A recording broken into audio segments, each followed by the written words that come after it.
Today's matchup. BBQ Olivers. Longzhu Gaming.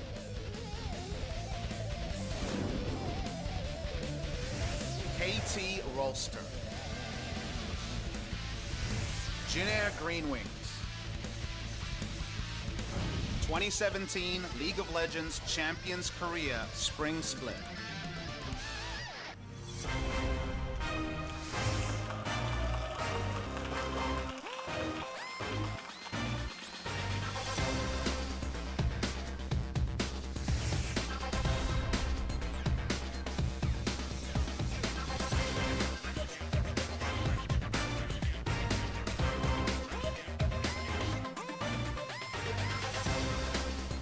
Good evening, OGN Legion. Welcome back to another day of LCK. We're going to start off the week here at the Seoul East Stadium for OGN. And we have a couple good matches here for you today. BBQ Olivers versus Longzhu Gaming going to be starting us off. Oh, by the way, I'm Achilles. That's Papa Smithy, just in case you were wondering. And we're going to follow things up with Jin Air versus KT Rolster. And also a greetings for our third caster, who might actually be in chat right now. So, hey guys in the chat for our new caster. Everybody's going to be scanning all of the names. It could be anyone. And it might actually be no one. It might be you. It's not, probably. I don't know. We don't know. One person's probably happy. Yeah, one person. It's like finding the golden kappa. You know, you find the golden kappa, you're like, oh my god, I got it. You mentioned kappa. That's always risky. I'm sure we're going to have that spam going through That's now. probably happening. But a fun game today. Not one you'd circle. Before the season started, people were like, okay, Longzhu, Praying Gorilla, hyped to see them. BBQ. I mean, you and I had to give, when we did our FOMO's interview predictions, neither of us really going to have BBQ very high, given that ESC Ever was almost relegated. I mean, we bottomed that team out as far as our expected rankings goes, but now, I mean, you take a look at this, sitting comfortably in third or fourth place at the moment, just under Samsung. And we're casters, so all right, we're looking to fall. We definitely looked to fall with BBQ's rise. Just after I gave that interview, I started talking to pro players, and everyone's like, this BBQ team is screaming well, and I'm like, I don't see it. I need to see it in Champions. They've shown it in Champions, and now, surprisingly, they come in 4th seed to Longzhu's 5th seed, and both these teams, given what we've seen, look like top 5 teams. BBQ have probably had the softest schedule of any team. If you look at the teams they've beat, MVP, Jin Air, Kongdu, even with Jin Air on the rise, lost to KT, didn't look in any way competitive. This is their most realistic tough ask. If they can beat Longzhu today, they're very much a front runner for making it to the goal. Yeah, you really have to think so, but I mean, right off the bat, we'll go ahead and look at BBQ. Crazy still going to be starting for us in the top lane. No sign of part because Crazy, he's been popping off up there. He's been doing really well. I mean, Crazy and Tempt in particular. Tempt, the only guy with a pentakill that we've had so far this season. Whether it's laning stats or their teamfight impact, everyone's played their role. There is no one here you'd point at and ask questions about. Sure, we haven't seen a lot of Ghost, but he's been very solid. Totoro came out of the shadow of Key, who was the previous starting support. You might remember Key from ESC Ever and his creative plays on the Bard over at IEMs in the last split, but BBQ are on the rise. They come in 4-0. They have 4 games undefeated. Some very cute Pokemon-inspired cheerfuls here for the players. Lots of Eevee, from what I can see. Yeah, it looks like they're just going through all of the evolutions there. Well, as many as they can fit in. There's a Flareon. But there we go. That might have been Jolteon, actually. I think that actually, I'm not even sure which the last one was. I think it might have been from the... There's only 3 of them, damn it. No, there's so many more now. I know, but I don't. I'm a denier of all in your the heart. Yeah. Okay. There's 250-something Pokemon, Achilles. You're one of those filthy Eevee evolution deniers. Oh.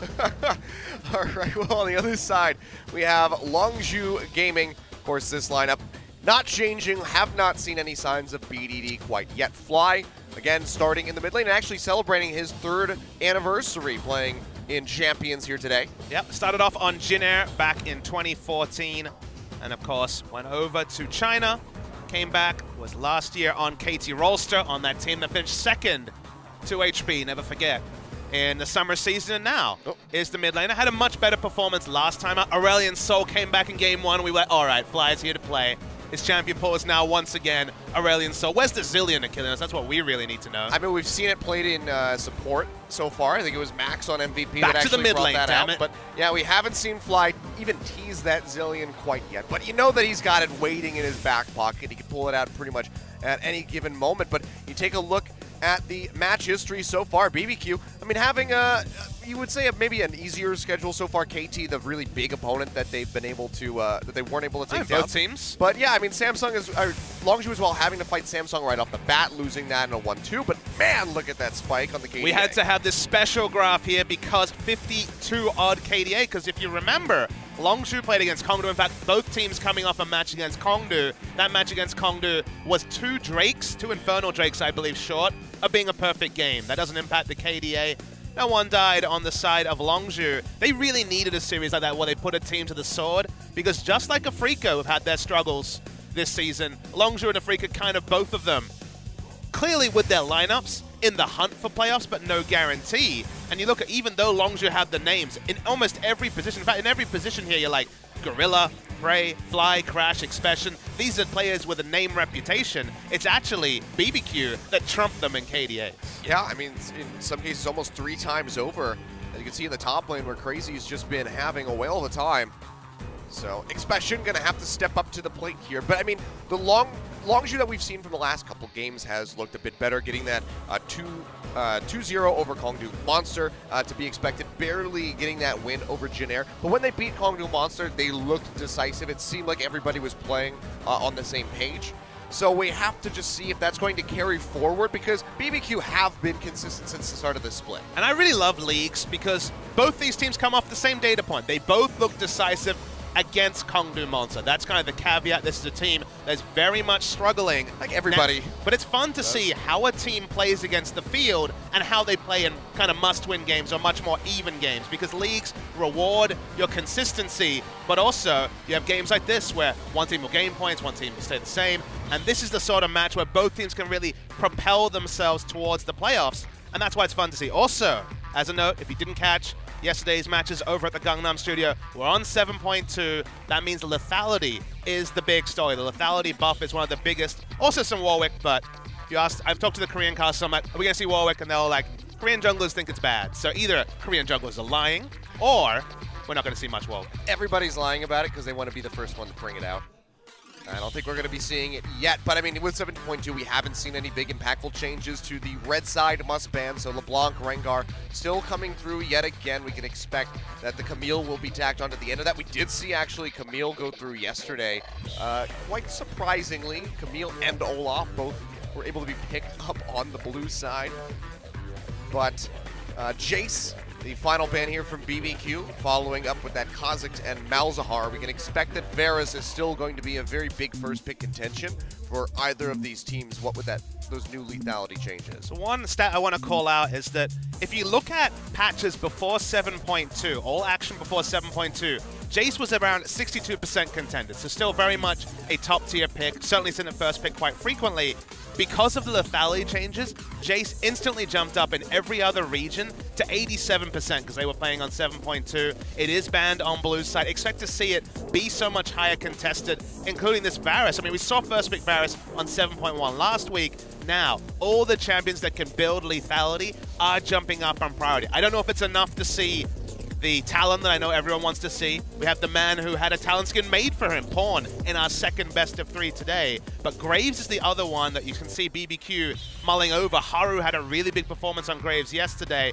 Another champion that can use the lethality. So the champion pool adjustments to champions on 7.2 are actually quite minor. The 3 banned on red side that we've seen so frequently weren't really touched, or at least not in a significant way. But the itemization is what's going to lead to a bit of a change in champion pool. Yep. See, the Varus was the first pick there. For Ghost, you would have to expect down in the bottom lane. Odd chance that it could go to mid. But Zyra and Rek'Sai for Crash and Gorilla, respectively. And I mean, this is also a bit of a takeaway. Bless has been a very big Rek'Sai player so far. Surprising to see Maokai take it in the first round of the draft, and it is locked in. All right. I believe almost all matches yesterday were the very standard 80 carry support jungle in the first rotation, just to allow counter picks in the next round. We even saw some people tweaking. We saw people not banning Rengar, Camille, and LeBlanc and trading them via blue and red side situations, but it's going to be Ashe locked in for Prey. Ashe Zyra, the very famous lane. 2 power picks and Prey.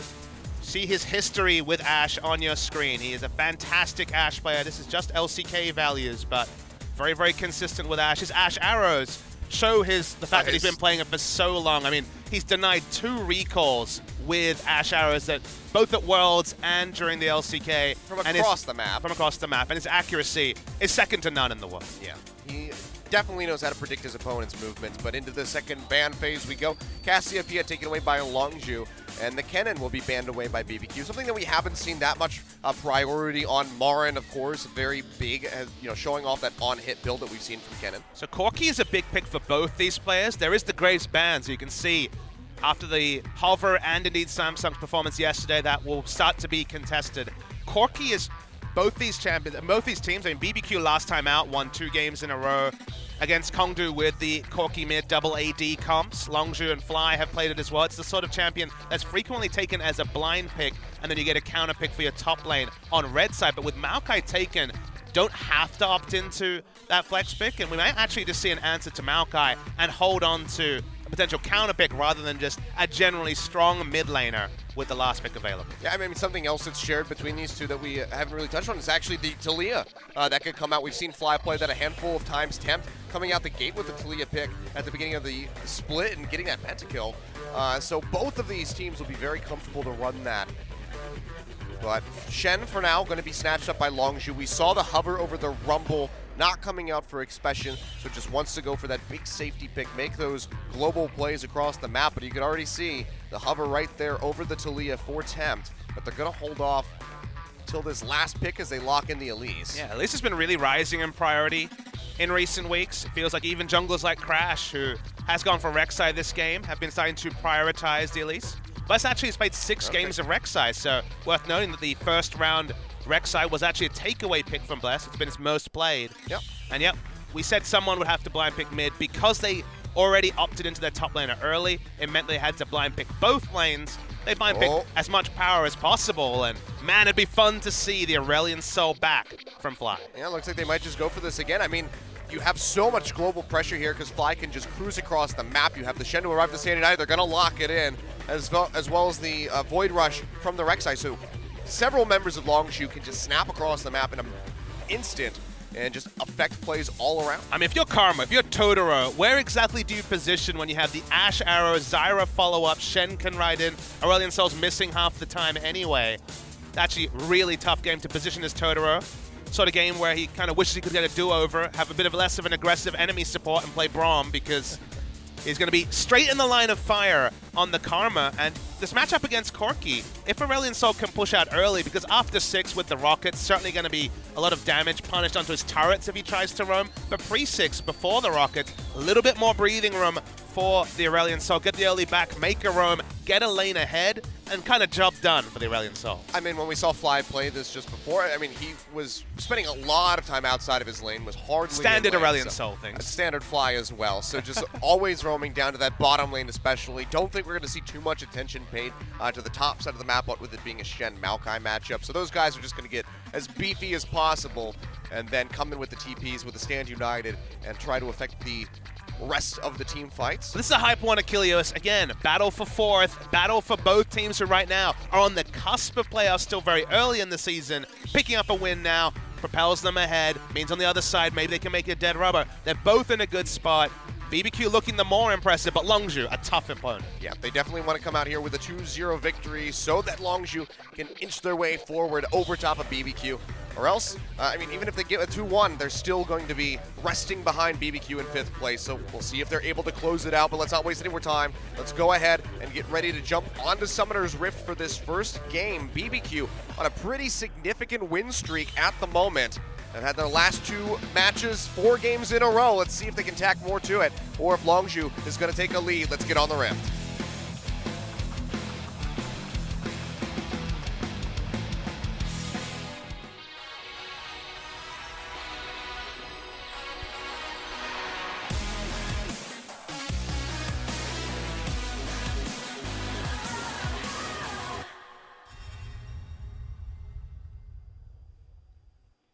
And as it usually goes, you want to get onto Summoner's Rift, you want to get the game underway, but we have a pause coming out. Looks like we might have something inside BBQ's booths, maybe a keyboard issue perhaps.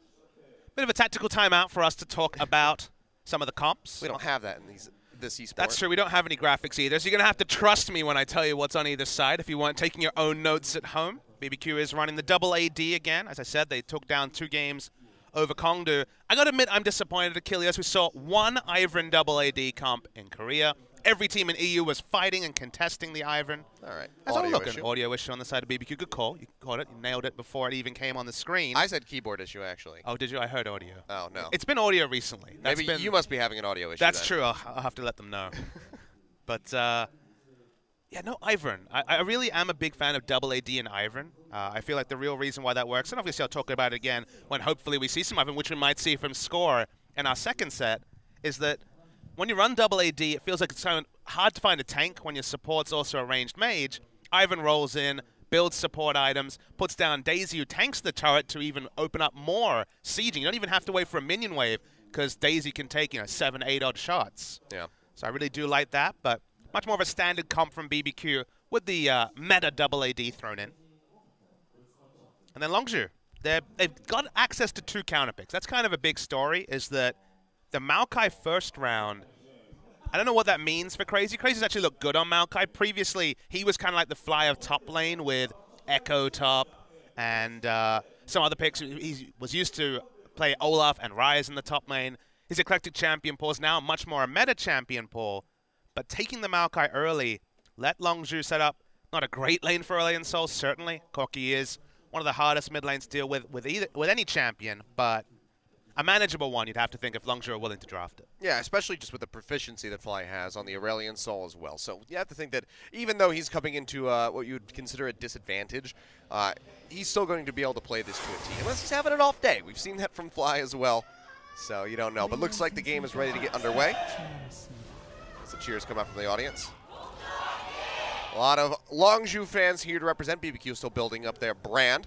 But obviously, Fly coming from KT, Prey and Gorilla from Rocks Tigers. A lot of fandom to follow over, as well as a lot of people that want to come out and wish Fly a happy 3rd year anniversary. Expression doesn't get to play Jax this game. Sad time for him, but he's still taking the fervor. A lot of fervor junglers and top laners. The Rek'Sai one might catch your eye if you're mostly a viewer of other regions, as Coach of the Colossus, even in Korea, does get played on the jungle Rek'Sai. But if you're a jungle like Crash who wants to have dueling options, Fervor Tiamat, buying Tiamat and having the Fervor Mastery or Keystone does allow you for a lot of early trading. Yep. Helps out quite a bit. So when you find that enemy jungler, you can just give him the beat down. Bless. The Elise was something that we saw him play quite a bit last year in summer. Actually, only played 1 game of it so far. Doesn't have a win on it. So we'll see if he can turn his luck around. But for now, we're just going to go into some good old relaxed laning. I love relaxed laning. I don't know how relaxing Zyra vs Karma support really is in terms of laning. Like, I think relaxed laning to me is like Alistair Taric supports, where it's like, well, there might be an all-in, but mostly everyone just pretends to all-in. You just take turns walking up, popping the relic shield. You like sometimes tendency to go for the fire Pokemon, whether it's a starter or an evolution. I'm definitely fire for the starter, so I always go, Charmander, Torchic, that kind of thing. But I League of Legends.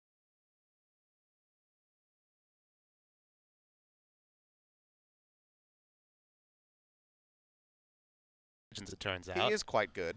Less good this season, but new scenario, new surroundings. Same support. Was talking to Gorilla before the game started, and I was like, that Umti guy is really good. And he's like, yeah, every time I meet Umti in solo queue, he carries me. So clearly, he's got a bit of a sense of humor around him. Another big streaming thing this week was SK Telecom hitting Twitch. Yeah. Faker hitting the record of a personal stream with 245,000. That was a lot of people. I was there. Were you there, Achilles? I was there. I'm a mod in that chat. Damn, you're important. How did I swing that one? I don't know. You'd have to tell us. It's a mystery. There were probably a lot of people in chat that wish they were mods in Faker's chat. Oh, I'm sure. Then again, it is a bit of a daunting task, because even in slow mode, that thing is flying by. Yeah, I believe I was there before it started, and there was like a 5-minute slow mode before the stream had gone live, and I was like, okay. It's going to be one of those kind of streams. Still completely pandemonium in there. Yeah, I mean, the only things I could really catch in chat were the ones that you have to approve or deny those messages, or the really big spams where people try to create lovely, colorful images. But that's us. Hello. That is us. Hello. Welcome back. Well, your feet are just not on the broadcast. They're not. I said just not. Yeah. We're getting, a little bit higher. Okay, I'll sit up straight now. We're not at socks level, by the way. Yeah, we're not there yet. Yeah, we got to give that about 50 more minutes, and then 50? Oh, come on, 40. Okay. Give the chat what they want eventually. I'll meet you in the 45. We'll go right down the center on that one. But yeah, seems like we're just having that audio issue still continuing. We have the 80s in the booth at the moment working on it, so hopefully we can get that squared away. Hopefully we don't need a reset. Nothing's happened yet.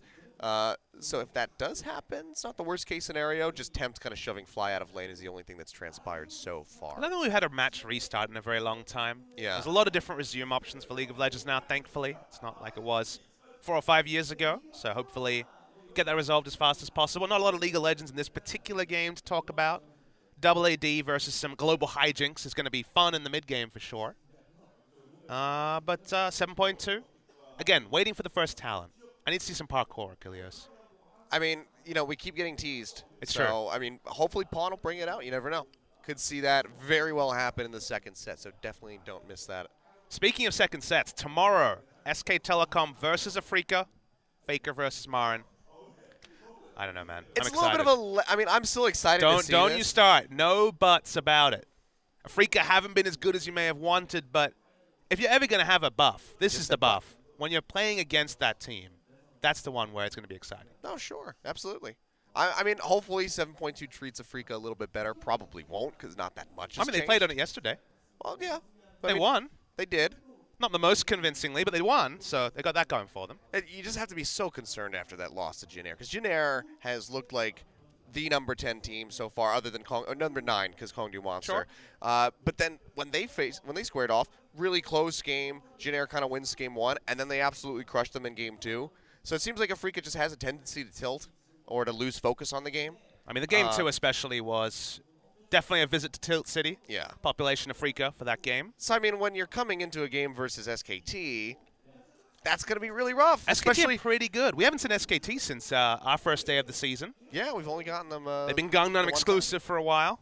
It's okay. I mean, it's kind of a. We're making an awkward trade though because we get BBQ. No, but we're gonna get SKT tomorrow, but we're giving them BBQ and ostensibly the chicken truck on Sunday. So I don't know how I feel about this. Yeah, it's. I kind of disagree with that arrangement, but you never know. I mean, at the same time, it's like, well, we get SKT. It's true. So SKT versus Afrika. I guess that's okay. It can happen every now and then. They can get chicken occasionally. I guess we should eat chicken occasionally too, if we want to maintain these beautiful trim figures we have. Oh yeah, it's doing wonders. Oh, Everyone says cardio, steady workout, calorie counting. Just eat nothing but Korean fried chicken, and you will just look cut.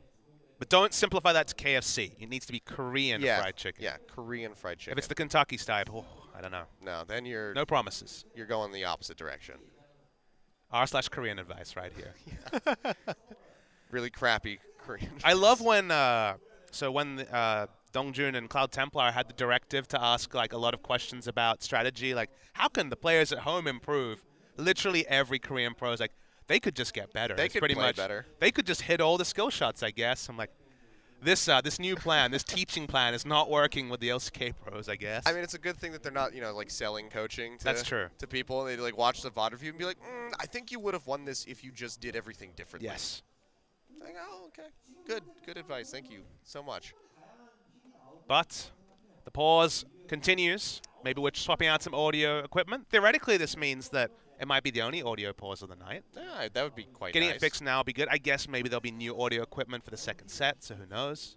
Sadly, been plaguing us a little bit so far.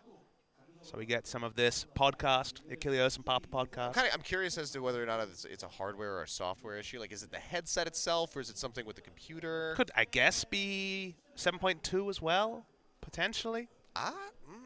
An audio interaction with a new patch? Could be. Yeah. I don't know. If Warwick's not in your game, your audio doesn't work. Is that how it goes, I guess? Could be.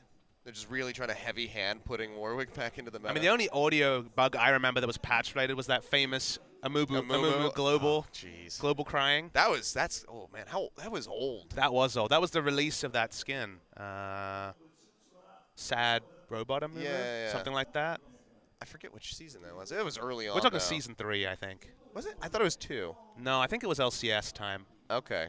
Either way, that was 2013 was a while ago, Kilios. Turns out it was. As a year, it doesn't feel like a while ago, but in terms of League of Legends, it's a while ago. A lot has happened. It's true. SK Telecom has won many times. In that 3 out of 4 times. In that time span, yeah, wow. What a shocker. And Pawn's like, I got the other one. It's just like in the back room. But announcements today of venues for Worlds and MSI. Yeah, and Koreans get the fast track. They get the skip over. That's true. But they were very smart. Riot Games, well done. Oh, I mean, now Koreans can be like, we get to skip the play-in stage, and that's cool. Notice no 4th Korean team was invited, of course. Yeah. They're like, no, we're not even gonna chance it. We do not want the all-Korean semifinals. Definitely would be a pretty realistic possibility if that happened. But I mean, you have to also be excited about the the new location, going to Brazil. Oh, the grand final, especially of Worlds, going to be some sort of spectacle. Oh, I mean, that arena is just absolutely massive. We were talking about, I think you said it was like 91,000 people. And that was the maximum it held, but I think that was some temporary seating, which we'll see what the real number is. Worth noting, as we're back in game, and Crazy coming through. He is able to clip Crazy. Double fervor, Achilleos. Yep, just starts wailing away at him, comes up with the first blood, hands that one over to Expression. So a nice start for Longzhu. Crazy just too far forward without any vision control inside the river. Had warded inside the jungle in that tri-brush, but Crash coming up with a very nice path. Throw him straight up, and that takes down the tree, and he's going to have to TP back in the lane. Yeah, double fervor actually was very consequential there. Just more damage than Crazy could have evaluated. Awkward timing for Crazy with just jumping out of a pause into being ganked, but yeah, nice little lead for Longzhu, and credit to Crash. His pathing towards the end of last season, I think, let him down a little bit. Been much more aggressive on the first Elise. Oh, now Rek'Sai, speaking of Elise. Cocoon connects onto Expression. He still gets a Shadow Dash off, though, to get some distance. They'll get a little bit of damage in, but otherwise they're going to go ahead and peel back. Meanwhile, Fly starting to harass out Tempt and keep him stuck underneath that turret. He's still going to have a CS lead, but you can see Fly has picked up a Dark Seal for himself. See if he's able to get any stacks on that. I mentioned about Fly taking his time to roam while he can. Still level 5 from Tempt, still has cooldowns and mana issues. So that's Aurelion, so he'll get some breathing space. So it won't quite be a gank, but double ward will make his bot lane just that much safer. He's going to be sticking around for now. We'll see which way he wants to go. Have to expect that it's going to be the GLP build coming out for Fly. First buy will be interesting, though. If he's going to stay in lane, Catalyst will be the obvious purchase. He's going to start working towards. Boots 2 Rush was the big story last year, but that was when there were higher base values on the Celestial expansion, the W, so you could actually just push and roam much easier. Now the base value is a bit lower, so especially as Corki gets access to rockets, very, very difficult to push in and roam on the Corki.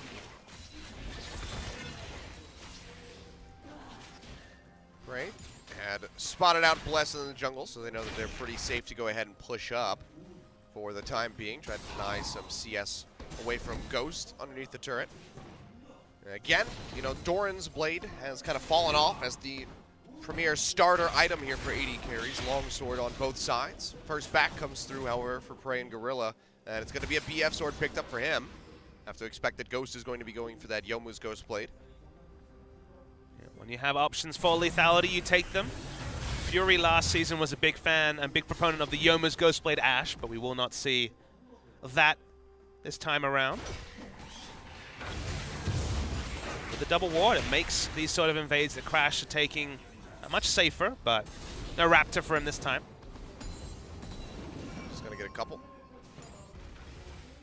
See where he wants to go next. Try to impact the map. I know that he's going to be hovering around this bottom side, so that should mean that Ghost and Totoro play significantly safer than they normally would.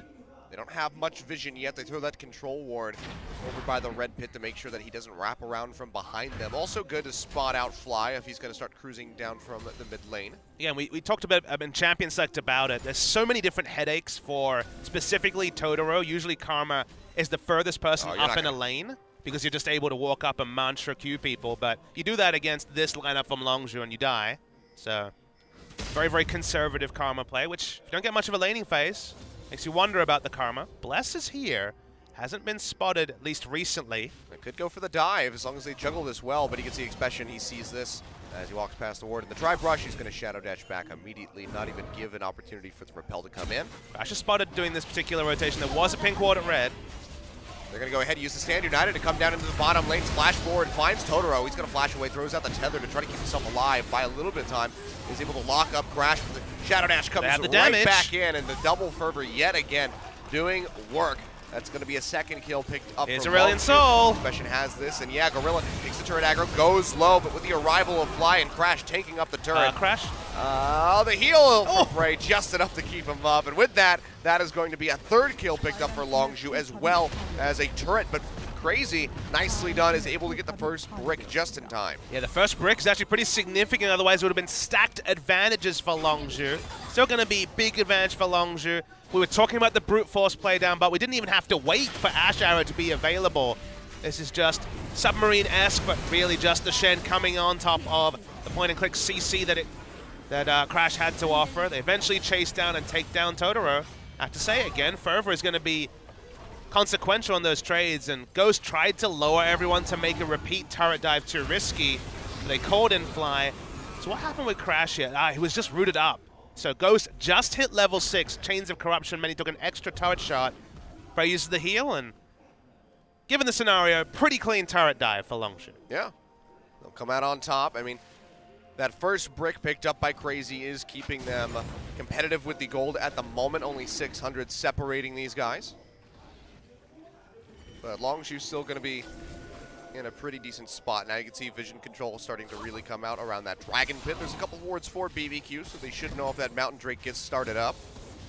We might still be a little ways away from seeing that one go down. Crash does have the Tiamat and the Bomby Cinder, so hypothetically could solo it. Had vision on it for a while. Fly will also be the first person to get there more times than not, unless package is available for Tempt. That's the first CC. Ash Arrow available. Yep, finds it. Gorilla doesn't find an entry, though, to try to come in with the roots. Tempt has the package, as you said. Does he want to try to get a hit? Oh, he's going to just hits him actually through the use of the package, the special delivery. Yeah, it just runs right in front of it.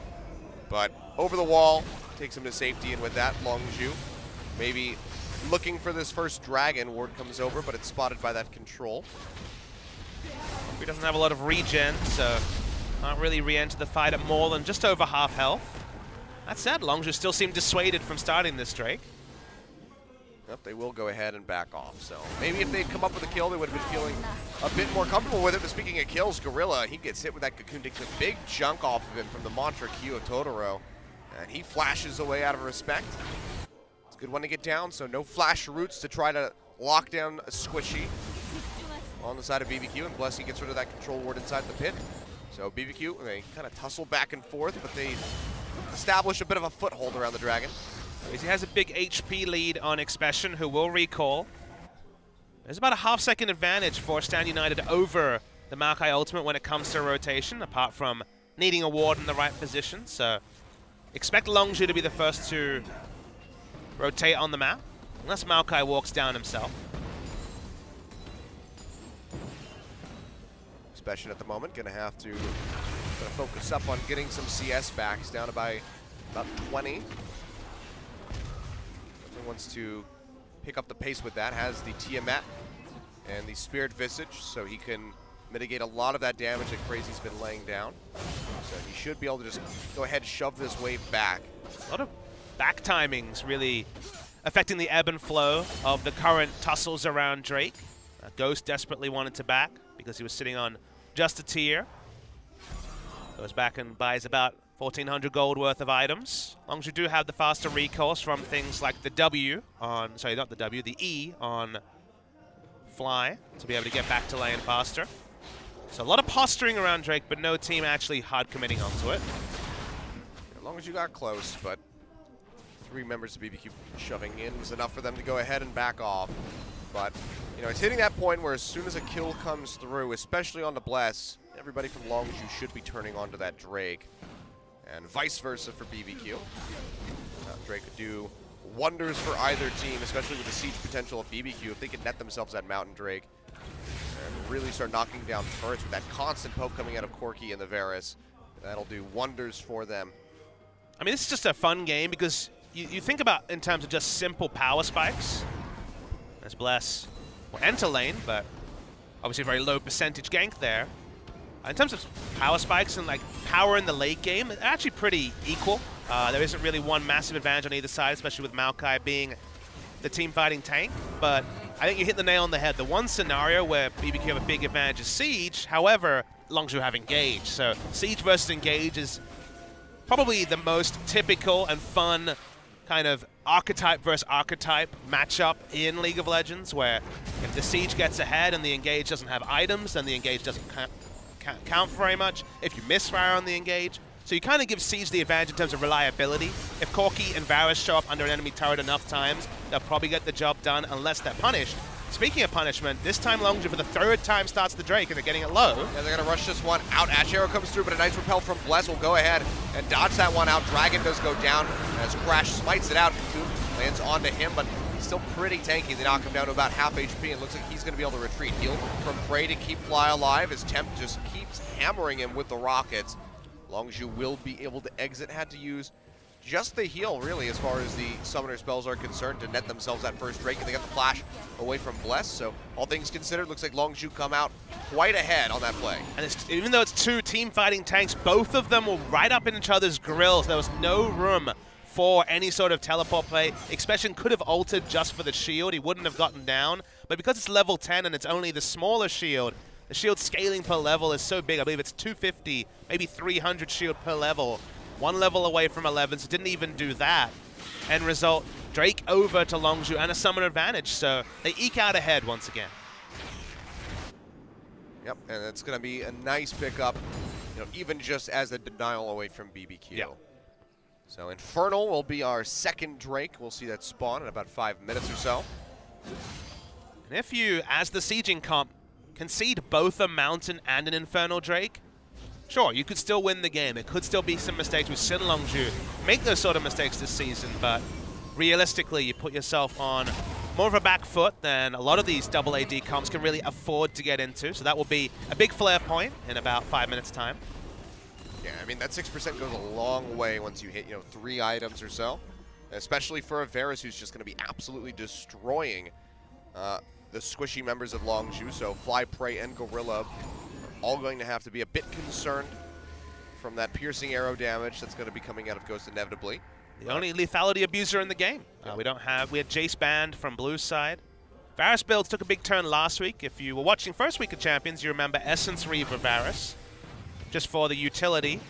But even last week when live servers were on 7.2 with the lethality buffs and Champions were still on 7.1, you could see people went back to tier and lethality, just getting themselves ready for what was certainly going to be the staple meta build on those champions come 7.2.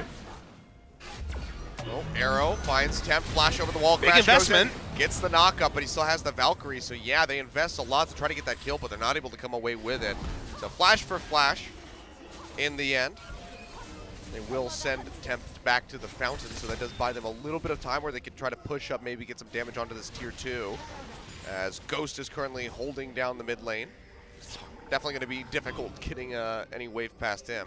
A pretty big cost to give up Flash on specifically, Crash, as we're seeing a big fight flash here. forward, the Chain of Corruption comes down, finds Gorilla. He goes low, but Stand United is here, and Expression on arrival gets the Shadow Dash off onto Bless, and they're able to take him down as Gorilla comes up with a kill. Now Crazy going in onto Fly, piercing arrow, connects onto Gorilla, takes him out. Crash pops over the wall with the blasting code, but no one else is able to follow.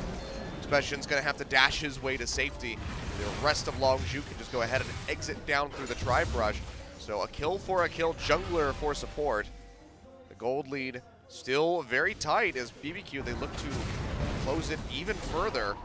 Push up to try to get some damage onto this tier 1, but Fly is there to answer. We're talking about sieging versus engage. Another scenario where sieging gets the big advantage is if you trade 1 for 1 and your wave clear has to recall any free time for Corky Varus to hit your mid lane turret, you get punished. So losing a skirmish, going even a skirmish, these engage comps further get punished.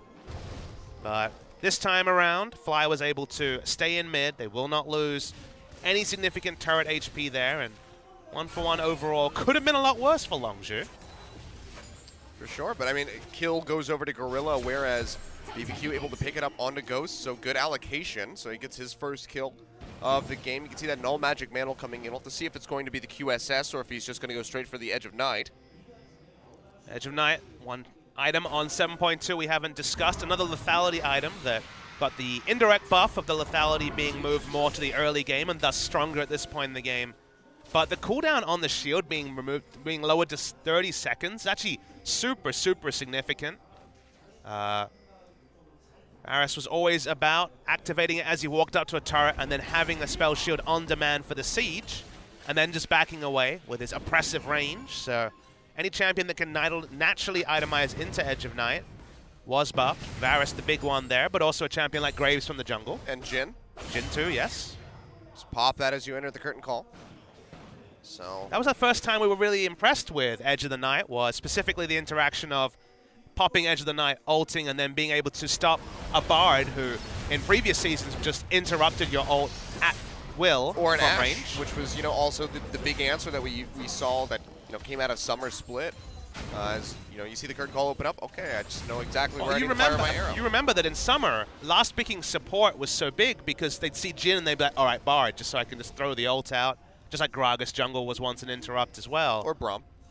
Bard was the easy one. Bard and Nami Sure. were the big ones where they had the super long range to be able to actually interrupt on demand. Edge of the Night counters that single champion strategy for interrupt, especially when it itemizes so naturally. So Maokai walked down. That's because Infernal Drake will be completed. I already mentioned that Shen will always have the faster route with the Stand United, and in this case, there is no teleport available for Crazy.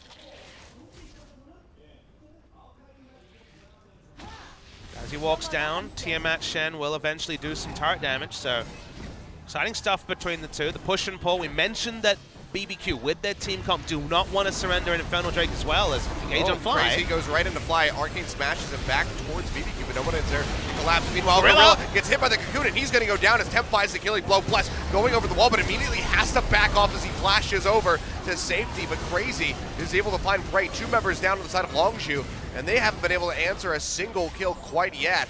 Several members of BBQ have fallen low. Ghost, Bless, and Crazy almost going down. But they're going to go ahead. They're going to force up onto this Infernal Drake, and it looks like Longzhu are unable to answer this. So they lose the Mountain to start things off, but they pick up the Infernal. That is still going to be very key for BBQ in their sieges. Yeah, really credit to Crazy for roaming down. Good team call to have everyone down early. If you just try and extend the top laning phase until both have teleport, you will be beaten by the Stand United speed, and you will not have the control of being able to put down wards. This time Crazy engages first. They just turn DPS onto Gorilla, who dies with Flash Exhaust up, and Crazy once again under turret. He's already fairly unkillable on this Maokai, and sure, Expression has not been touched, but any semblance of damage was chunked out to the point where Longzhu back away, and BB could get that all-important first Infernal Drake. Really nice fight from them. Great target selection by Bless. Went a little bit overzealous there, going over the wall onto Prey with that repel, but still got out with the flash, kept himself alive, and really set up for that damage, that deletion damage from Crazy to just finish off the Ashe. So all in all, really well played team fight by BBQ, and they come out quite a bit ahead. Still down in gold, but now they're going to have that ever-present Infernal Drake just constantly buffing their stats, increasing their value. We've laughed about the personal hell that Karma was in terms of positioning. Well, Rush the QSS wants to actually be able to throw down Mantra Qs. Won't have much ability power or utility behind those Mantra Qs, but Totoro getting picked could lead to the next Drake, could lead to the next Baron. So given just how Karma needs to position to be in any way useful in a fight, I don't mind spending 1250 gold on that QSS. I want to see the Mercurial Scimitar come out. Really just auto some people down. The Jin Air series where everyone gets 6 items and you make that upgrade is the second series of the Night Achilles. I mean, we might not have that actually if KT can play to farm and finish off Jin Air rather quickly. Let's see if that's able to happen or if Jin Air are going to keep trending upward. Jin Air loves to make people, bring them down to their level, or up if you're talking about time, so I guess up makes more sense. They are Jin Air GreenWings. They are about flying high, so Planes and whatnot. Yep. Glad Plane was rolling last time. For the first time this season. It's been quite some time since we've seen the Glad Plane. Not a lot of people thought we were going to get a Glad Plane. I had a poll on Twitter. I said, how many of you know, what do you think we're going to get? A sad plane, a Glad Plane, or a mad plane? I think it was like 24% thought it was going to be a Glad Plane. Raise my hand here. Voted Glad Plane. Told you it could be Jin Air's day. I didn't think it would be 2-0. That was the surprise, but the biggest surprise was just how decisive that second game was. Good lord. Focusing back on this game, not a lot to split the two teams. 1,000 gold, Infernal versus Mountain.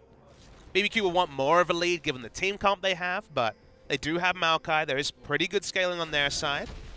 I mean, we're hitting that big spike spot here for Tempt. He's level 14, has the Triforce. Going to be opting into the Rapid Fire Cannon as the second item. Earlier power spike. Yeah. They want to get it done early.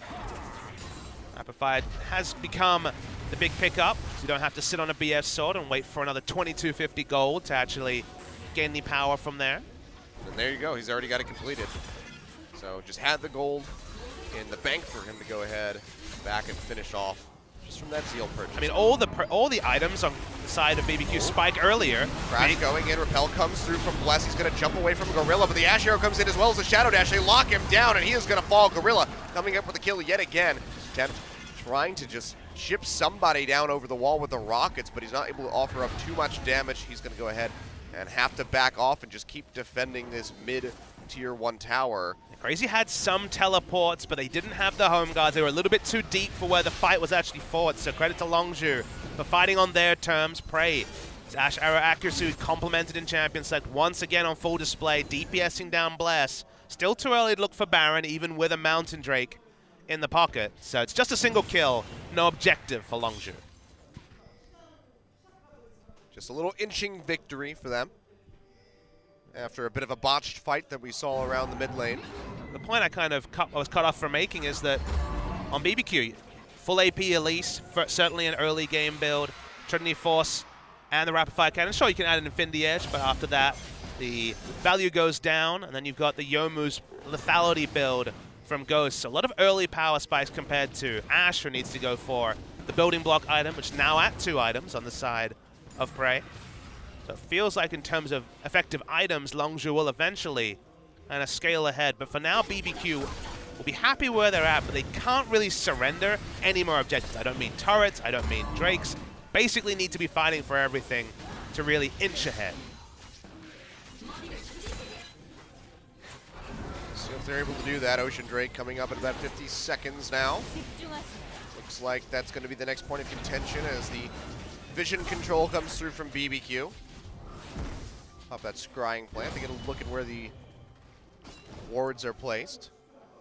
So long as you can try to clear those out. Gorilla's going to have to be very careful in his positioning. Only player in an expression who don't have their flash up. He doesn't have QSS like Karma opted into either.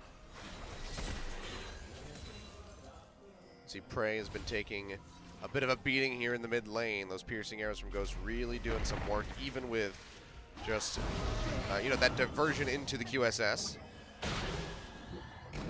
Still in quite a strong spot at the moment.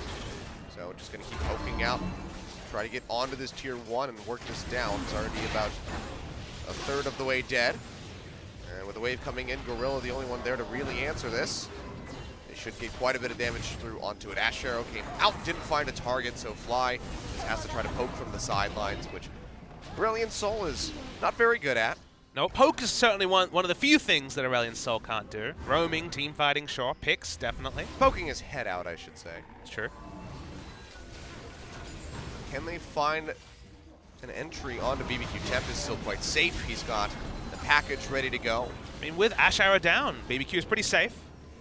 It's one of those blitzcrank situations where you want to throw out the arrow because you can make things happen, but the moment you miss it, there is that very effortful cooldown where the enemy team can actually make aggressive moves. Any other engage would have to use Crash's flash realistically to get engaged.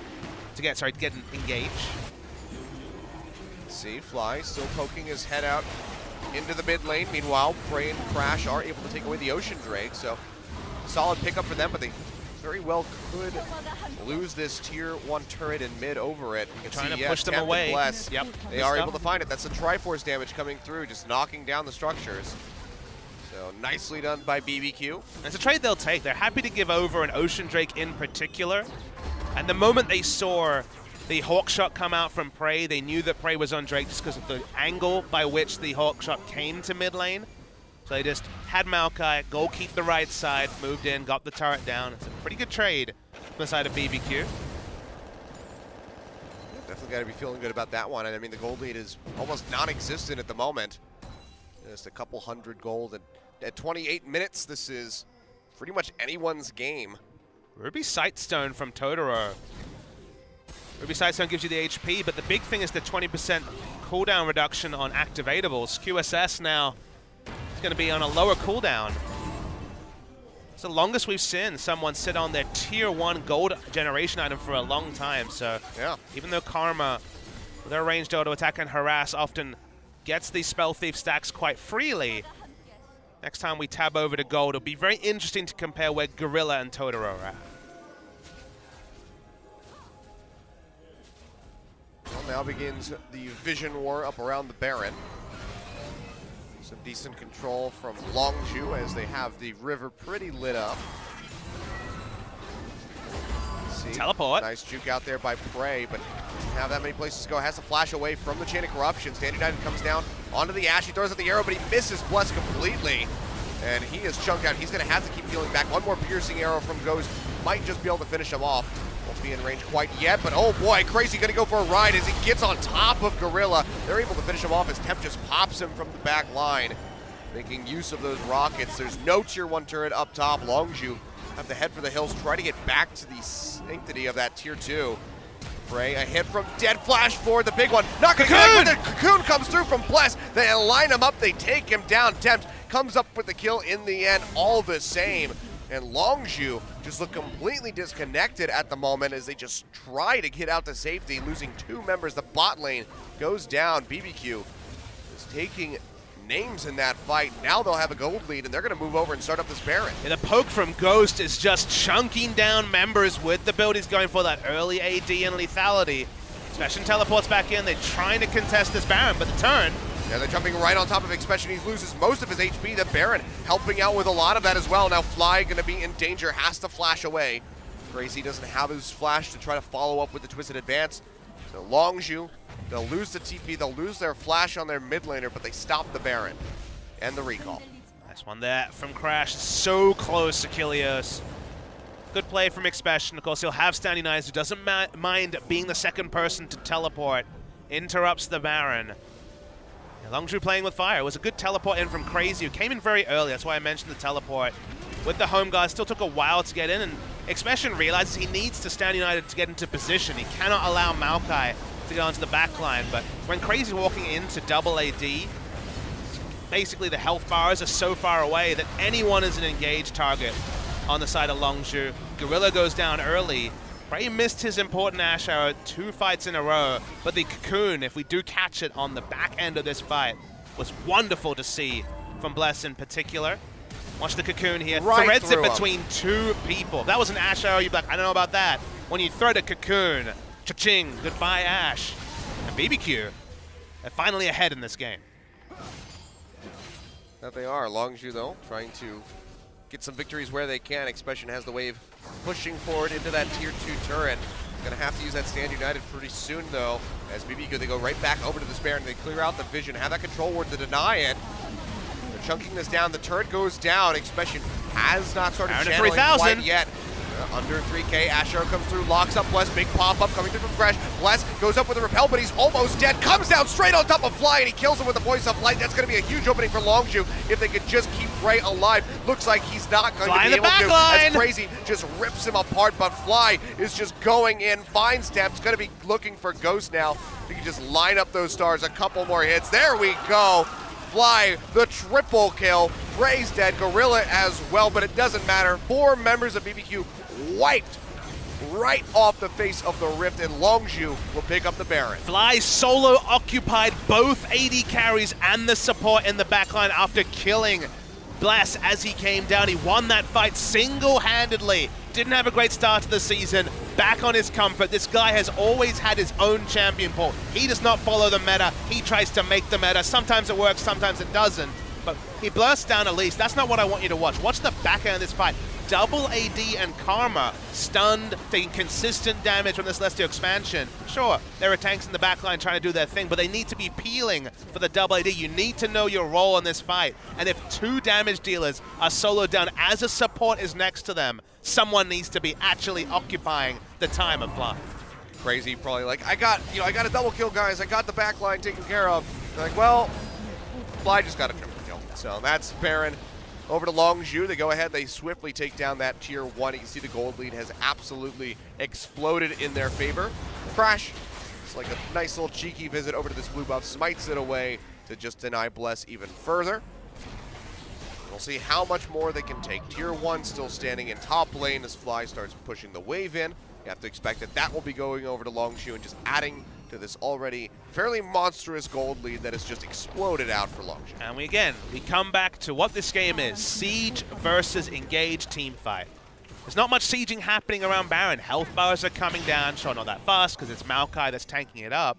But when you turn, you look at the build from Blessed. That build does nothing in a 5v5 group team fight. It's about picks. It's about being able to peel or engage when someone walks up to defend a turret. And you have sieging AD carries in Corki and Varus. BBQ did not choose the right terrain to fight around, tried to make something happen around Baron, and were thusly punished. And now some of these item builds will really start to work against them unless they can once again cement their vision line, move it up, take turrets. That's how you play a siege comp, but when you lose Baron, suddenly you're not getting the wards down. Suddenly all your wards are being cleared and control wards you can't get to for fear of being engaged on. And that might be the tipping point that BBQ can never recover from. Yep. I mean, as well, just clearing out the minions in general going to be significantly harder. Ghost can definitely take care of the back line, but you know, these melee minions going to be tougher. Tempt especially going to have a really hard time doing as much AP damage as Corki does. So this is going to be a very massive pushing advantage for Longzhu. You can see they're taking advantage of that right now as they move on and should be able to knock down that tier 2 turret unless BBQ really wants to fight over it. Before split pushing was a codified way to play the game, Shen was always known for spending all his time in the side lane. Now he's got Titanic Hydra and a Baron buff to pressure the map, so you have to react even faster to Shen, who's a headache at the best of times for the enemy team. Shen is really picking up in priority as a counterpick to a lot of the meta champions. Camille, he has a pretty comfortable lane against, and Maokai, especially early. We can see Shen's doing a lot of damage to those Maokais. Smart pathing from Crash is what really helped out as Ash Arrow dodged. And again, I mean, Bless has been, if nothing else, very on point with his dodges with those repels, but you can see that final inner turret does go down, Longzhu. They get pretty much as you would hope for other than an inhibitor off the backside of this Baron, and now they're going to tack a second Mountain Drake onto it. I wonder what it is about Crash having mastery of champions that not many people play, and then, relative at least, struggles with some of the meta champions. Somehow I don't think strapping him down and forcing him to play 25 games of Orianna would fix the champion pool. Just gravitates towards these edge of the meta picks, and he does it so flawlessly that he starts drawing bans, he starts warping champion pools, and if people like Prey, Expression, Crash, and Gorilla get their first choice champions while teams are stacking bans that fly, maybe he's doing his job anyway. Yeah, for sure. I mean, we don't even know how much more he has hidden up his sleeve. He's got a new trump card. For sure he's got a champion he's working on. I mean, I'd be really surprised if it was still just Aurelion Sol and Zilean as his pocket picks. He's got to have something. Talia is there, but I mean, we've seen that picked by several other mid laners so far here in Spring Split. So I don't know if I would call that so much of his like secret weapon. He was the first good Talia in Korea. You're right that a lot of other people have kind of caught up to him now as Talia has been recodified after Crown brought it back at I Am Gyeonggi. Yeah, I'm not sure. I mean, some of these picks, everyone knew Aurelion Sol would come out eventually. But some of his picks really are edge of the meta stuff. So maybe the Talon, for example. So risky, so that's the reason we haven't seen it. It's very, very risky, and from behind doesn't do much, but we'll wait and see. Mad Genius is Fly for sure. Expression right up there with him. You have to think that both of those guys just have a dartboard with like all the mid laners, all the top laners, and they just... You say mid laners and top laners, come on, it's all 140 champions. Let's be real. They have all of them laid out. They just throw a dart, and they're just like, I guess can't make Soraka work in the mid lane for some reason. Weird. There was a time for that. A dark time. It was a very dark time. Oh god. Starfall spam. Almost all her abilities do different things now. Yeah, they changed her quite a bit. She's still an ambulance though. Very mobile, fast operating ambulance. The Wambulance is my favorite name for her passive. It's great. Longzhu play all the cards. Longzhu definitely have control of this game. The gold lead, the Baron they had previously, the engage options. And that's funny, because I was talking previously about this comp from BBQ is more straightforward to play. If the enemy makes any mistake, show up under a turret, you'll get some objectives with your poke. This comp is really hard to play when you're this far behind, because suddenly everywhere is a flank spot for Corki or Varus to be extinguished. You don't have the vision lines to be able to siege. Split pushing's not a thing anymore. Expression just gets free time with waves. Suddenly, huge headaches for BBQ, and we're just kind of waiting with bated breath for the first engage tool from Longzhu to register. And from there, the inevitable 5v5 that Longzhu is set up to win. Yep. Top laners in the bottom lane.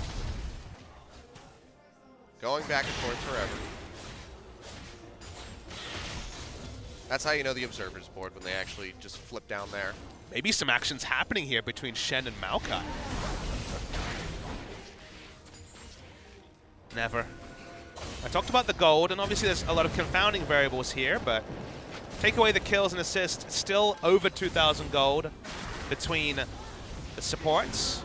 4 turrets will lead to there, but I'm guessing there's at least 800 gold worth of gold generation, maybe more, that's been missed out on from Totoro being forced to go QSS into Ruby side zone to just finally finishing his first true support item. Yep. Oh, Crash though. Gonna get caught, takes a hell of a lot of damage. Here comes the package. Just runs it right down through the lane. And they will take him out. Temp goes low, has to flash out into the back lane. And he is actually gonna get absolutely Fly's a huge dragon as Fly just comes in with a Poise of Light and helps take him down. Crazy. Doesn't really know which way to go. The GA is gonna get popped, and you have to expect that he's gonna fall after this one. Go forward with Twisted Advance, tries to lock down Fly, flashes over the wall, actually might be able to make it out with his life. They don't really have that much chase forward onto him with. Nice blast cone from Ghost, but Fly is here to cut off the rest of the team. Crazy gonna lock him down, he still takes a lot of damage. Stun comes through, he's gonna flash away from that tether from Totoro, and he'll stay alive. So BBQ definitely limiting the losses. They do lose Bless and Tempt, they're both down for 20 more seconds. As long as you want to start up a Baron. I mean, they traded junglers, but remember, Crash can just ult back in and they can start the Baron pretty safely. That's why you see BBQ can't recall. Maokai is able to teleport back himself. Baron's down to about half health. DP coming in on Might be the too other late. side of the pit. Yeah, Crazy trying to arrive with the flurries just coming out from right. You can see the teleport will be canceled. Crazy is going to roam down towards bottom, which he's not even going to be able to get that CS because Temp has staked his claim on it. So a second Baron going over to Longzhu. Looked like that might have been a bit of a catastrophe for them. BBQ, if they had been able to win that fight, would have found their way back into the game, but only getting Crash, losing Bless and Tempt, suddenly all of that damage has gone away. They catch Crash yet again, but he's got tunnel system set up to get himself out into the Dragon Pit, but Gorilla won't be so fortunate. Still very squishy on the Zyra, didn't have the flash available as he used it in the last fight, so he's going to go ahead and go down. See if Longzhu just seed this Elder Drake, which is about to spawn in 20 seconds. Worth noting, that Fly is completely massive on the Aurelion Soul. Joint most CS, maybe a CS behind his top laner in this scenario, but 6 items. Shen also has ult back available. Feels like Aurelion Soul gets the right fight and he just wins it straight up himself. Definitely been putting in work. 5-0-4 on that Aurelion Soul's been consistently even or ahead in CS. He just wants to, top things off with that Rabbidan's Death Cap, Void Staff combination to just really junk through even the toughest of champions like Crazy. The fun thing about Fly, if you're doing VOD review and just trying to learn about Aurelion Soul, is that he never sticks with the same summoners or the same build. We mentioned how he started off with heal back when he started playing this champion, exhaust, we've seen cleanse, now we're seeing the ghost for roaming. Notice this game, no one's really tanky on the side of BBQ, only really Maokai, so it's not the Liandry's build we often see, Rylai's Liandry's. He's just going for a burst build, throw in a death cap, kill some of this double AD. So even though it's a champion that not many people in this league, we did see some good games from Kuro on the Aurelion Soul yesterday, but even though it's a champion a lot of people play, I like that Fly will lead from ahead with just really innovating on some of these picks. Yeah, the GLP has been probably the most consistent item that we've really seen from there, as well as that Rylai's. Still Banshee goes Veil for it too, despite actually. despite the nerfs, he still builds the Rylai's Crystal Scepter, and the Banshee Veil just allows him to be able to push up in the initial parts of a fight, as that shield, so he doesn't have to worry about getting locked down by something like a cocoon off the bat. You can see Celestial Expansion coming through, just trying to keep Temp back behind the turret as it gets chunked out. Bless took a hell of a lot of damage as Prey hit him with the Ash Arrow. Unable to come up with a kill though. Good juke from Prey, stopping to avoid the piercing arrow, which would have pushed him very close to dead. So far, Longzhu still not able to knock down these inhib turrets. Waves coming back in onto the bottom side. This is with dual buffs. That's how good the wave clears on the side of BBQ. So even with Elder Drake buff and Baron, they're struggling to break that first turret as kill off screen. All right, it's actually going to be a double kill though as Fly goes in. He takes out Bless and Tempt. We're going to have to get a replay of that at some point. Might not have another chance before the game ends though, because Longzhu, they're going straight over onto the Nexus turrets. And without that Corki present, without that Cocoon threatening the squishies of Longzhu, they feel perfectly free to go ahead and shove up and knock down these Nexus turrets. Ghost has to try to exit up towards his top tier 2. He still gets taken out in the end. And that is just going to be the end of it here. Longzhu, 45 minutes, a bit longer than they would have liked. BBQ did give them a run for their money at the start of the game, but they're able to close it out 1-up in this best of 3, and 1 step closer to another win. My pocket pick is Aurelion Sol. Hand me the MVP, says Fly, who gets it done once again. His consistency on this pick. They were on red side. They were able to hide it for as long as they could. But BBQ kind of gave them this option. They blind picked top, they blind picked mid, took the safest and in some ways strongest in both lanes. But even strong picks on paper are exploitable in different ways. Smart pathing from Crash and the double fervor got them first blood on the Maokai, got the Shen going in the early game. On our screens, we're seeing the Aurelion Sol burst down both the Elise and the Corki. Deathcap, Voice of Light, Void Staff. You can do the math. Really clean stuff there from Fly. And BBQ gave them an option. They gave them that draft. Let's see how things change on the red side, because I don't know if bind picking your lanes against Expression and Fly, who have some of the most eclectic champion pools in the league, really will help you take down a series win. Yeah. BBQ will be flipping over to the red side, but I mean, they did look pretty close. We're actually going to get a replay of this, so just nice big pop-up, and there you go. Voice of Light coming up with a double kill. I mean, Voice of Light did like 800 damage to Corki from just range you don't respect from Aurelion Sol. If that's Leandri's Torment, you're probably fine, but when it's Deathcap, goodbye health bar. Yep.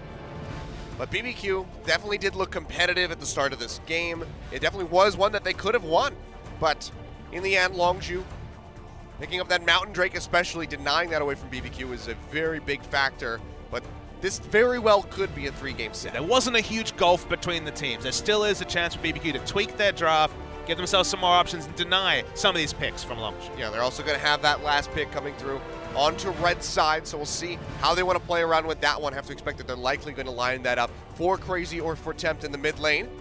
But Longzhu now going to be flipping over to the blue side. We'll see what they're able to piece together with their draft, because now they can be a bit more inventive. Don't have to go for that LeBlanc, Rengar, Camille to start things off. They can get rid of some of these comfort champions from BBQ and put them in an even more disadvantageous place. I don't even know what the word is. Whatever. We're going to go to a break.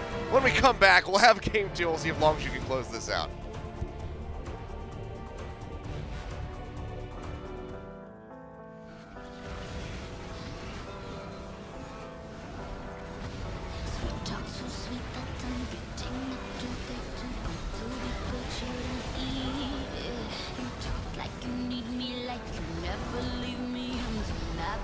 To believe that I was good on my own until you came along.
So coming fast, so grab the duffel bag and let's roll.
Welcome back, ladies and gentlemen. As you can see on your screens, Fly did quite a bit of damage. Not as much as Ghost on that Varus, but still able to come out with a win. And funnily enough, Gorilla beating Prey in damage. What's funny about that, Achilles? We're in the Season 7 meta. Supports are the true carries. Ashe just shoots out arrows, and Zyra mops up the kills. But Aurelion Sol, the only non-poke champion, actually doing a lot of damage, and we'll see if it's Crash or Fly for the MVP. It's gonna be Fly. All right, well, what better way to kick off things for your 3rd anniversary than to net yourselves your 2nd MVP win, 81% kill contribution, deathless game, 7-0-6 on the score line, just an absolute monster of a dragon. I mean, and Fly's the guy that needs to keep this up, needs to keep playing these champions he's good at and trying to stop forcing himself into the meta, because he is unparalleled on champions like the Aurelion Sol. He looks so good on this champion, so impactful, went around the map, did his thing, his timings were great even though he lost some trades early in the game. This fight in particular, just cancelling out Karma and Double AD casually in the back line. Some of the focus from the tanks on the enemy team helped him out, but still, this was majestic stuff from Fly and very well-deserved MVP. Not dying on Aurelion Sol, a champion that really does get down and dirty, is impressive in and of itself. Especially when he's leaning against a Corki, but Temp just didn't stand a chance in most of these fights. I mean, Fly just continuously targeting him out and just absolutely deleting him. I'm sure we'll have a replay of that last push. Yeah, here it is. The Voice of Light just devastates them. Let's see the replay. We're going to see it one more time. Consider how much health he has. Boop. That was a lot of damage from Fly, who, you know, varied up the bill, got the Death Cat, which allowed a kill like that to happen. You know, even after the nerfs and the tweaks to Aurelion Sol, Fly still makes it happen. And you know, we thought Tempt would be the one to really stamp himself on this first game, given his form this season. Fly certainly was the MVP of Game 1, and now we see BBQ find themselves on the red side. This is a series that could certainly go all 3 games, but it'd be a statement series for Longzhu if they could take it down 2-0. Yeah, for sure.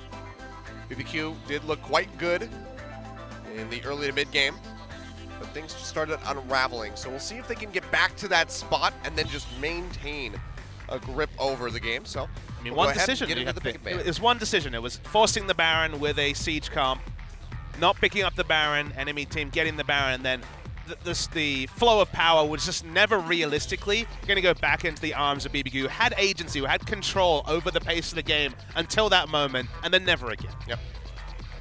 Well, here we go. Longzhu now over on the blue side. Jace still going to be targeted out in the first round, so not too shocking that they take that one off the table, because we have seen him flexed into both top and mid lane as of late. I mean, Jace is going to be 100% contested, at least for week 1. Doesn't feel like any other champion was as obviously buffed as Jace, who already was oppressive in lane, and then you give him more power earlier. So even if he snowballed early, he got a Serrated Dirk, you're like, oh, this is going to be a hard lane. Now the Serrated Dirk's even more of a prize for a snowballing Jace, so people have decided don't want to deal with that anymore.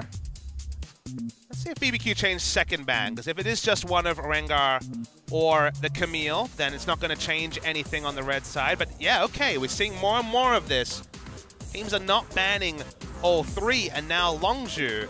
Will we see the trade of OPs, or will we see trying to force the 3rd ban from BBQ? Because Longzhu could just ban one of them and then just take the champion left over that they prize the most if BBQ doesn't ban them with their final ban. Yeah. Because basically, blue side had an advantage because red side was effectively forced to ban these champions, and you can reforce them to ban the last one if you ban one yourself, and that's why you see the Camille ban come through and basically say, are you just going to give us Rengar? And that's the question we're going to have to see BBQ answer. The very bold of them, if they want to let that Rengar go through, still has quite a good win rate. Yeah, Crash actually has looked fantastic on Rengar when he's gotten his hand on it, and given that his performance level on the Rex side was up there as well, BBQ will be playing with fire, and they are going to keep playing. So the theory here is they banned Jin and Ashe and want to take Varus themselves in the first round to give themselves an AD carry mismatch, force prey onto something like a Caitlyn. And now Longzhu have the choice. Do we take Rengar or do we take Varus? My initial impression, given Crash's mastery take the Rengar. Of the Rengar, is take the Rengar, but that is how high, with the lethality changes, Varus has risen is that Varus is now Sin. Consensus, we've seen it twice now. Varus over Rengar. First team didn't win, that was yesterday in the first series. But BBQ now look like they're going to get themselves Rengar and another pick, so it's not like they're going to get scraps on the red side. Yeah. I mean, you'd have to expect that maybe we see the Caitlyn come out for Ghost since the Ashe and the Jin have been taken off the table. But as well, going back to Longzhu, Kha'Zix is something that could come through. It's banned in game 1. It's available now. See, in that scenario, though, BBQ will still feel like they won because Ghost is the Caitlyn player. Ghost has played his most paid champion this year is tied, at least before this series, with Caitlyn right at the top. So I don't think he's going to be that unhappy to be forced into Caitlyn. They will just take it as their final pick on red side. Otherwise, then we're going to see silly season where like Caitlyn Ezreal gets banned in the next round and you throw the playbook out the window. So of either team getting forced onto the Caitlyn, very much the fourth champion that is considered the AD carry role, you'd think BBQ will be happier in that scenario. So it's really intriguing now as we're seeing the seesaw that was started by the Jin ban, second ban on red side. Kha'Zix will be locked in here for Crash. And it looks like we might just have the Karma come through for Gorilla. So not going to be seeing that Misfortune, which is something that we saw banned away quite frequently because people wanted to go for the Zyra. But Gorilla, even being the one to really originate that MF support, is not going to go for it. Locks in the Karma. So a lot of protection here to help get Varus through lane while he has that tier, as well as offer up more wave clear. And, you know, no-brainer here for Ghost. He will go for the Caitlyn. And again, he was pinched into taking it now. If they waited to the second round, there would have been more AD carry bans. And now we see Aurelion Sol banned. Okay, so even though it would have been most likely a blind pick Aurelion Sol, they will just ban it away, such as Fly's mastery of that champion. Maybe we get the Zillion now. Outside chance, Kilios, but when we see something like Corki locked in, somehow I doubt it. Corki is still available as first pick on the red side. Could see it banned away by the end of this phase. You never know, but I just realized Ryze was passed over in picks and bans last series. yeah. I knew it was available for the second round, but clearly the Aurelion Sol strategy on red side, which they won with the last time out, Longzhu wanted to stick around with. So far it is mid lane bans in the second round. We saw Cassiopeia in game 1, seen that very frequently banned away, but Syndra from BBQ. Do Longzhu want to leave up Cassiopeia or take it for themselves? So Taliyah, Cassiopeia, Corki is likely to be the mid lane champion pool without a final ban coming in. Cassiopeia has a pretty happy time against Taliyah. Against Corki, it's not so much fun. Let's see what they decide to do. Cassiopeia is probably the highest power champion, even though Corki gets so much respect abound. Corki does make a lot of sense in the BBQ comp. So they banned the Cassiopeia. So will we just see Corki versus Taliyah this game? Longzhu are basically looking for a top lane tank and something like a Taliyah. BBQ 3 games in a row of Corki. The last one was their first defeat. Do they want to revisit it? That's the question. For now, going to start things off with their top lane. They snatch up the Maokai. And their drafting on the red side's been a lot more clean, even though they made that gambit of leaving open the Rengar. I kind of feel pretty happy with the scenario they find themselves in. They're not blind picking double solo lane this time. They took Maokai in the first rotation on the blue side, and that really hurt them and their drafting strategy in game 1. Well, it's just going to be Shen yet again here for Expression. So will it be the Taliyah or the Corki? That's the two that will be considered on the side of Longzhu. It will be the Corki. So they themselves kind of have a half and half comp here. They have double AD and no frontline. A Shen for a frontline, but Shen's not really grouped very often. And as I said, there were 3 champions to be considered given the meta champion pool. Cassiopeia banned. We will get the Corki versus Taliyah matchup. Longzhu are very squishy, even though Shen is a super tank, just because Shen is split pushing the whole time. So if Longzhu fall behind early, they'll have a lot of trouble warding, because they'll just get deleted by the seismic shove or the twisted advance into focus fire from BBQ. So I'm actually pretty worried for Longzhu here. This is the sort of comp that Rengar preys upon, because guess what? They're not going to have Rengar ult warning indicator on anyone other than the 4. He's not going to be going to Shen's lane in the late game. He's going to be going for the squishy center behind the Shen. They DPS down that target. Shen ultimate doesn't come through. It's going to be pretty easy pickings for BBQ. Yep. Gorilla going to have to be Johnny on the spot with his shields when it comes to that Rengar jumping in, or else All the carries are just going to get absolutely destroyed. But I mean, that could go either way here. Both junglers very heavy on the snowball with this Kha'Zix and Rengar matchup. So we're playing to the lore. But even though we got the second double AD Corki comp of the day, it felt like BBQ in Game 1 had more team fighting options and could actually scale with their opponents. This time, if Longzhu do not get ahead, they've got a lot of headaches and kind of problem solving to have to do to even have a chance to be competitive in the mid game. So real snowball win lane win game stuff needed from Longzhu game. Yep. And Tempt, he's going to be a very key member for BBQ, getting ahead of having that Weaver's Wall available for him on the Taliyah. We've already seen his proficiency on this champion. Fly was a little bit more up and down when he's played it. Still has looked quite strong though.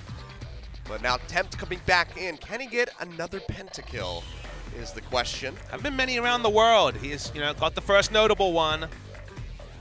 Can BBQ bring this series back? I like the draft, but still work to be done to bring it back and force us into a best of one for all the marbles. Yep, we'll see if BBQ is able to do that or if Longzhu will just close this out nice and neat with a 2-0 victory. Would be their second one of the season. Kongdu Monster their first, but let's go ahead. Get on to Summoner's Rift for Game 2. Longzhu versus BBQ.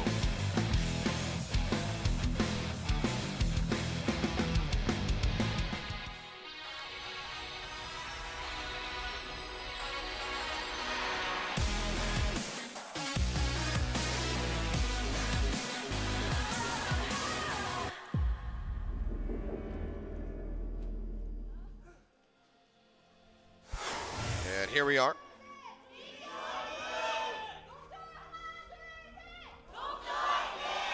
Fans definitely trying to transfer their energy. For a match that's, you think back to 2016, the then struggling Longzhu Gaming versus effectively ESC Ever, now under BBQ. We got pretty much a full house here at Sangam Stadium. It's Pokemon fever everywhere, Achilles. All the NA fans like, what's going on with the Pokemon? But the reason why Pokemon's such a hot topic here is that we've only had, what, a week and a half, 2 weeks of Pokemon Go in Korea? Yeah. The app was not made available back when it swept the rest of the world. But finally has made it over to Korean shores, and predictably, everyone's going insane. Yeah, and a lot of you guys probably like, why Pokemon Go? It's so boring now. It's like, well, these guys never had it. Yeah. Closest we had was... Ingress. Yeah, Ingress. There we go. I couldn't remember what game it was. Doa played the hell out of that one. Definitely did. You would know. But, yeah, it's kind of swept the nation here. People quite excited by it, as well as the new Fire Emblem Heroes. It's kind of come out. I was playing Pokemon Go here and there, but Fire Emblem's kind of taken over in my heart. More your jam. I like turn-based strategy games. My favorite, as far as like on Nintendo consoles, has to be Advance Wars, but you don't get those games anymore, unfortunately. Now that's a game that I would love to see hit the mobile sphere. We had, especially with the Nintendo Switch coming out, and we had Super Mario Run already. So why not some Advanced Wars on the iOS or Android store? They could definitely do it the same way that Fire Emblem Heroes is, as far as the control system goes. Just let me turn off animations, that's all I asked. They did that in Fire Emblem Heroes, so do that in Advance Wars, and I'll be a happy man. I think most turn-based games these days have that Nintendo option. can impress us sometimes with lacking features. Let's not talk about the lack of voice chat on the Switch. Voice chat on your mobile phone. Yeah, I don't know, man. I don't really have a response for that one. Nintendo, they make some weird nice decisions. shove. Oh boy, Tempt tries to get the kill. Flash away by Fly will keep him alive, but really good pressure coming out already. And Tempt was really smart in how he went for the all-in at the end. So after he hit the rotation, it was going to take a Q and an auto attack. He waited to see if the Q registered before flashing. That forced the Corki flash. He gets the most out of it, and he doesn't use either of his summoners. Double mobility summoners compared to just the Corki Valkyrie for the next 5 minutes. Yep. See, Crash just too late to try to answer with a kill. Tempt able to cheat down towards that lower side of the lane. He gets himself out safely. So Flash down on the Corki. Fly going to have to rely on just the Valkyrie to keep himself alive. Plus already at level 4. So just 2 more levels. And then that Rengar is going to come hunting his way into mid lane. Try to get rid of that pilot. Nice trades from Tempt, though. Both these guys, as you outlined, have looked the strongest on Taliyah that we've seen this season. Crown also up there as well. Hasn't been playing it as much as we might have expected. Still goes for the victor here and there. Turns out he likes that champion. There's something great about Crown having the pocket victor, just as Fly has the pocket Aurelion Soul. So something that we've actually seen in other regions, high, playing it on FlyQuest, a lot of people got hyped over that, is the Zed potentially coming back with these changes to lethality. I'd be very interested to see, you know, of course, Faker going back to that pick. Mickey. Yeah, Mickey as well. Mickey and Faker, two big Zed players. BDD also made his name on Zed. We'd have to see BDD to get excited about BDD. We haven't even gotten a glimpse of him yet. I mean, we've seen him in the back room. That's why a lot of, I think, English language Longzhu fans have this kind of terrible duality where they're like, oh, it's great to see Fly finally doing well. Oh, no, we don't get to see BDD for longer now. You take the good with the bad with the good. Crash coming back over towards mid, but there's no CC to come from this Corki. So he'll just push him down into the river. Bless was there to back him up as well. So that definitely could have went a bit poorly for Longzhu if they had tried to force the gank. Yeah, still on 7.2. First day on 7.2. So you say still it's on weird it, to say 7.2, but 7.3 notes came out today, and the reason why I put my head is Fly once again surprised by the range on the seismic shove. You'd think he'd have very well versed with this. Exactly, have a keen eye. He'll be very well versed on the range of the seismic shove. The reason why I jog my memory about patches is that I saw Rengar and I remembered that even though a patch has come through, he still is able to block incoming CC for 1.5 seconds. That's a mechanic that needs to go away. Yep. Hopefully, we'll see it gone. Well, I mean, we will. Just give it a couple weeks. Yeah. Well, sooner rather than later would be nice. We'll see when the patch is going to hit for us, though. It's to expect that it will be quite some time. 2 weeks, and I guess 3 weeks, because 2 weeks is IM. Oh, yeah. So the way it works is that 1 week for balance changes, 2 weeks for heavily rework / new champions. Because of the timing of when patches come through and the fact that we are broadcasting 5 days a week, that usually means the extra week given the start day. And then it is IM time after the next week of champions is over. So it'll be a little while before we see it. Doesn't mean IEM is likely to be paid on 7.3 though. That's Rango. Yep. That's going to be our last broadcast day of LCK. Before that's going to be on the 19th of February. That's at the Gangnam studio. And then they will be bringing us back in as we resume on the 28th. So going to have that nice little break in between. And guess what that means, Achilles? We resume with, I believe, either that week or the next week being the double Telecom Wars week. Yep. See it right here. End of the first round robin, start of the next one. Yep, it's the first game of the day on March 2nd, KT versus SK Telecom. Longzhu MVP, but of a lackluster way to close out the day after that Telecom war hits. I mean, everyone who's watching this game really needs to get out there. I mean, everyone's going to be talking about the Telecom war with all the talent on display, but that could definitely set records for a non-finals game of LCK. Amount of power on the Rift in that series. Oh, yeah. That's going to be... I mean, just do it power ranking. You're like, who's 10th, you know? Who's 10th on the power ranking of 10 players? Hard one to choose. Pawn, maybe? Yeah, I would have to... I think Pawn's actually pretty... almost obviously the 10th in that sense. But after that, it's really... who's the 9th best really player murky between KT and SKT starting lineup? I don't know. I need Fion. I need a power ranking from you, rather. ESPN's got this. You've got 12 hours. And I'm sure one way or another, somehow an NA player is going to find his way onto that list. Bjergsen just pops in there. It's like, huh. Picture of Quick Shot under it. Yeah. Oh, man, he'll never live that one down. He has a good sense of humor about that one. Oh, sure. I mean, you have to. You know, I mentioned it to him when we chatted at Worlds for some reason. That's one you laugh about. Yeah. It's a funny one. It really is. This hasn't been a funny game. It's been all business. Oh, yeah. And thus nothing to talk about. No one doing anything except for Tempt doing some damage. That's what happens when you don't have Ashe. You just have less excitement in the bot lane, even though we have a Rengar. Rengar Caitlyn, not the most bot lane synergy. you know something's amiss when the most exciting thing in the first 10 minutes is that an Ocean Drake is taken. Oh, and there's going to be a second one in 6 minutes. Think of the sustain. It's actually quite relevant for Longzhu in particular when they're going for their sieges. Won't see too much mana itemization from Fly outside of the Sheen. Farm. Poke, poke, poke. Ghost eats the piercing arrow.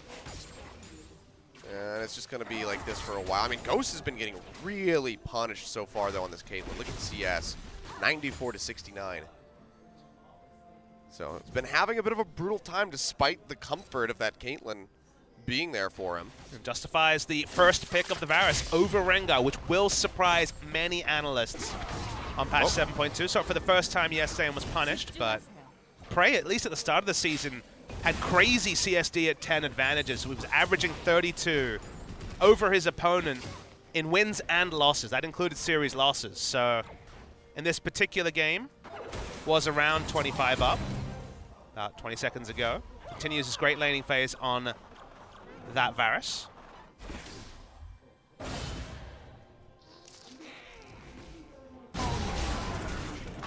Ghost yet again getting chunked out. Might have to recall quite soon. I mean, the CS is really just hurting him, even more so that since he has that cull in the inventory. So stacking it much slower than you would hope. They're going to be a ways away from that big payout, and it's going to delay his build pretty significantly. It's also the sort of item that you're only building if you're at an odd gold value. I clearly wanted BF's sword on first back, but ends up with pickaxe, the cull, and boots. So he has more items, but because he's been forced into shops, he hasn't had the comfortable shops that Prey has had. It has that kind of emergency itemization, which Ghost is going to need his team, and specifically Tempt probably, to pick up the pace of the game, because consider he already had the much slower item build path of needing 2 items to be relevant, 3 to be teamfight ready, and now that all those items are going to be delayed pretty significantly with the cup. Yeah. Now Ghost still takes another hit on the backside, and he will go ahead and recall. Have not seen that Weaver's Wall yet. Tempt at level 9 at the moment.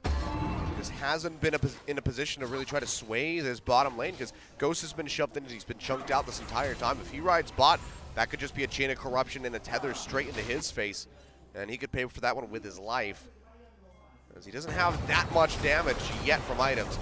We Fly going forward, seismic shove not going to connect. Exhaust comes through and he just disappears. 50% to 0. Crash comes up with the isolation damage and gets first blood. Yeah, we've seen Fly be really smart about that particular engage. He's been on the back foot the last 2 times when Tempt surprised him with the seismic shove, but this time opened with exhaust. Good follow through is crazy. Tries for the red buff, still doesn't get it. And then ult for Flash is a pretty good trade for Longzhu. Yeah.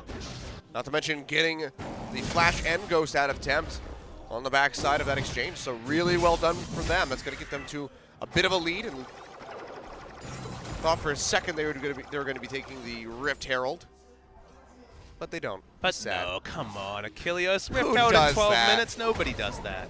It's either taken at like 19-20 or never. Yep. Man, that feel when you found something that was like less appetizing than a Cloud Drake. And Cloud Drake's good now. You know, 20 movement speed's pretty good. Rift Herald's just so hard to kill. He is pretty tough. And that's with Shen Kha'Zix. Even they were pretty fast for a duo, given that Kha'Zix has a happy old time with isolated targets. Not worth the endeavor. They just won't help Expression win lane harder. Actually pretty decent on Kha'Zix for burst, but Longzhu are doing everything right. Bot lane has been a landslide advantage of pressure for Longzhu. Means that with that pressure, Vision has started to be pushed into the jungle of BBQ, try and make Bless a bit more accountable on this Rengar. Yep. And I mean, if you're like me and you initially think, like, why no Misfortune support to counter the Zyra? You can see it right there in the CS, and the poke damage that Ghost and Totoro have been taking is just so oppressive. The amount of harass that can come through, those constant mantra Qs, the piercing arrows. And you can see Fly just going to get a blue buff handed over to him, goes for a little ride in the package. Zyra also has more options against Rengar. Oh, Ghost. He gets rooted, but can't exactly go in for the kill. Misfortune really can't walk around the map when Rengar ults up. At least Karma has a shield for both herself and allies, and the tether can be relevant as well. Oh, big engage here. We're going all in. Yeah, tries to get the root, won't find it. Doesn't get a pop-up with the ultimate either.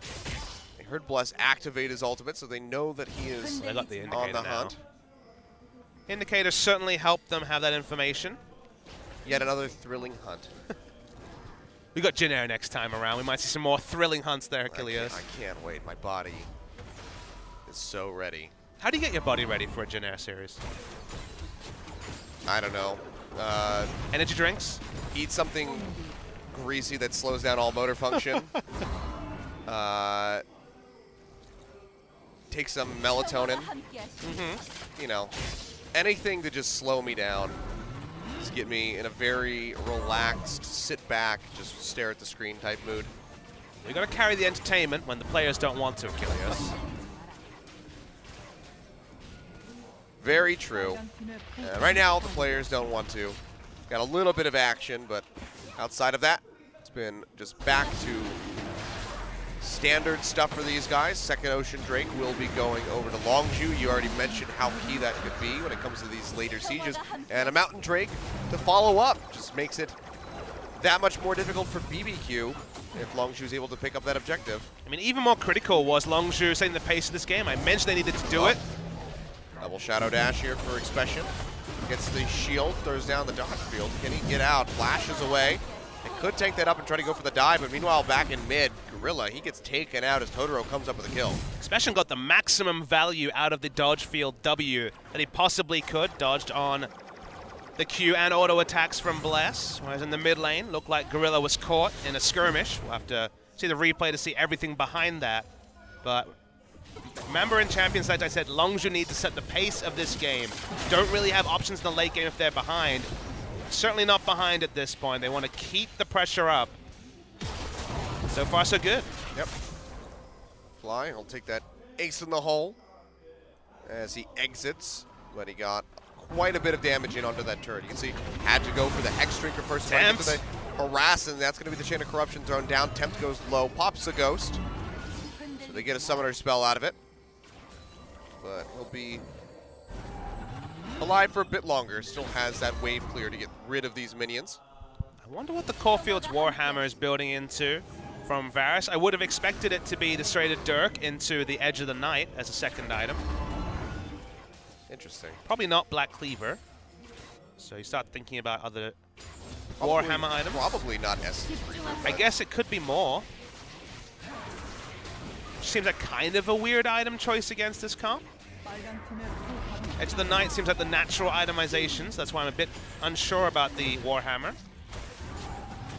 We'll have to keep our eye on that. Tier Essence Reaver is kind of weird. I don't think that's going to be the build. Yeah, that's why I think that'd be a little bit odd. I mean, never run out of mana, but Prey maybe showing some innovation or well, Ghost some in trouble. differences. Yeah, Ghost, he's going to flash away, pops the heal, standing out, he Nice comes trap. in. Yeah, really good trap to lock him up, make sure that the Shen couldn't get on top of him. Speaking about getting on top of people, that's Bless coming over the wall, tries to find Crash, but finds that the trade damage from being isolated is just too great. Has to jump out of there with a flash. And now a Chain of Corruption landing on Tempt. Here comes the Shadow Dash. They take him out. Prey comes up with a kill. Bless trying to offer some bolas from the sidelines, but has to peel out of there. And that might be a tier 2 going down. The wave not really there to Longzhu trying to force this. The answer looks like it might just be yes, as Prey sticking around. New minion wave arrives, and this should go down. If League of Legends ever takes a backseat, maybe Prey should consider FPS, because flicking this game with those Chains of Corruption has been amazing to track. Really nice stuff from him. Getting that pick onto Temp. Meanwhile, Fly didn't quite get the solo kill on Ghost in the side lane, but just returns to it. Getting an inner turret, and they are playing this drop just as well as you could. No power spikes missed, no timing windows missed. 5,000 gold at 18 minutes. Great reward for action from Longzhu. Yeah, very nicely done so far. So looking much more together than they were in game 1, at least at the start. So just identifying every single objective, moving toward it as a unit, and taking them out one by one. So tier 2 mid already gone. That is so crucial for Longzhu to be able to get deep vision and set up for objectives like the Baron that's going to be spawning in less than a minute. Don't think we're going to be seeing that taken this early on, even though there is quite a bit of damage that Longzhu can offer up to try to net that objective for themselves. If you remember the draft, I was excited about what BBQ had and questioning Longzhu's because of needing to hit certain windows. But the thing about a draft like Longzhu's, when you execute on it perfectly, when you hit all those windows, you call them execution-heavy comps because in the best-case scenario, you win the game. If it doesn't go the best case, you either struggle or you just end up instant losing from missing those windows. But so far, it's been perfect. Yep. Execution from Longzhu. And right now, BBQ just don't have the items to win any of the skirmishes that Longzhu keep engaging in as they move around the map. Yeah, I mean, this is a 2.5 item fray to the not even 1 item Ghost. Specian will get jumped on. Goes in with the Shadow Dash, still taking a lot of damage. Flashes away. Oh, boy. But the root comes through, ace in the hole there to line up. And Ghost is able to net himself a kill, but that's going to be Longzhu pushing over towards this Baron. They're working it down, already almost a half HP. The Weaver's Wall comes out, locking Fly and Crash inside of the pit. Going to be crazy, popping over on the backside. Throws up the vengeful Maelstrom. Can he stop this? Not going to happen. Smite comes through. Crash takes it away, but now Longzhu need to get out of Rengar here. Temp poking in from the sidelines. Rengar coming in from below. Can they find the kill? Prey gets a lot of damage in on the Temp, but he comes up with a kill all the same. Now Fly completely cut off. Crazy and Totoro will be able to deal with him. He goes down. Bless won't be able to find his way in for a 3rd kill. He'll get a blue buff, but they get rid of 3 Baron buffs from the side of Longzhu. And now it's all about, once again, what can Longzhu make of what they've got? We were talking about their draft, they made the most of it. Now they may need to make the most of the 2 Baron buffs they have, because gold and experience has gone over to BBQ that they couldn't find in the early game. They didn't pick up kills, they watched as Longzhu rotated around and picked up structures, and this is kind of the first injection of gold and experience that they've gotten all game. So now Longzhu, sure, 2 Baron buffs, but they're only on a couple of members, obviously, with being 2. Let's see if they can rotate and make the most, because otherwise, BBQ get to those items, and suddenly team fights become unmanageable for Longzhu. Yeah, I mean, that was a little bit of a catch-22 situation as well, because, I mean, you know, having so many members down in the bottom lane to kill Expression is what led to Longzhu going for the Baron, but because he was dead, they were able to turn this around. BBQ was able to turn this around because the Stand United wasn't there. And the cool thing is, Tempt kind of forced their hand because just ulted straight behind. Suddenly they were going to take Baron damage. They have to do something when they're tanking the Baron, so they DPS it down, and then the call is almost certainly going to be finish it, finish it, finish it. So he forced their hand with the ult. We saw a lot of those zoning ults from Kuzan last time out. Specian trying to get out of here, but the seismic shove is able to interrupt the Stand United. He'll throw down the dodge field, trying to get some damage in on the Ghost, but Ghost does not do damage. You have to expect that Specian should be falling, especially, yep, there we go. Totoro wrapping around the backside, not even needed. The ace in the hole finishes him off. That's 2 kills now over onto the Caitlyn. The rest of Longzhu have these Baron buffs in tow. They're going to be pushing this wave up towards the tier 2, which looks like they will be able to net for themselves. Bless, the first one to react, but the damage is just too much. And this is the tipping point. They've got every easy objective on the map. Can they actually force down a hard objective? Can they take down an inhibitor turret? Because everyone starts to funnel, and there are plenty of flank opportunities for BBQ. Oh, Fly doesn't get rooted. Bless, we'll see coming up from the sidelines. Weaver's Wall comes through. Locks in Crash and Prey. It's only 4 members from BBQ. They need to back away. Goes to spot lane. As long as you look like they want to stick around. At least clear out this wave. They do not have a Stand United available. They do have a TP on Expression and a couple wards that he could come into. They won't get another Baron buff minion pushed into the tower anytime soon. They have to take their chance, but BBQ also. Yeah, Tracy goes forward. Chain of Corruption comes down, locks him up. Takes a hell of a lot of damage, and he's going to have to peel back. Plus, coming in from the sidelines, but no one is low enough for him to delete. Karma shields as well are available, so it looks like Longzhu will just peel back. They get rid of the red buff. They take that away. And they're just going to keep inching forward now. Over 5,000 gold in the lead still. Hold back your laughter, but that zoning thrill of the hunt was exactly what BBQ needed. Only 2 Baron buffs. Minion wave pushed in. That will not be able to be recreated while the Baron buff duration is up. So they just needed to stop that turret from going down. It'll heal. We won't see a return from Longzhu top lane for a while. So good stuff from BBQ. They don't lose the maximum, and now they're trying to fight for this Mountain Drake. 5,000 gold. Is that enough to make up for the team fight comp disadvantage that Longzhu face? have to think that BBQ have to fight over this one. They've already lost so many turrets. All of the inners have gone away, but they just let the Mountain Drake spill over into the hands of Longzhu. A second one to follow up. Doubling down 6 today. minutes. Yeah, just double Ocean, double Mountain back to back. Now BBQ, they've already lost so much, but with the Mountain Drake, it's going to make things that much easier for Longzhu. And I'm starting to think that the Caulfield's Warhammer was a mistake by Prey. Because now he's building his last Whisper. Mistake is a strong word.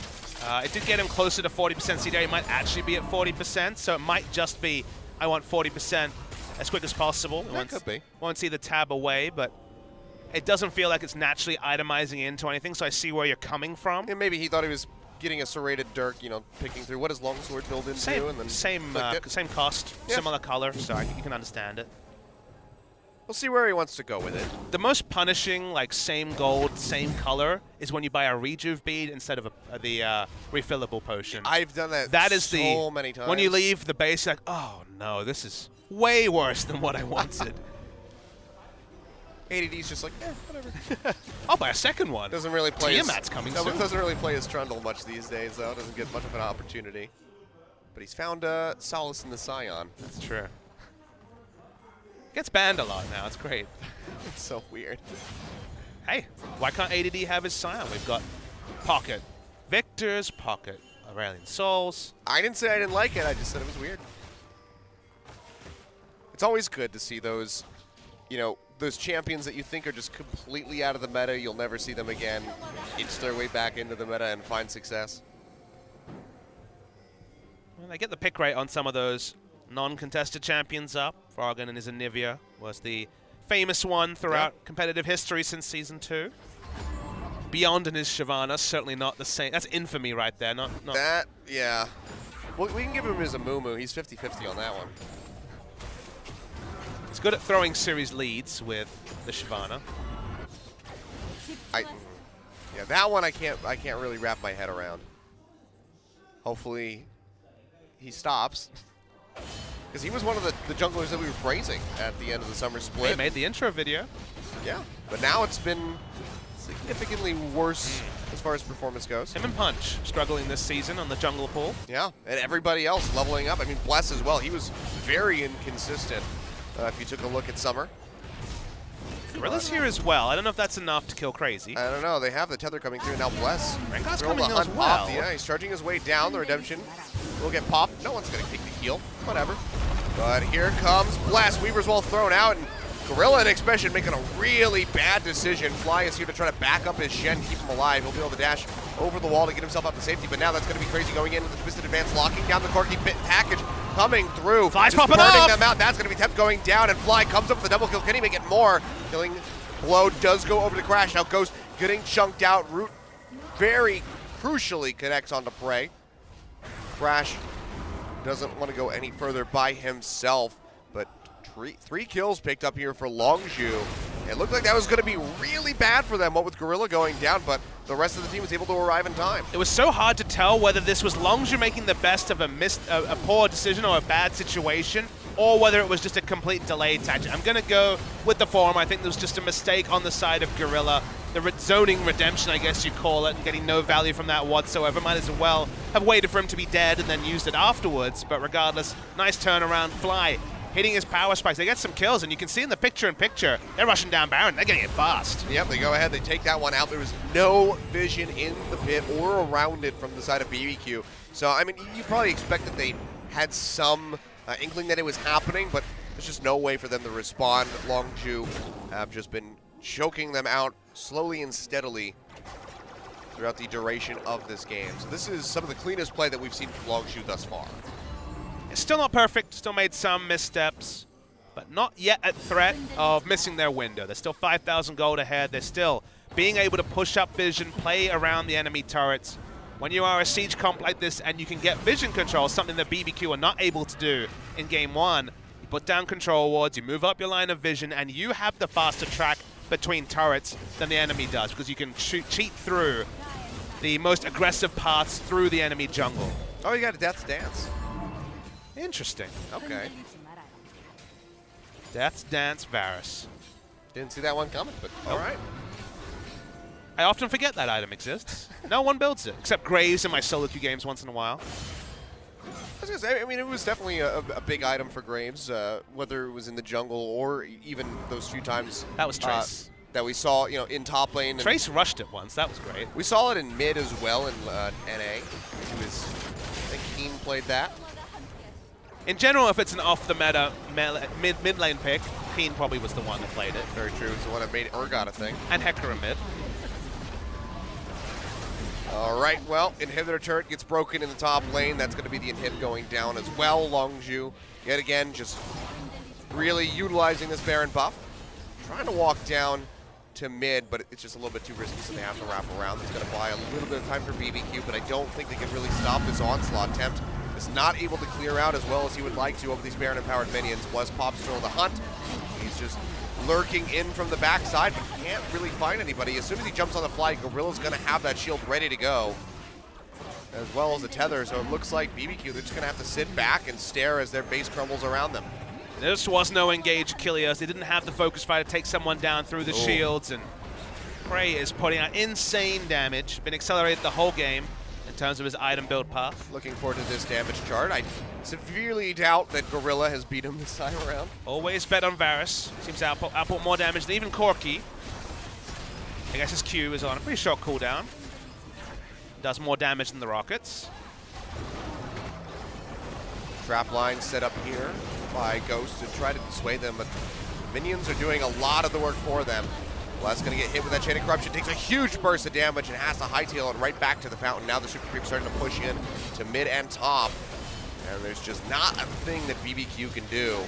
Turtle fall, that's going to be the third inhibitor as well. Longzhu, do they want to just stick around, try to knock down the Nexus turret, or do they go back and spend this gold? Looks like it's going to be the latter. They can recall, you set up the slow push, you have all three sets of super minions come in, freshly shopped, and that should pretty much be all she wrote for Longzhu. Remarkably clean. This isn't the Longzhu we've seen take the Rift many times this season. This would also represent 4 wins in a row for them. Lost to KT 2 series ago, confidently took down Kongdu 6 days ago, and then didn't miss a trick against BBQ. I know I expected more from BBQ this series. Not that they've been desperately poor, but Longzhu have looked, as things appear on paper, the names have finally translated into gameplay and macro decision-making as well. This pseudo-super team is starting to finally find its own playstyle. And predictably, it's on the back of things like Fly's champion pool, Expression, really tightening up his gameplay. He was starting to reach the next level back at IEM. He looked great at Oakland on Echo and other meta picks, and this season is Maokai and Shen, fitting that tank meta very, very well. Everything's starting to come together for Longzhu, and back to the drawing board when it comes to beating a top team for BBQ. Yep. C package going to be used, not aggressively, just to get Fly back out to safety. 3 waves of Super Creeps crashing into the base. BBQ, time for the Hail Mary if they want to have a comeback, but it just doesn't seem likely. Looks like they might just get snuffed out. Crazy getting locked up, takes a lot of damage, knocked down to half HP already, and the first Nexus turret will fall. Templars at the Weaver's Wall to try to cut them off and keep them off of it, but it's just not going to work out. Nexus now exposed, the minions crashing, and you have to think that this is going to be the end. Redemption comes down, won't find anybody. Ghost goes low, he'll jump back towards that fountain. Crazy into the front line, gets taken out, and without the Maokai, without that tanky frontliner, that's just going to be the game. As the Nexus very slowly gets chipped away, but there we go. Longzhu, 33 minutes on the clock, able to go ahead, clinch that one out, and they come up with a 2-0 victory over BBQ. Longzhu, we learned something from that Game 2 draft. They go all in on a poke comp with no real chance of bringing it back if they fall behind, and they execute on it. It's the second part that is the key takeaway. This team can play siege comps that other teams might struggle with because they're just smart in their decision-making early. They got the Varus so far ahead that Ghost was always clearing waves much to the second. He was always second to the wave, always having his turrets go down. And Longzhu finally take their game score away from 50%. They were 5-5 coming into that series. They're now 7-5, and speaking of 5, I believe they will, at least for the time being, go ahead of BBQ Olivers and now be the sole occupiers of 4th spot. Yep, they should be. They should only be +1 over top of BBQ at the moment. But both are +1, but actually they have the head-to-head. Ah, okay.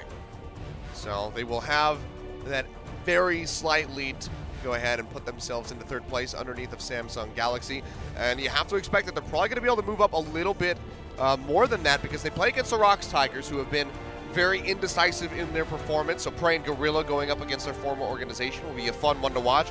But BBQ's next opponent is SK Telecom on Sunday. So given the form that SKT's been playing in, you have to expect that that's probably going to be a 2-0 victory for them. So that'll bump BBQ down another notch and give Longzhu a bit more breathing room potentially if they can close out over Rocks. We've already seen SKT versus Longzhu, sorry, Samsung versus Longzhu right at the start of the season. Was on the first day. It now feels like after this series, they're the team fighting for third. It feels like those are the next two after the two big telecom giants. And we get to kind of track them versus the field as we close out the first round. Yep. Well, nicely done here from Longzhu. Good to see that upward swing for the cohesion and the decision-making on the squad. Things definitely looking like they're coming together as we reach the midpoint of this first round. But yeah, I mean, we talked about how much damage Prey was doing. Almost 10,000 more than Fly on the court. Yeah, 20,000 short of the entire enemy team combined. Lets you know that he had quite the performance on the Varus. The flicks with the ultimate. 2,000? Something like that. 20,000 short would be pretty significant. No, it is 20,000. You've got to add all the numbers up. It does end up being 35, 43, 48 or so, and he did 28 himself. Okay. I can do the mental math. All right. I used to be a Hearthstone caster, damn it. I don't do math. He did lethal damage, is what I'm trying to say. All right. Did quite a bit. And that means he's probably going to win the MVP. Yep. What a surprise. So, I mean, as far as kills goes, you know, not really a lot in that game, because Longzhu, they just executed so well. If you draft like that, you're playing PvE, you're not playing PvP. They wanted to take out all the turrets, they did it very fast. And Varus just makes teamfight initiations non-viable because suddenly the initiators are chunked out to half health, can't engage anymore, have to recall, and Prey somehow has found himself up to 300. He had a kind of rough start. His first series was fine, the next two a bit rough, but jumping up, obviously a lot of players are going to be equal at that 300 points. Baker and Haru right now right in the top, 400 each. Well, it seems like he solved the problem. Just don't be on the same team as Smeb, and then Prey you can finally win some MVPs. We had that cheeky video of him, you know, wanting to be the MVP, the star, but Smeb always swept it out from underneath of him. But now finally, he does have that tie at 300 points. I wonder if he missed an ultimate this game. I want to say no, this one was pretty casual on step. The max range ults are so hard to hit as Varus, but he predicted the movement super well. He hides half of it with the terrain as well, so just strong play coming out from Prey. We can pretty much expect that from him. The Ashe game was a little bit wonky, but the Varus definitely came together quite well. I mean, honestly, there wasn't really a passenger on this Longzhu team. Everyone played their role. Crash looked good as well. His early ganks in game one. Expression played tanks, and not really much to comment on there. I guess Gorilla was a bit silly sometimes, but not going to hold him under the microscope. Good, solid victory for Longzhu. Team with a lot of fans, a lot of new fans especially, with such lovable personalities as Fly, Gorilla, and Prey joining the team, and now some optimism to consider that this team should be moving forward this season. Yep. Nice, clean, concise closeout. Significantly faster than the first game. 12 minutes faster, I do believe. So it was definitely very good pace by Longzhu that they set, and BBQ just couldn't keep up. We're going to go ahead and throw over to Joel for the translation as we get a word from our interviewers here, from our MVPs. Thank you very much, guys. This is Joel with your another interview translations today. We are here with BBQ Olivers, who couldn't pick out a win, and we have Longzhu, who picks up a 2-0 against BBQ, and we're here with their MVPs, Fly and Prey, for the interview. Fly, would you like to say something about the win today? 나름대로 상위권의 BBQ 팀을 저희가 Yeah, we have to recognize that BBQ was in the top of the ladder. We were facing a top tier team, but we're glad that we got the win today. 프레이 선수도 오늘도 역시 뭐 멋진 활약 해주셨어요. 중간에 Prey, as usual, you just put out a very excellent performance with your role.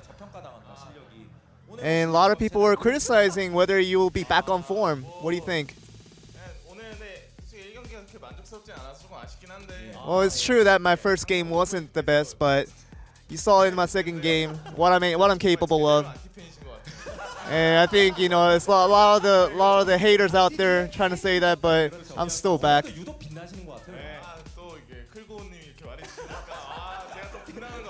Yeah, I think I'm just doing my best. 재밌게 노시는 것 같고요. 그리고 오늘 플라이 선수가 3주년을 맞이했다고. Fly, today is a special day for you where it marks your 3rd year in the LCK. 어떻게 생각했어요? 네. 네, 일단 저는 잘 몰랐었는데 To be honest, I didn't have any idea about that, but my fans were reminding me that it was my 3rd year anniversary. 네. And my fans brought me gifts, and you know, I was very thankful of them. 언제나 감사하겠죠. 그렇죠.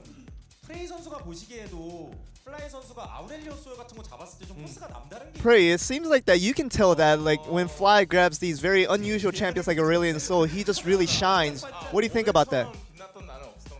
Yeah, I don't think he had a day where he shined as much as he did today, but I'm glad he did well. 그러면 그 빛나는 장면이 혹시 준비되어 있으면. So do we have a highlight clip of him shining as you were talking about? This was probably the most important team fight of the game. 자신이 좀 평가 좀 해보시겠어요? 3대1 해서 다 찔렀어요, 제가. Yeah, this is a situation where I went 3v1 and zoned everybody out, which got us to win the team fight. 프레이 선수 이때 뭐였죠? What did Prey do in this situation? Yeah, I was just sitting around, looking around, seeing what he was doing, spectating as always. Yeah, I was trying to do something, but he already killed everybody. So MVP로 선정된 것 같습니다. 그 두 번째 세트 얘기를 좀 해볼게요. we want to talk about the second set also. 바루스, 랭가. It's just a situation where it said don't give Prey to Varus, and you really proved them again.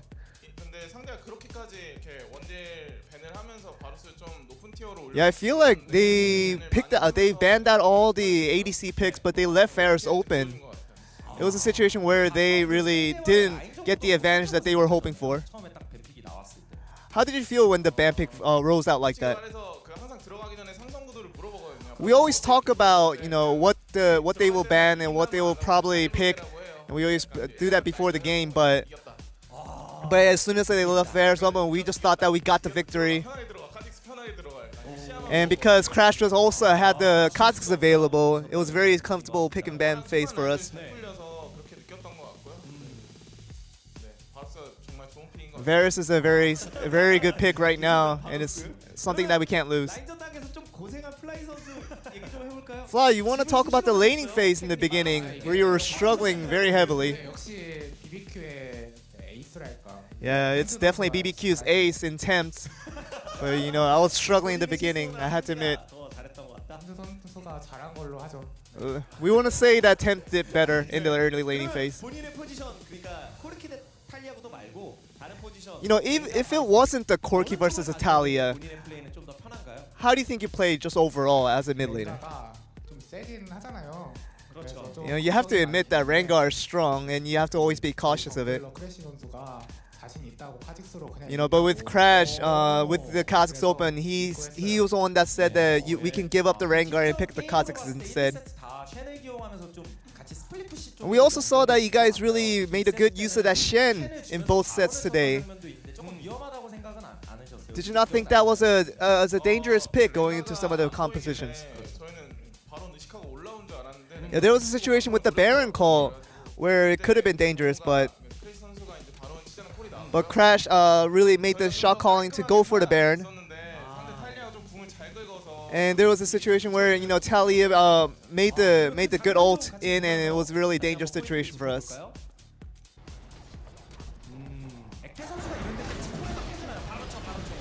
Was it a situation right there where you guys made the call to go to Baron? Yeah, you just say, you know, I'm here at bot, just pay attention to me. But everybody else says also at Baron. Felt like this was a very nerve-wracking situation with. Yeah, it was definitely it was an overdue for us. We would have done it differently the next time around.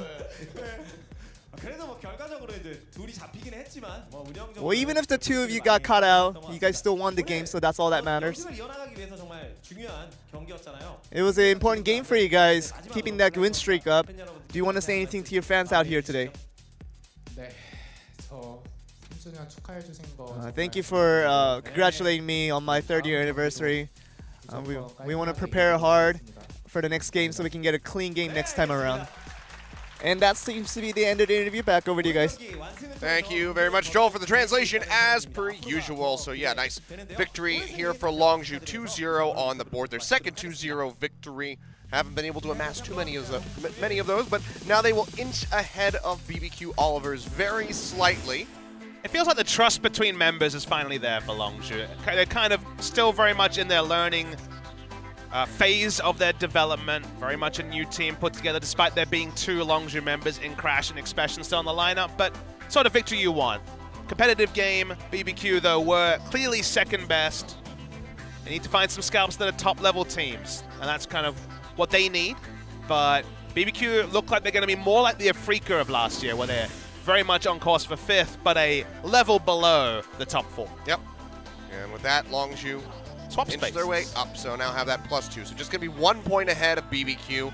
So they'll be slightly behind. Again, that could change depending on how Longzhu performs against Rocks Tigers, depending on how BBQ performs against SK Telecom. If they both lose, then you never know. We might just see Afrika start to work their way back up, as they've had a bit of a climb going from 9th to 6th. We do have to go to a quick break, guys. I say quick, it's actually 15 minutes or so, as our next game is set to start at 8 p.m. Currently 7:10 here in Korea, just about. So we will go to a break. That gives you guys enough time to go get a snack. I'm going to get an IV line with an energy drink straight into my bloodstream so I can get perked up for this Jin Air series, because even though they're playing against KT Rolster, you never know. It could be a very long day still. Now, it used to be the Robin Hood of League of Legends, Jin Air. So the playstyle is going to be the big story. Is it going to be KT, quick game, just barrel over them, or will they bring them to the Jin Air level and extend the game? Wait and find out. Yeah, we don't know. KT, they've been a bit up and down with their performance. Hasn't been as clean as they would like, so we'll see if they can bring that to the table here today. So again, 15-minute break, set an alarm. We'll see you guys then.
Coming up next,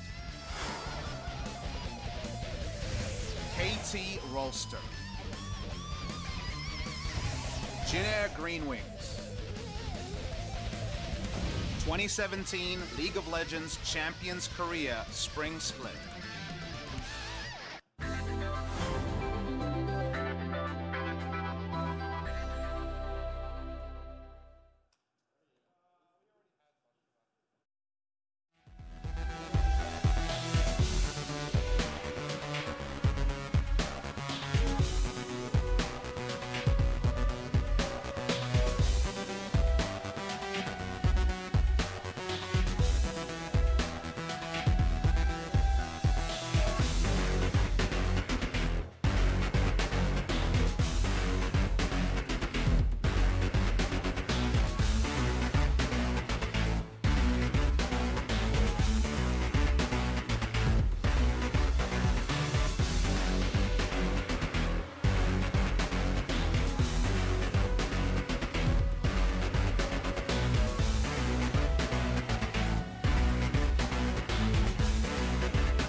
The clock's ticking, the cops are coming fast, so grab the duffel bag and let's roll.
Grab the duffel bag and let's roll.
clock's ticking, the cops are coming fast, so grab the duffel bag and let's roll.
The clock's ticking, the cops are coming fast, so grab the duffel bag and let's roll.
The clock's ticking, the cops are coming fast, so grab the duffel bag and let's roll.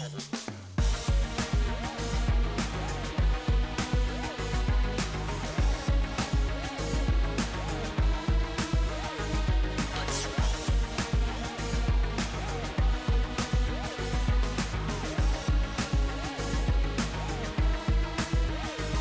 Let's roll.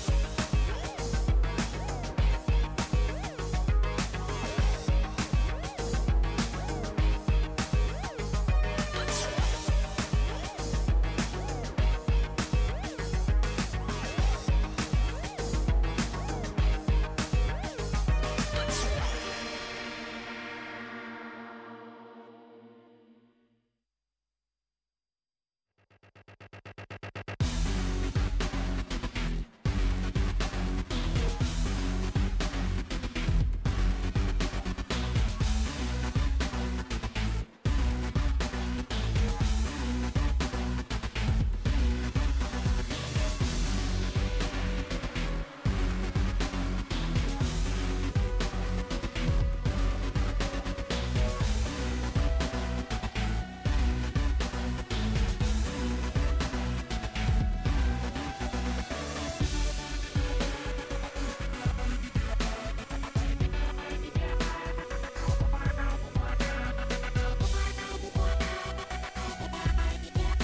Today's matchup.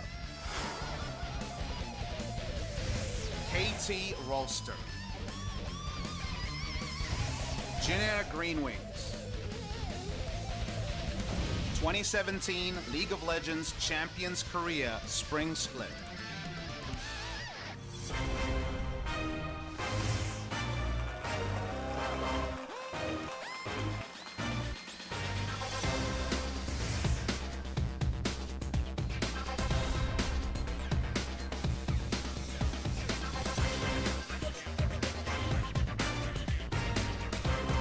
Welcome back, ladies and gentlemen, to LCK. I'm Achilles, that's Papa Smithy, and we are here to bring you game 2 of today. It's KT Rolster going up against Jin Air GreenWings. Recently found their first victory, very convincing in the second game of that set over Africa Freaks. Something that we didn't really expect going into that set, but they've looked like this. Jin Air has looked like a team that they have a lot of potential. They built this new roster around Kuzan, and while they haven't had much success, the glimmering hope of wins has been there for them, but usually it's just been snuffed out too early. And Jin Air have the transitive property working for them, because if you remember, Africa took a game off KT, and then Jin Air beat Africa. Therefore, they're probably going to lose in this series, unfortunately for them. But Jin Air, they look like a good, honest team that's developing. The young rookies, Teddy and Umti in particular, really starting to level up. Whereas on the other side, KT, pretty peerless. Their only true peers are SK Telecom. That match, of course, circled on most people's calendars very much later in this round robin. But today, KT versus Jin Air. Jin Air, what are their expectations here? Honestly, a good performance, even if they keep the game pretty even for the first 15 to 20 minutes, which has never been Jin Air's problem. We know them for taking games to 60, 70 minutes multiple times this season. I mean, if they can even take KT to 60, 70 minutes, they feel pretty good about that as well. Yeah, that's got to be that would be pretty impressive to see, albeit exhausting. But on the blue side, to start things off, it is KT Rolster. Of course, no subs. You know exactly what this starting lineup is going to be. And I mean, this team has looked very strong. Pawn, arguably the weakest member, has had some really up and down performances. But overall, losing that one game to Africa Freaks is the only thing that's keeping them, you know, away from being tied with SK Telecom at the moment. Yeah, the results don't lie. 4 games, 4 match victories, even if some of them haven't been at the level you might hope for when you see the names on paper.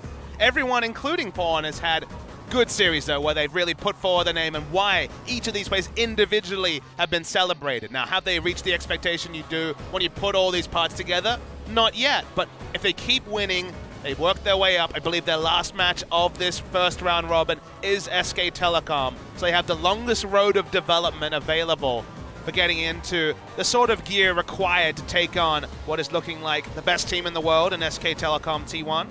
Yep. And over on the other side, it's the team of ups and downs.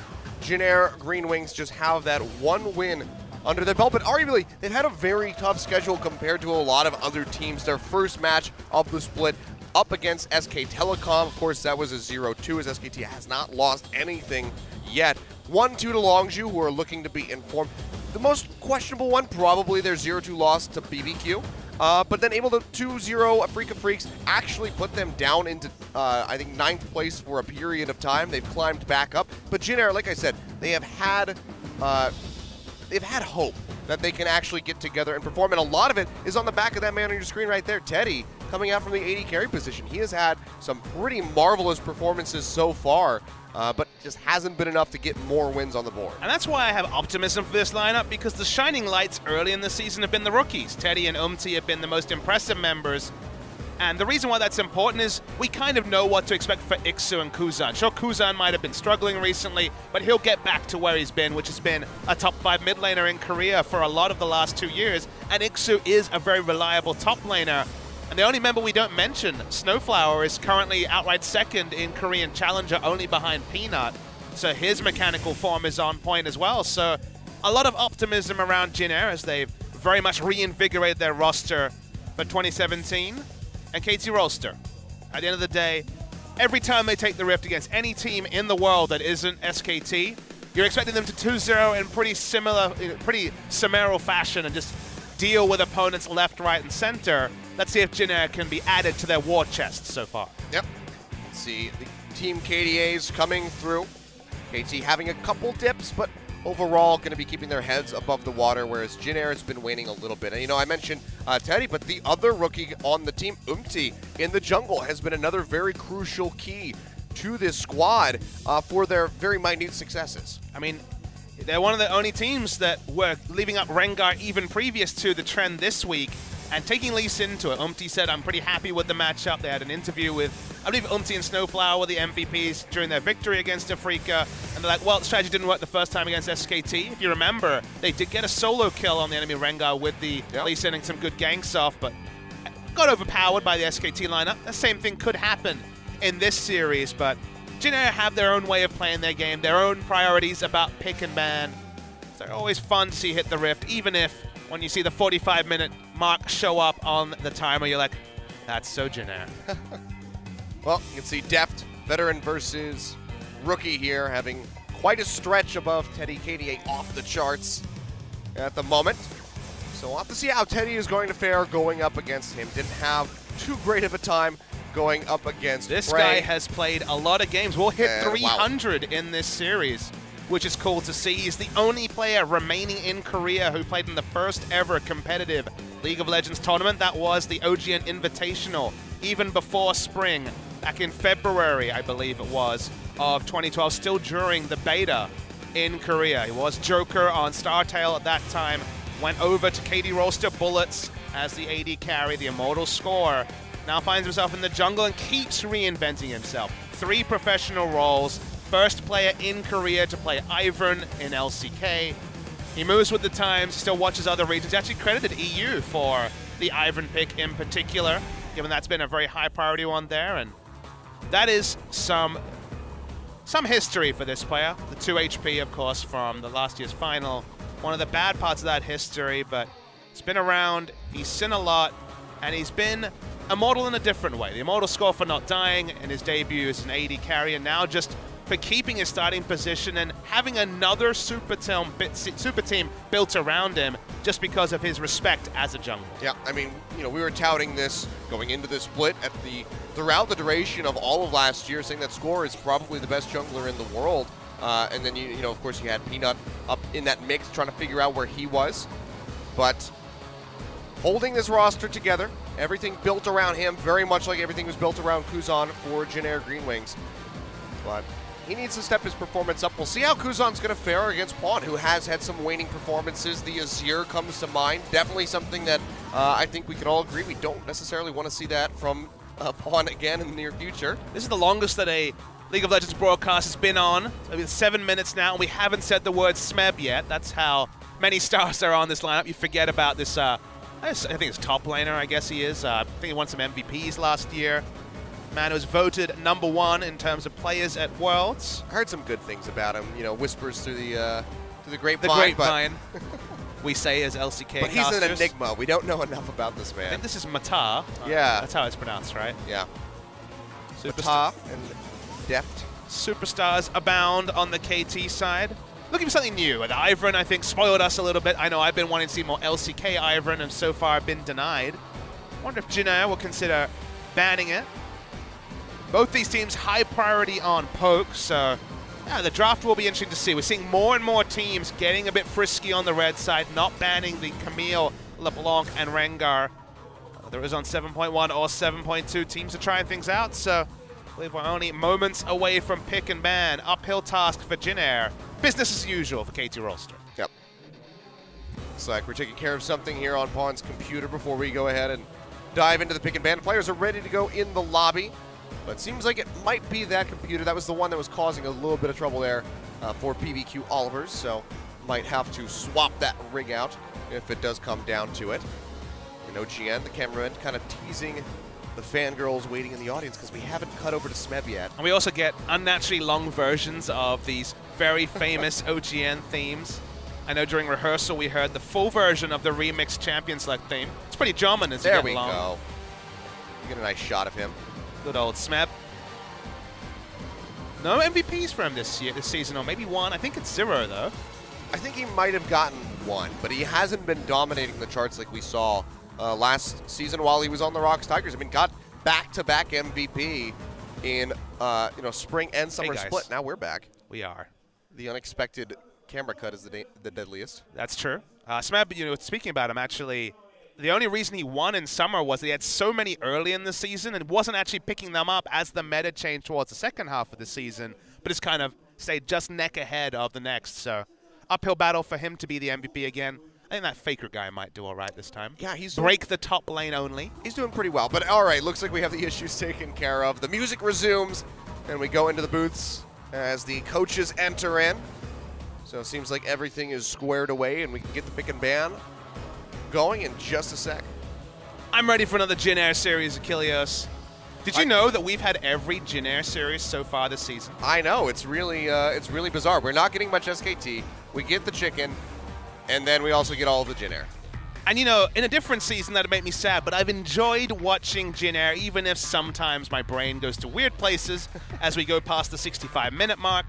Jin Air with Umti and Snowflower, Teddy as well. Rookies and also players kind of redefining themselves on new lineups. They've been fun to watch. Yep.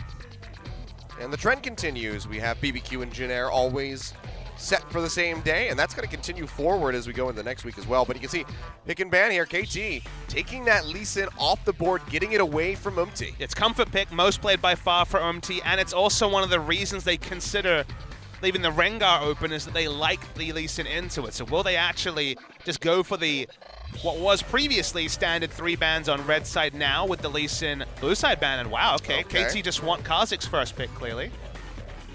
Yeah, Varus taken off the board. So Lee Sin, Malzahar, and Varus, the bans coming out of them, and we have to expect that the Rengar will be banned away by Jin Air, which, as you mentioned, sets up for that Kha'Zix that they could very quickly snatch for themselves. It scores 5-0, 8.3 KDA on Kha'Zix, so they're just basically saying, okay, Jin Air, you're going to give us a Rengar or Kha'Zix. Rengar is the obvious ban, so Kha'Zix's first pick is what KT have been doing, unless they want to get crazy with something like the Ivern in a later rotation, but why show anything when you don't have to? You have tougher opposition than Jin Air coming in the future, so 6th time out already this season for score on that Kha'Zix. Has been one of the more popular ones. Now, Jin Air, where do they want to go? Zyra is available for the support position, something that we will likely see. And then Ashe, as well as Jin, are available for Teddy, but looks like he's going to go ahead and lock in the Ashe. I mean, Ashe Zyra seems like a very obvious first-round drop. Malzahar and Tahm Kench were actually the most played for Snowflower, so you could understand them not drafting the Zyra in the first round, but I think he'll be snapped up by Mata. They just go for the strategy of not showing information. That's why they take the Elise in this round, with jungle already claimed by KT. It is Deft, well known for the Ashe and Varus so far this season. Played a lot of Varus. Almost exclusively Varus went up. Some people won't know this, but it was actually Deft who was the first to flex the Varus back to 80 carry during summer season in China in the LPL. So he was the one that brought back this now oppressive Varus pick in the bot lane. Thanks a lot. He liked it into Ashe in the meta, and that proved to be very much a staple. Yep. Doesn't want to take the Jin, wants to be able to match wave clear, so Jin definitely gives you kill pressure, but Caitlyn has the ability to just max Q and match the wave clear safely. So safe lane so far from KT. All right, there we go. So we will see the MF come out for Snowflower to answer the Zyra. Now, both teams have been playing double AD poke comps, so Corki does shape as Jin Air's first pick of the second rotation. Let's see if there's a ban towards the Corki. Corki and Maokai have definitely become the standard first picks on red side, depending on what lane you want to counterpick. And you might think, okay, well, KT doesn't have a tank, therefore they won't go for a poke comp, but this is definitely the sort of draft where KT could just take Jace, Corki, and go triple poke. Jace surprisingly not banned so far. Yeah, Jace very well could come through, and we know that Smeb is more than willing to pick that up. Played it twice in a row versus a Freak of Freaks. We're expecting it to be 100% contested on patch 7.2. We hit 7.2 for the first day yesterday. Looks like they don't want KT to be going for the double poke comp. So Jace will be banned on the side of Jin Air. Interesting to see what the final ban is. Ixu has looked fine on both the Singed and also the more traditional tanks like the Maokai. I really like Jin Air's comp in Game 2 of their win over Afrika. That was Poppy, Elise, Corki, Kate, Malzahar. Clearly can't put that all together. but the Poppy actually looked really good from Ixu, who was looking good on Poppy last year. So Corki, very obvious safe draft for Jin Air. They want it here, but maybe they'll just go for the top lane safety and go for a bit more of a creative pick in the mid lane. All right, so yeah, teasing out the Maokai. It's either Maokai or Corki. That's just how this draft has evolved on 7.1, now 7.2. These are the blind pick top laners and mid laners that you don't really question too much. Smeb could pull out a Fiora and then just completely warp the game, but if that's not to happen. Oh, Syndra has made it through. Certainly hasn't been a contested pick. We've seen Syndra bans, we've seen some Syndra picks, but because Corki can be drafted into it so safely, Kuzan actually has exhaust, so I think you'll just be going Corki, let's be real. The Syndra's really fallen down in priority. The win rate's actually very low as well. I forget if it's 1-5 or 2-5, but it's not been a winning pick so far in LCK. It hasn't been as impressive as you might think. Shen going to be the answer to go through here for Smeb versus Ixu's Maokai. So not going to be seeing that Fiora yet come out in the next game. You never know. And Corki, the very obvious snatch up, as you've been saying, likely to come through for Kuzan in mid. Not really too much creativeness in this draft, sad to say. Not much Syndra so far on the Rift, so it's, I guess, fun to see on that champion. There's another EDG mid laner, Scout, who was impressive on the Syndra back at Worlds, but it's going to be Pawn running that. So he might be taking Cleanse to deal with the early pressure. And to be honest, at all stages of the game, he's very much at risk of being picked because he will posture forward to look for a stun, and thus Ashe, Arrow, Maokai, and Elise will all be trained towards him. Pretty standard stuff on both sides though. Similar team comps. Jin Air going to be looking for the rotational play that looked so good for them in Game 2 against Afrika, but much tougher opposition today with KT Rolster. That's putting it lightly, I think. I mean, everyone expecting that we're going to be seeing the sad play in here today. But Jin Air, maybe they can surprise us. Maybe they can shock the world. I mean, there's no ecstatic plane, but there might need to be if they beat KT with any aplomb. No Fiora, so interesting to see Smeb just go full tank role player. Yeah, it would be a bit of a feat if they could do that. I mean, we saw, the Fiora ban away by BBQ in Game 1 against Expression, making sure that that couldn't come out. But the Shen was able to handle the Maokai quite well, going for that in other regions, we still saw Someday, for example, happy to go for the famous counter-tank matchup with the Fiora. But that's so weird to hear you say that, other regions and Someday. Yeah, well, he's not here anymore, Achilles, and Dignitas haven't been winning very much recently, so bit of elo hell for Someday right now. But still plenty of good top laners here. Smeb on tanks, though, so probably going to be less solo kills, but wait and see if there's double fervor and some hijinks like we saw in our first series today.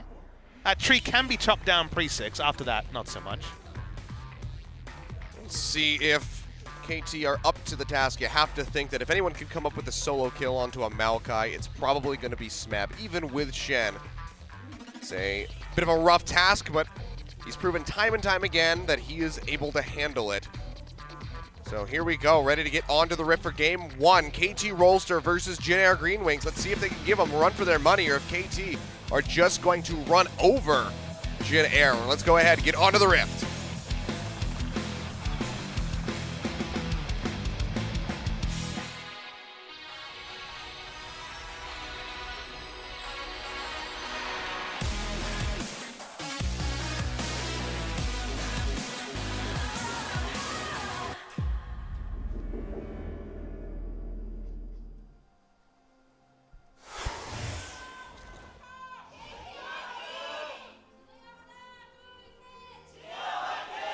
A lot of gusto coming out of the Jin Air fans right there. A lot to be excited about. First match win of the year after what was a lean spell for them. I like the choice of cut of our intro video because so many returning stars on this KT Rolster lineup.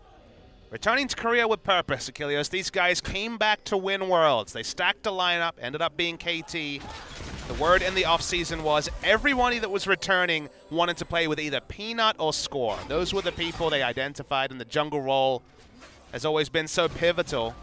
Score got himself quite a supporting crew of superstars. They'll be looking to summarily dismiss Jin Air and their rookies in this series. Yep. Saw the sign there from a fan. Ted Flower, I guess is what they have dubbed the bottom lane of Jin Air. I would have went for Snow Teddy. Oh, Snow Teddy's a good one.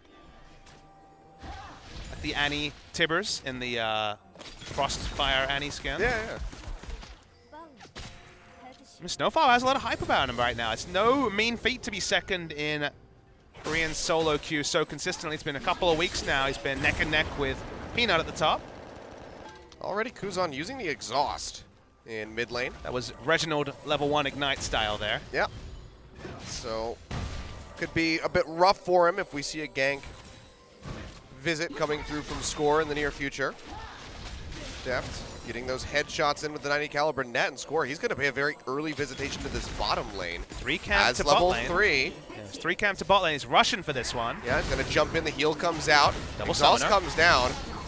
And he'll take a hell of a lot of damage on the exit. Won't be able to come up with the first blood, but yeah, double summoner blown. Heal and exhaust are expended here from Jin Air. It's going to be a very swift recall here for Score, which means that is going to get a little bit of invasion time as he moves over towards these Krugs. Starting off with the counter juggle. Is pinged out, so looks like he was spotted somewhere. Like they saw him roam downward, placed just at the river ramp there in mid. We're able to problem solve where he was likely to go. Yeah, put 2 and 2 together. Say, well, the only camp up at the time was Krug, so likely has to be in that vicinity. He's going to go ahead, knock down that scrying plant, and we'll be able to clear out this ward. Umti's overextended because Kuzan's been forced to recall. Actually first purchased Null Magic Mantle. Ooh, that feels bad, man. So likely going to be seeing that Hex Drinker coming through. The Hex Drinker part is standard, but Null Magic Mantle is the first purchase. Very safety averse from Kuzan. Well, safety first, I guess. Safety averse would have been Longsword. Well, it seems like he's already got a very itchy trigger finger when it comes to playing safely. Seeing that exhaust go down very early was a bit questionable, so might be shaken up a bit going up against this KT Rolster roster. That's there's a one tongue twister. KT Rolster give all the tongue twisters. That's for sure. Bot lane going actually really poorly for Deft and Mata. They were standing up for 2v2 trades, Teddy and Snowflower, more than you might expect. Other bot lanes that get intimidated by the star power on the side of KT. But forced to go back, and Longsword Cull is certainly not a massive opener for the Caitlyn. Uh-oh, this is not a happy time. Very intelligently going to check that, but the leap comes through all the same. Cocoon lands. MT will definitely take the fairer amount of damage in that exchange. Score just isolation so early. Rips right through the Elise. Yeah, Invader's advantage as well. If you're the person who's initiating the trade, enemy jungle will almost always have to retreat. Smeb did not go for Fervor. It is just the grasp, so very much going to be Observer, not needing to watch top too much. No action expected. As per usual. We haven't really had to watch top since it was Smeb versus Marin. It's true. That was one to watch, though. That was a fun one. That game 1 was so good. Rumble versus Jace has certainly not been the top lane meta we've had so far. I mean, it would have been much more back and forth, too, if Smeb hadn't stolen the red buff at level 1. To be fair, the only time you always watch top lane is when Afrika's playing for the first 5 minutes or so to see if Marin dies to the gank. It's very true. It just happens every time. It's great. I mean, it's a pretty easy flow chart if you're the enemy of Afrika Freaks. Is Marin overextended? Go top. Have you seen the Misfortune support flowchart? It's very funny. I actually have not. It's like, basically it's whether to use E flowchart. It's like if you have mana, then use E. If you don't have mana, then go back to the base and get more mana for E. Pawn is clearing out this control ward. Oh, the Cocoon's not going to land. Pawn's still in a bit of a rough spot. He's actually just going to go push right back into Umti. Throws out the ultimate, but it's going to get dodged by the repel. Stun comes through, but he doesn't have any mana to follow up for a kill, and Score arrives just a little bit too late. Pawn actually played that really poorly. Basically, in that trade, when you're level 6 Syndra, it's all about the chicken game between Repel and Syndra ultimate, but his ult was really slow and just transparent, so it's easily repelled by Umti. You need to just hold on to that cooldown, because the moment that you see the Repel, then you have kill pressure on the Elise, so could have been better from the side of Pawn. Yeah, they didn't really try to bait that out with the stun. No. If he repels the stun, then you just Q again and ult. So Yeah. could have been a lot better from the side of Pawn. Yeah, maybe you don't get the kill, but could have forced the flash up potentially. Blue buff being taken away by trying to hand this one off to Kuzov, but Score arrives, and it's not going to win the battle, but it looks like it just goes over to Elise in the end. Again, this is the reason we're excited about Jin Air. They're playing with nameplates off. They're invading, they're playing smart. Score has dictated so many games. We saw his Ivern game where he was counter-jungling every buff. Teddy's low. Yeah, so is Snowflower. Headshot comes through, and he's going to have to flash away. Heal was available, but Snowflower says, you know what, I just got to get out of here very quickly. And this has been a pretty brutal lane for Jin Air so far, as you might expect, what with Deft and Mata being the bot lane duo you're facing. It's actually a mistake from the side of Teddy. Even though he has heal, he's not going to be able to really get any even experience onto minions, and because of the time he's backing, they basically have to give away blue buff as well. Will end up being a trade of blue buffs, as we saw steal away the enemy blue buff. It was either going to be a turret dive or blue given up the moment that Teddy decided to stay. And blue buff goes over to Score, so he takes that for himself, doesn't hand it off to Pawn. He doesn't need to match. Because Corki didn't pick up the blue buff, it's just the jungler's taking it, so no disadvantage there. Snowflower's just randomly walking up here. Yes, he is, and that's going to be a Stand United coming through from Smeb, and a very quick first blood. So Snowflower, very ill-advised, didn't have a flash. The exhaust wouldn't have done a damn thing, and he goes down. You're just surprised to find Mata in the brush, and then extra surprised to see Shen coming onto him. That's what happened there with the ultimate. Stand United for first blood. It is only a Maokai, doesn't have to worry about too much turret damage either. Sloppy. Surprising for sure. Snowflower will feel hard done by, but sloppy stuff.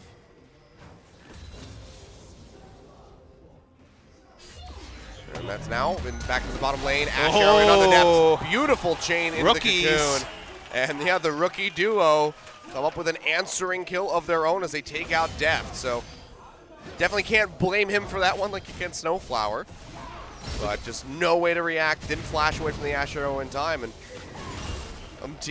right place, right time. Well organized there by Jin Air.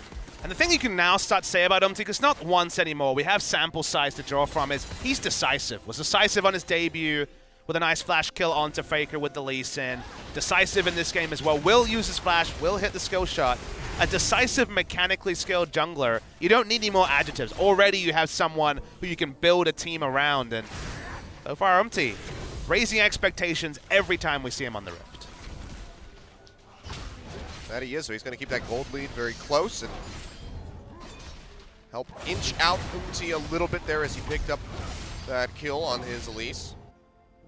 So we'll see where he wants to go. If we're going to get a nice proto belt Elise coming through Peanut style, but can be pretty assured that he's going to look to play very aggressively. I think proto belt makes a lot of sense as well. It's a pretty squishy lineup. Shen accepted, and we already talked about how these Shen cops run. Rotating up to the top side, there is a ward in the brush, but Smeb's pretty far forward, has flash and the shadow dash. Kha'Zix's coming too, that's why Shen postures forwards. Oh, Score says hello, flashes in, chunks him down immediately below half HP. Score jumping in yet again, there we go, there's just nothing you can do. MT not having his flash makes him such a prime target, and now Score is going to be looking for Ix, who has the red buff to slow. He'll force out the flash. Score got so much done on that one gank alone, coming through with another kill. Meanwhile, down in the bottom lane, Mata gets hit up with the Ash Arrow. Full time comes down on top of him. He has to flash out so he doesn't die. Deft isn't able to answer too much damage. I say that as he lands the built-over Peacemaker and really chunks Teddy down. If you watch the replay there, Smeb is the true MVP. His lane positioning with the information he had to bait the Elise to stay and overextend is the sort of thing you don't really appreciate if you're not focusing on it. But he knew that the Elise was there, and he moved forwards but up, sucking in the Elise to stick around just because he knew Kha'Zix was in the area. They pick up a kill there. Really nice top lane spacing from Smeb, who, sure, doesn't get the superstar outplays when he's playing Grasp of the Undying Shen, but still shows his smarts. I'm sure we'll see something from him by the end of this game. All right, then. He's impressed us in the past. I mean, stealing a Baron 1v5 as Poppy was a pretty big feat. I think that was pretty much the moment that really started snowballing his MVP dominance in spring of last year. Bot lane, as you mentioned, starting to go back the way of Deft and Mata after the trade started to look really good for Jin Air. Kuzan's roaming up towards the top lane, does have the package available. He's going to zoom his way in, but won't get any damage in onto Smeb. They want the turret. Should be able to knock this down. Smeb desperately trying to clear it out as best as he can with the Tiamat, but Well, they messed that up pretty impressively, actually. yeah, they have to peel back, and meanwhile, there's 3 members of KT in the bottom lane. They'll be able to knock this down and get the first brick. I mean, there was some communication there not happening between Kuzan and Ixu. We saw no Twisted Advance coming in from the Maokai because he took the first turret shot, and then because Kuzan activated the Gatling gun, they couldn't go for the turret because he took turret aggro, so about as sloppy as can be, means they are definitely second to the first brick race. And Jin Air don't have the fallback objective like KT do. They could just turn onto the Mountain Drake, especially with Kha'Zix. You say that, and it is happening right now. Mata just going to throw out some plants to help tank this and chip it down. Jin Air, they're very well aware that this is happening as the Scuttle Crab is there, but there's just not anything they can do to really answer this. They're in no position to try to contest this, so Mountain Drake will go over to KT. Second blue buff may also Achilles. Troll Ward gives him a bit of information. Ixu could also have teleported. It's going to start running back. Snatches it up with the W. One more hit will do it. There we go. Vaughn gets himself a blue buff. Good takeaway by KT, but really now in a bad position. Ash Arrow is still available. Snowflower gets chunked out. Heal does come through from Teddy to keep him alive through that ace in the hole. Not really sure what Jin Air were looking for there. Didn't really have the Maokai teleport ward available to cement a kill. If he had the package there, then maybe go for a play, but just no way to get everybody collapsed into the bottom lane fast enough to really come up with anything. All roots connect on the Snowflower. Ultimate doesn't even need to go off. Deft has that headshot ready to go, and they take him out. 2 deaths for the MF, and things are really starting to unravel for Jin Air. As KT build up a 2,000 gold lead in 14 minutes. Yeah, a couple of rookie mistakes from Jin Air, and then predictably from the veterans, oddly enough. Yeah, surprisingly, and then predictably, the veterans like Mata, very nice pick around the corner. He knew exactly what was happening. He had full information, had vision.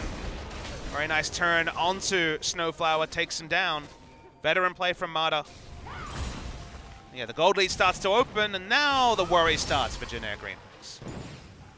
They might have been worried a little bit before this, like when they arrived at the studio, but this is definitely where things start looking worrisome for sure.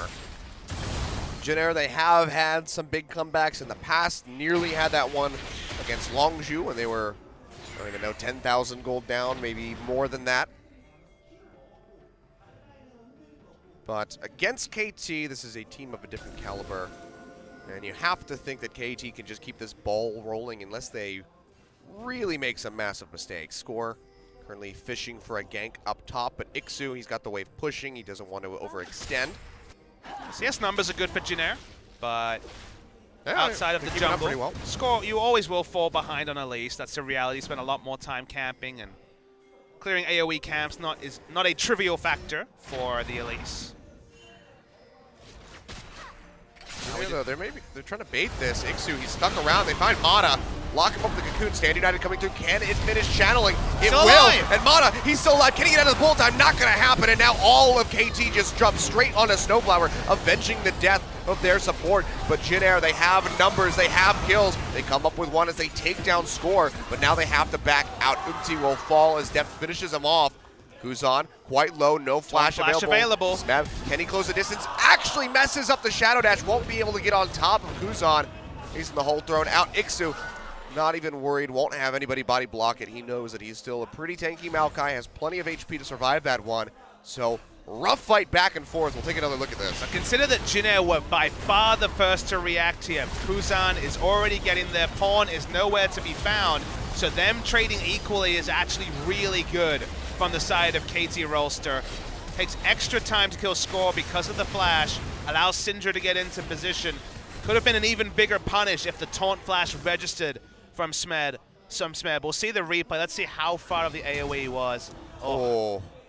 You have to be so precise with the... Couple frames there.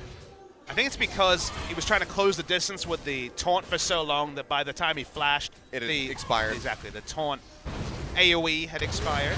Oh, Score getting jumped on in the mid lane. A lot of damage coming out of Kuzan. He's going to follow through with the Valkyrie. A couple more shots would take him out. Score. One more hit. There we go. He does go down. So Kuzan, nice answering kill. You can hear the roar from the crowd. He seems unfazed. This is the first time we've seen Kuzan pull off that sort of solo play that kind of became a trademark for him through the course of 2016, punishing Score for being a bit too cute, walking up to get some CS in mid lane, holding the lane for Pawn. Sort of steadier. It's the sort of thing that puts wind in the sails of Kuzan and actually puts some doubt in the mind of Score, one of the veterans and shot callers for KT Rolster. Yeah, I mean, Kuzan, he's had some very wishy-washy performances. That's a nice way to put it. There's some cast to speak there. I mean, we saw him go back to a couple of his old picks. I mean, I'm sure one of the ones he would love to get his hands on would be LeBlanc, if she wasn't so busted at the moment. That was always a big pick for him. Sandra hasn't held the same value for him this season, but I'm sure it'll come back at some point. I think he's only played it just the one time against Longzhu, so hasn't been, desperately trying to make that pick work. And it very well could have if it wasn't for that pesky ward that Gorilla had. Cassiopeia, the other big one you'd associate with him. Sure, yeah. But with the state of mid laners at the moment, seems like he won't be able to get his hands on those big ones that he really love to have. Tier 1 turret does go down to the bottom lane in favor of Jin Air, but they're trading that for the mid Tier 1. Now, the only extra objective that Jin Air get from their posturing around bot lane out of turret is the control around Drake. So Cloud Drake is something that they got because it was KT playing around top and mid lane and cutting through the enemy jungle. That's where the lines of control are for now.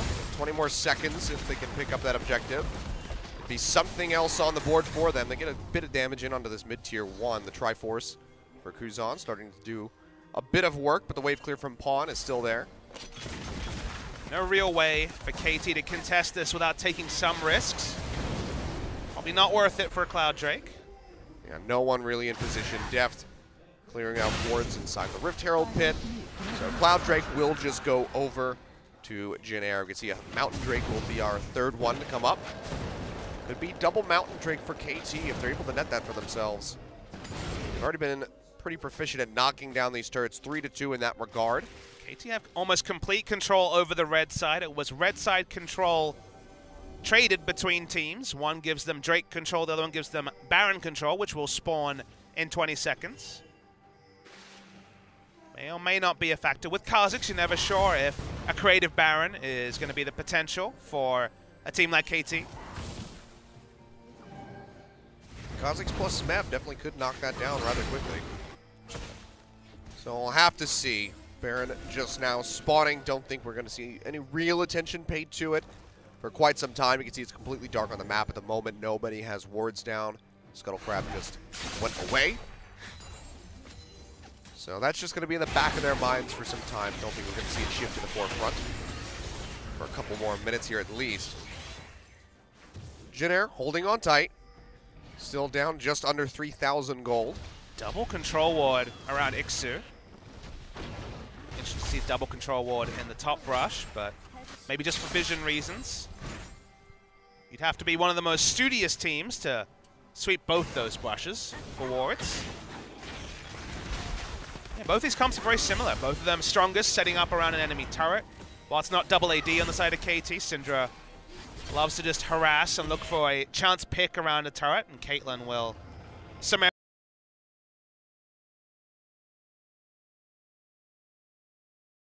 The top lanes are going to be tussling most of the game. Both teams strong in sieging. Then the vision lines will basically decide this game.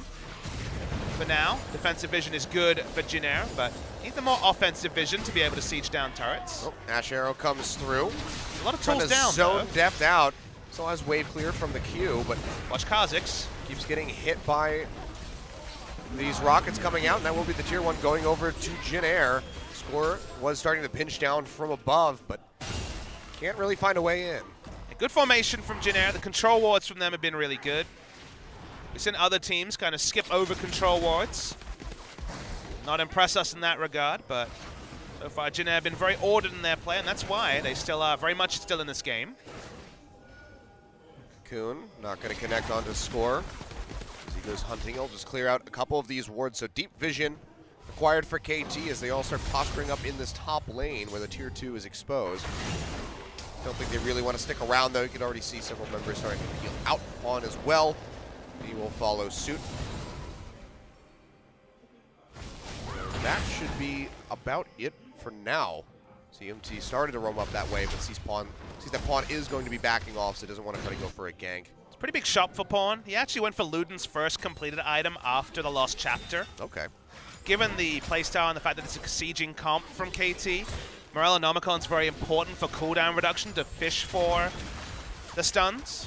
So him not having it meant that previously wasn't the strongest for those setups that both teams are setting up for. Now that he has it, playstyle can definitely be a bit more PvE from the side of KT. Double items completed for both AD carries, but certainly the higher damage potential from Death. Yeah, for sure, with that Infinity Edge in tow. As Teddy just going for the Essence Reaver, the more standard. We do see sometimes the Infinity Edge start for these Ashe players in Korea, but the Essence Reaver seems to be the most adopted start. I also want to mention that Vamp Scepter, very early for the 2017 meta as the third completed item for Death. Because both these teams are set up for sieges, KT have the chance that even if Deft is DPS down, he can just dodge into the jungle, lifesteal up with Hurricane and the Vampiric Scepter, then return to the siege. Not the same sort of lifesteal available for either AD carry on the side of Jin Air. So a burst of damage stops the siege from Jin Air. So it stops the siege that Jin Air is putting together, but KT have the lifesteal on their true siege champion to continue that siege.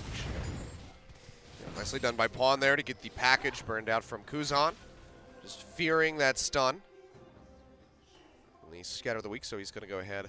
He jets his way back. But at the moment, things just really slowing down. A lot of CS coming through from both sides. Jin Air have almost all of their summoners available. KT are resting on all of theirs. Just the TP from Ixu, the only thing that they're lacking. Surprisingly tanky build from Umti. Gone for... Oh yeah, wow, he's actually shifted. Yeah, he hasn't gone for what we expected to be a proto belt next, and has just gone for the Dead Man's Plate.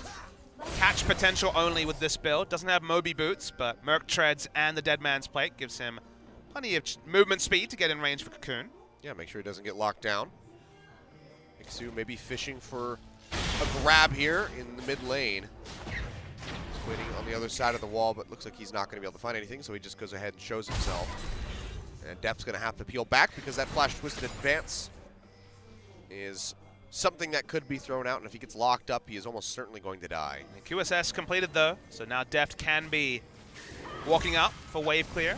Pawn's not been spotted, looking Kuzan. Oh, yeah, stuns him up, flashes over the wall, throws out the ultimate. X-Drinker shield comes out and will keep Kuzan alive. Instant exhaust as well. Exhaust. So that was very important there. Does mean that Kuzan is DPS down as that Mountain Drake spawns for KT though. Yeah, he's going to have to go ahead and peel back. Doesn't have the package up to give him that added move speed. Cocoon not going to connect, but the Ash Arrow does. Mata getting hit up. Standard United coming through, but he's still going to be alive, so the channel is completed by Smeb.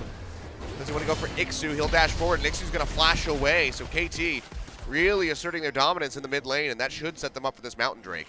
Teamfight ults used on both sides, but with Kuzan out of position, seems like KT has the inside track to the Drake. No chance to start it yet. Smeb going back in, jumps onto Ixu. They chunk him down to below half HP. Yeah, isolated damage coming through from Score, doing so much work. On the other side of things, so Pawn does go down, a kill picked up by Teddy, but Jin Air, they still can't contest this Drake. Teddy and Umti both way too low. And KT, they know this. They know that there's no tanky front line for Jin Air, so they will go ahead and pick up their second Mountain Drake. Yeah, Jin Air need to play around their tanks. If Ixu is isolated, he will go down over time. So as you say, the health bars are what really brings KT ahead. Double Mountain Drake. Triple on the horizon, too. And they've played so extensively around the red side jungle that another couple of visits for wards and a third Mountain Drake. Goodbye, Baron. I mean, even with the second Mountain Drake, you have to expect that Score is playing around with the idea of going over to that Baron, just how much damage he can do with isolation. And we saw that here against Ixu, but Pawn does fall, but there's just no further follow-up available for Jin Air. Yeah, Smeb is unkillable in the front line. No one can turn around onto the Kazakhs, so that's why the objective goes over to KT. We've talked and waxed and waned on about how similar their comps are. So we turn to Vision, and KT have made it very clear with their vision what their objective is. Looking for control around this Baron. Mata going to take a bit of damage. So he tries to push in. Definitely can't mess with Umti, even with that tanky build that he has coming through. Notice that score is being given side lane farm. Not a lot of junglers draw that anymore. But big priority to get this Kha'Zix to 2 items and be teamfight ready. More Malmortius seems to be the next pickup. Is Score the oldest on KT? Edge of the Night now. Yes, he is. Okay, so yeah, he's the young. He can just demand farm if he wants it. Will be turning 25 Western age this year. Will score. Second oldest in the league behind Marin, who just turned 26. Yep. It was actually Edge of the Night, so sorry to Dirk, pickaxe into Edge of the Night rather than the more Malmortius. We're going for double AD magic resist items. Wants to be able to fight in the face of Corki and Elise. You have to think with Marin's age and the current state of the team that this might just be his midlife crisis, basically. Umti though, who's on, nice Valkyrie forward to block the ace in the hole, keeping his Elise alive. But still, I mean, Umti going for this tanky build, still getting chunked out rather easily by KT. To me, the bigger concern is that Deft has been having the time of his life CSing. Is only matching Kuzan, but under no significant pressure. Will be able to go straight into the Mercurial Scimitar as a 3rd item. He's been about 1,500 gold ahead of Teddy for most of this game.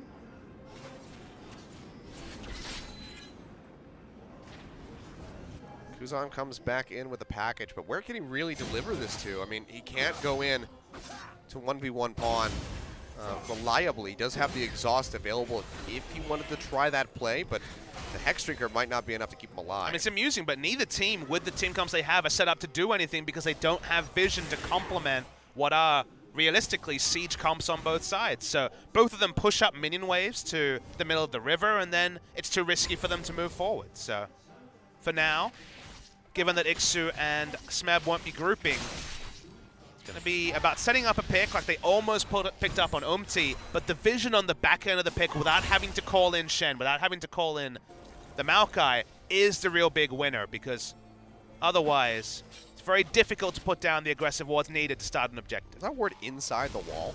I didn't quite see. But look, it was inside the wall. Bit of an odd one. KT's still able to spot it at the end, though. And you can see Def just how liberal he's being with the use of these ace in the holes, just trying to chunk out people where he can. It's cool. One of the reasons why Score has gone for this early Edge of the Night is to pop it and then clear wards or put down wards. Still doesn't have a health bar behind him, but if they can see 3 out of the 5 members, then very unlikely he'll be burst down through a spell shield. Can't cocoon him upon entry, so. You still need there to be multiple members showing, otherwise they'll just queue then cocoon. Yeah, yeah. But smart given the texture of the game. It's proactive thinking from Score. It's one of the things that's lost with Kha'Zix comps is that, again, not many face checkers in a world where Zyra and Kha'Zix are your support and junglers. Make it sound like an insult, a face checker. Just a filthy face checker, Papa You need Smithy. them. You need them, Achilles. All right, there's the teleports, pretty deep. Yeah, Ixu coming into the back, just going to be TPing into the river. Has the home guards. Looks like he's going to be happy to just get Mata here. Locks him down. It's going to be the Stand United coming through. Once again, die? can they pop him in time? No, he's going to be alive yet again. Now Smeb entering into the front lines, but he's got to peel back with the rest of KT Rolster while Umti tries to poke from below. Can't really find an entry. The stun just going to fall short from Pawn, so they won't be able to come up with a lockdown and try to get rid of Elise. But big play on the TP, trying to take out Mata, but yet again, just doesn't go down. They just don't have the focus fire to take him down through the Stand United shields up to 800.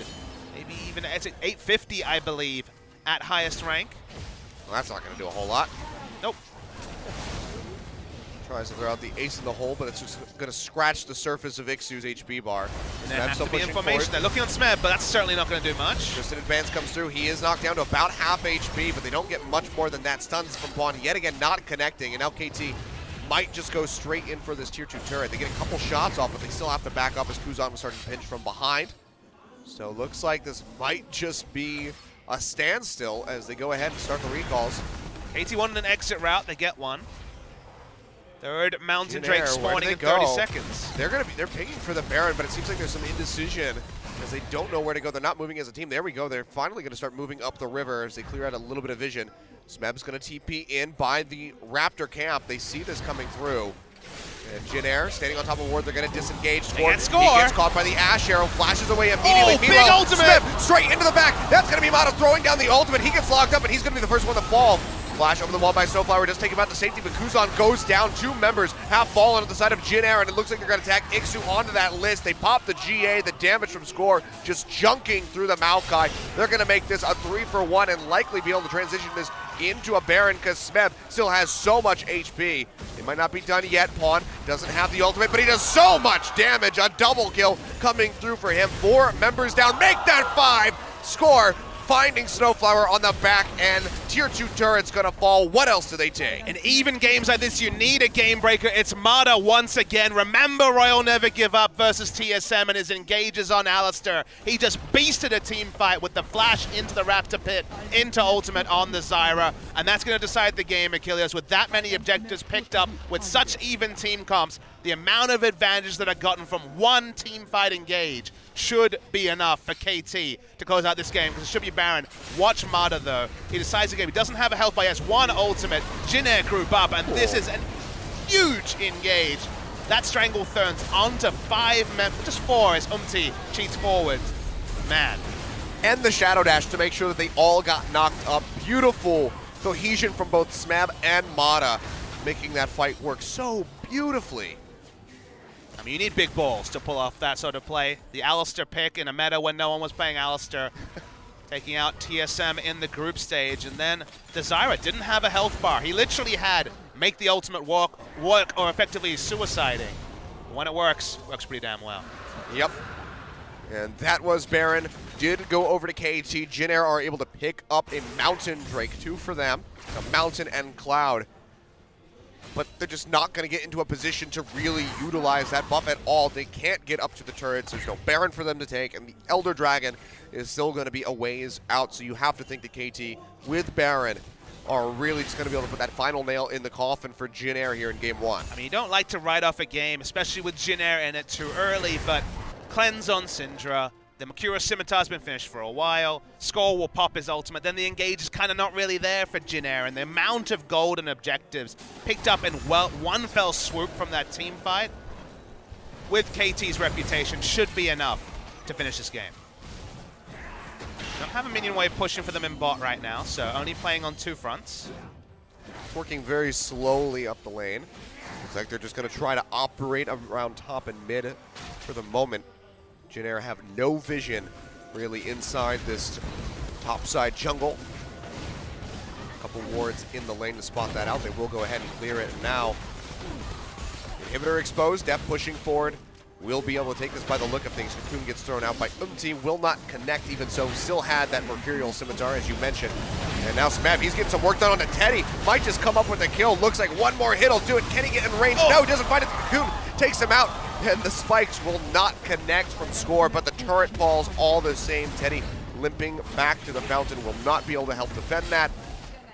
Another inhibitor exposed, but KT not feeling confident enough or safe enough to push in for that second inhib. And usually the Ash Arrow has so much value against these squishy comps, but so many answers available for KT Rolster means that the cleanse instant from Pawn.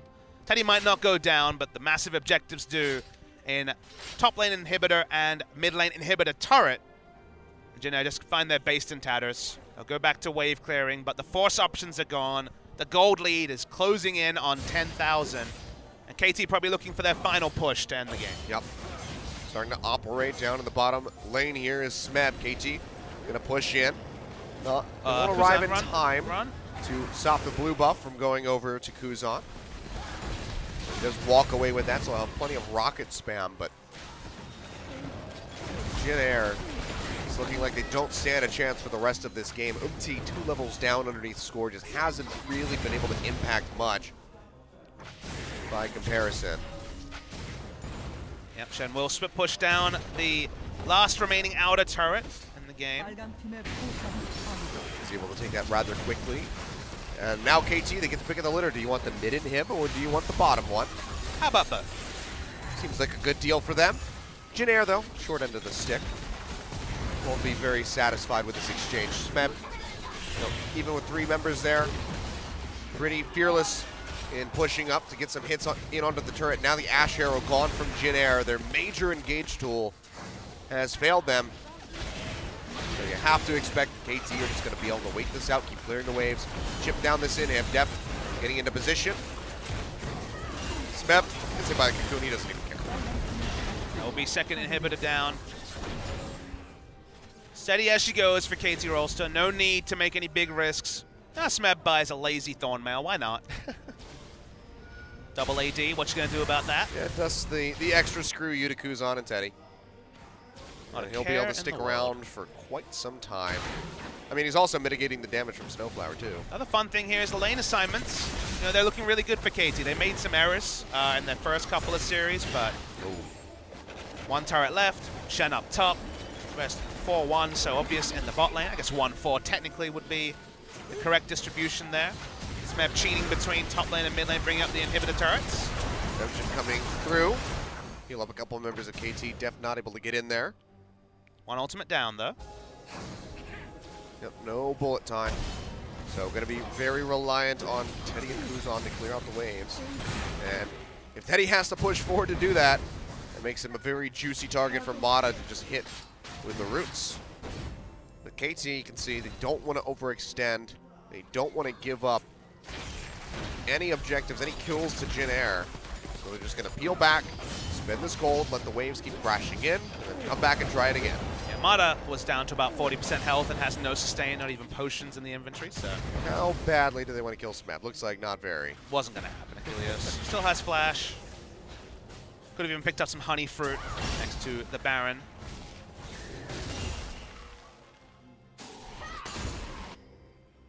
Sort of game I like to see from KT, though. Haven't made any mistakes. I mean, this is the sort of game they need to play if they want to be able to take down SKT. And then you look at Jin Air. They played pretty well, too, all things considered. Sure, it wasn't flawless. They will probably go on to lose, but around 25 minutes, they were still very much in the game. Umti once again. Just that one fight started spilling it all over in favor of KT. That's what happens when you pick basically equivalent comps, though. One fight was likely to decide this game because then all the vision just goes landslide and one advantage. The gold lead balloons and got more meat on their bones to KT Rolster right now. Ace in the hole comes out. You can see even Umti taking a decent bit of damage from that one. Score clearing out this vision. This is prepping KT quite well for this Elder Dragon that is just now spawning. They could go ahead and peel back. They have a 30-second window before the Baron is available, and even then Jin Air might not be able to kill it in time. How much of a fight did Jin Air want to put over the Elder Drake? I mean, honestly, how much of a fight are they able to put in? The answer is probably not very much as the super minions come crashing in. Yep. The inhibitor in top is respawning, so that's a bit of a reprieve for them. The mid will be just a little bit behind, but now Elder Drake here for KT. They have 2 buffs being amplified there, both the mountains. And they can use that to just force their way into the base yet again. Well, they can turn on Baron that is basically free for the same reason. Maybe ride in one minion wave and reevaluate. Iksu might be looking for a TP. He's sitting in base with a home guard. Kuzan take a bit of damage from the ace in the hole. And it looks like Iksu's going to think better of it. Doesn't have that many places to go to. So he is going to go ahead and have to just walk his way into lane. Score getting on top of Umti. Going to try to chunk him out. Forces the flash from the spider. Smeb pinching in. Gets the Shadow Dash in the end with a flash. Doesn't register the taunt, though. Yeah. This is it, so they can't lock up Umti long enough to get a kill, but it's just going to be the inhibitor going down yet again. Back to practice mode for Smeb on this Shen, I guess. Yeah, he needs to go into the sandbox and try this out a little bit, it would seem. Do Jin Air have enough breathing room to try to contest Baron? That's the last remaining question you'd have to think. I mean, it would have been a surefire one if they were able to get that kill into Umti, but now KT pitching down from above. Get a big burst of damage in on the Iksu. Locking down Smeb in the front lines. Bullet time comes out. The Black Cleaver to really shred down his armor. But KT's still looking quite healthy overall. Smeb in a good spot. Ace in the hole comes through. Going to be body blocked by Umti. Teddy trying to be the target. He's down to half HP, but looks like he will be able to make it out safely. Umti goes up with the repel, comes back down. Can't really see exactly where he's at, but he's getting chunked out. Score trying to get on top of him. One more hit would do it. He doesn't have a GA available. but it looks like he's barely going to be able to slink his way back into the base. The belly alive is still no smite around for Baron. Minions continue to push and need to be cleared as well. So this should be the Baron for KT. It won't be Baron and the Elder Drake. The buff is going to expire very soon, but it will certainly be that Baron. Quickly that dies. Double Mountain Drake amplified by Elder Dragon makes for a very fast Baron take. He does get back just in time to stop that third and final inhib turret from going down. But there's still a bit of time before that top inhibitor is going to be respawning for Jin Air, so they're still pretty stuck inside the base. And now KT have that Baron, likely just going to shove right back up mid lane, take that inhibitor yet again, and the dragon buff expires. He's looking for the force, Kilios. That's really all they're interested in. One person goes down, and they can probably just 5v4 the enemy Nexus down. They are slowed down once again. Predictable verbiage for a Jin Air game. Yep. I mean, this is what they did to SK Telecom in their first series. We're at the 43-minute mark here. So even with all the decisiveness that KT has had throughout this first game, they still can't beat Jin Air pre-40 minutes. But now the turret goes down. KT are going to be taking this bottom inhib. Snowflower takes a lot of damage. Instant cleanse by Pawn on the Ash Arrow. Redemption comes through, heals him back to full. This man walking up into the front line, throws down that dodge field. Himself as healthy as possible. Still has a Guardian Angel ready to go, so he's fearlessly going to go ahead and push up onto this third and final inhib that will go down. Baron empowered minions shoving into the base from all sides. KT, they're going to look to close this one out. Teddy eats the ace in the hole. He goes low. Ixu getting chunked out. One more hit from Pawn ought to do it. Gets a big shield from that Courage. But the turrets are still falling all the same, and it just seems like Jin Air, there's nothing really that they can do. Mana throws down the Stranglethorn. Stand United coming through to keep him alive, and Empty is going to go ahead and fall. Ixu going in, jumps on top of Pawn. One more hit would do it. Kuzan flashes forward, finds the kill, but Score answers immediately with the taste of fear, and Ixu coming back out of that GA. He's going to go down, and this is going to be Score just styling on people right at the end. Comes up with the triple kill. Can't get the quadra as Def takes that one away, but 44 minutes and 15 seconds.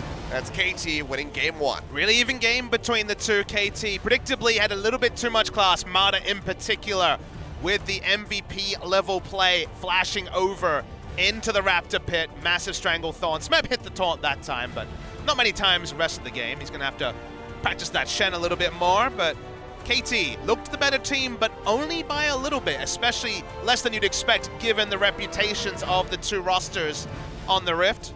Jin Air will be unhappy to lose, but shouldn't hold their heads too low. Another draft. Maybe we'll see a different result in game two, but certainly not an embarrassing performance by Jin Air. They looked competitive for most of this game against KT Rolster. Yeah, it was just that one fight that led to the first Baron there for KT Rolster that really just unraveled everything for Jin Air. So decent early game. If they can bring that performance into game two, now playing from the blue side, they very well could find a victory. Valiant losses need to translate into performances against other teams. Step one, beating a Freak of Freaks. Definitely you could say it did it there, but a lot of Jin Air's season will be decided about how they play against the lower ranked teams, because they've been pretty consistent against the better teams, just unlikely to pick up series victories. Yeah, I mean, we saw their loss against BBQ. That was the most damning thing about their record, but the win over Afrika, we still don't really know where Afrika lies at the moment, but that was still a step in the right direction. And Jin Air at the moment have really just faced the top opposition, so there's still plenty of room to pick up victories. They haven't played against the likes of Longzhu Monster or the Rocks Tigers, so there's still hope for this squad. Will they make playoffs? Probably not, but you never know. We're going to go to a quick break, guys. When we come back, we'll have game two. We'll see if KT can close this out or if Jin Air will give them their second game loss.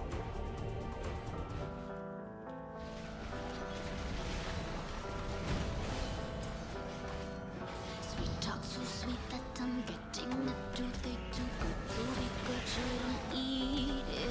You talk like you need me, like you never leave me, until I begin to believe it. I was good on my own until you came along, waiting for me to fold.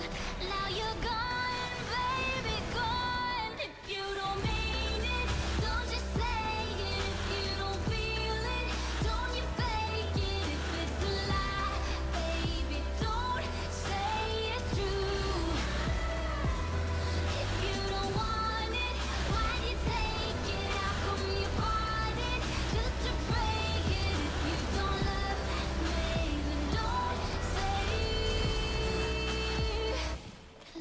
say you do.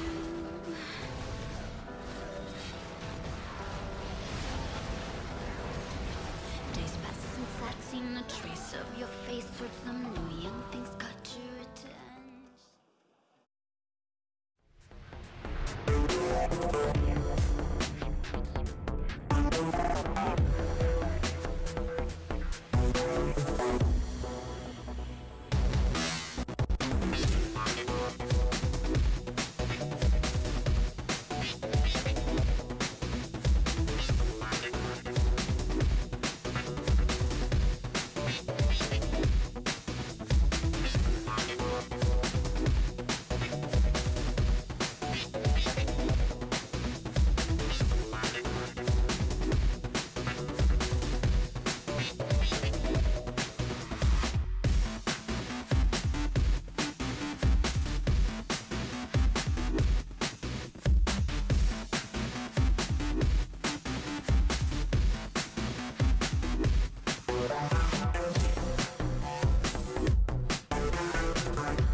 So grab the duffel bag and let's roll.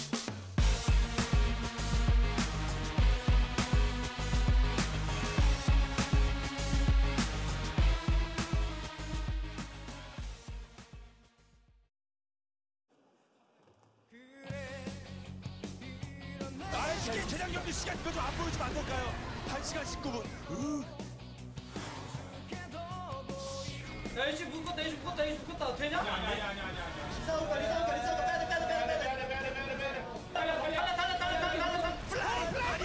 플라이. 아니 이거는 갑자기 대략 시죠. 아니 와 또 띄우면. 야 고생했던 낙이 왔다. 앞으로 어그로 들어갔어요. 자격 데미지 엄청나게 넣었고요. 그리고 프레이 나이스 천천히 앞라인 나왔다. 예 우리 나이스 나이스 가자 미드 가자 할 수 있어. 진짜 할 수 있다. 끝날 것 같은데 야 끝났어 이게 할 수 있다. 이거까지 좋아. 인생 잘 들어. 야 끝낼 수 있어 이거? 아니 못 끝내. 바로 가야 돼. 장로 가볼래? 얘 텔이 있어. 둘 다 텔이 있어서 장로로 뛰는 게 나을 것 같은데? 마우카이 혼자 장로 가. 할게. 쳐볼래 그래도? 우리 형 진짜 많다. 얘들아 장로 죽어서 바로 가야 돼. 가도 된다고. 가자. 좀 천천히 하자. 야 걸리지 마. 조심해. 야 쟤는 조심해. 야 죽어. 야야. 반스톱. 잡았어. 우리 오용 쎄. 하고 되긴 했는데 디비전 안 돼요. 이거 디비전. 이거 안 10초 아웃. 와 진짜 미안. 아 이거 괜찮아. 끝나겠는데? 아래부터. 앞으로 들어갔어요. 리산드라. 리사 맞아야 돼. 리사 맞아야 돼. 제발. 지금 돼지 나와. 오히려. 최대한 뛰어. 끝나. 뛰어야 돼. 네, 빼면서 이제는 절망인가요? 진짜 맞으면 될것 같아. 지금 간다. 나이스. 대시 오pen. 빠졌고요. 뒤쪽 올렸어요. 아래. 괜찮아? 야, 이상한 집 왔어. 천천히. 야, 집 갈게. 달려볼게. 이거 킬 받았거든요. 지네어가 정비해야 돼요. 업태. 잠깐만 앉아. 빼야 돼. 이산 들어온다. 얘네가 온다. 끝까지 치면 안 되겠죠? 일단 되고. 천천히.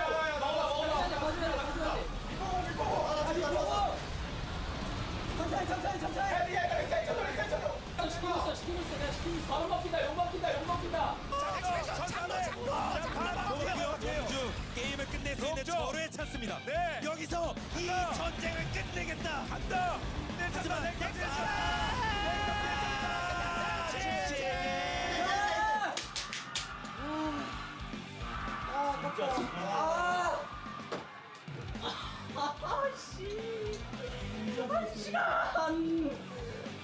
한 시간.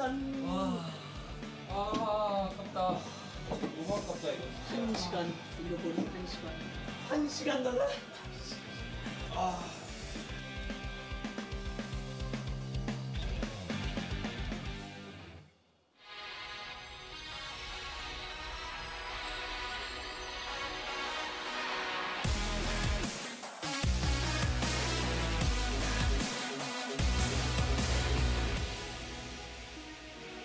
It's impossible to see all the things we used to be, and it's impossible to say why I always feel this way. Yes, I know it's not there. But I don't know if I can.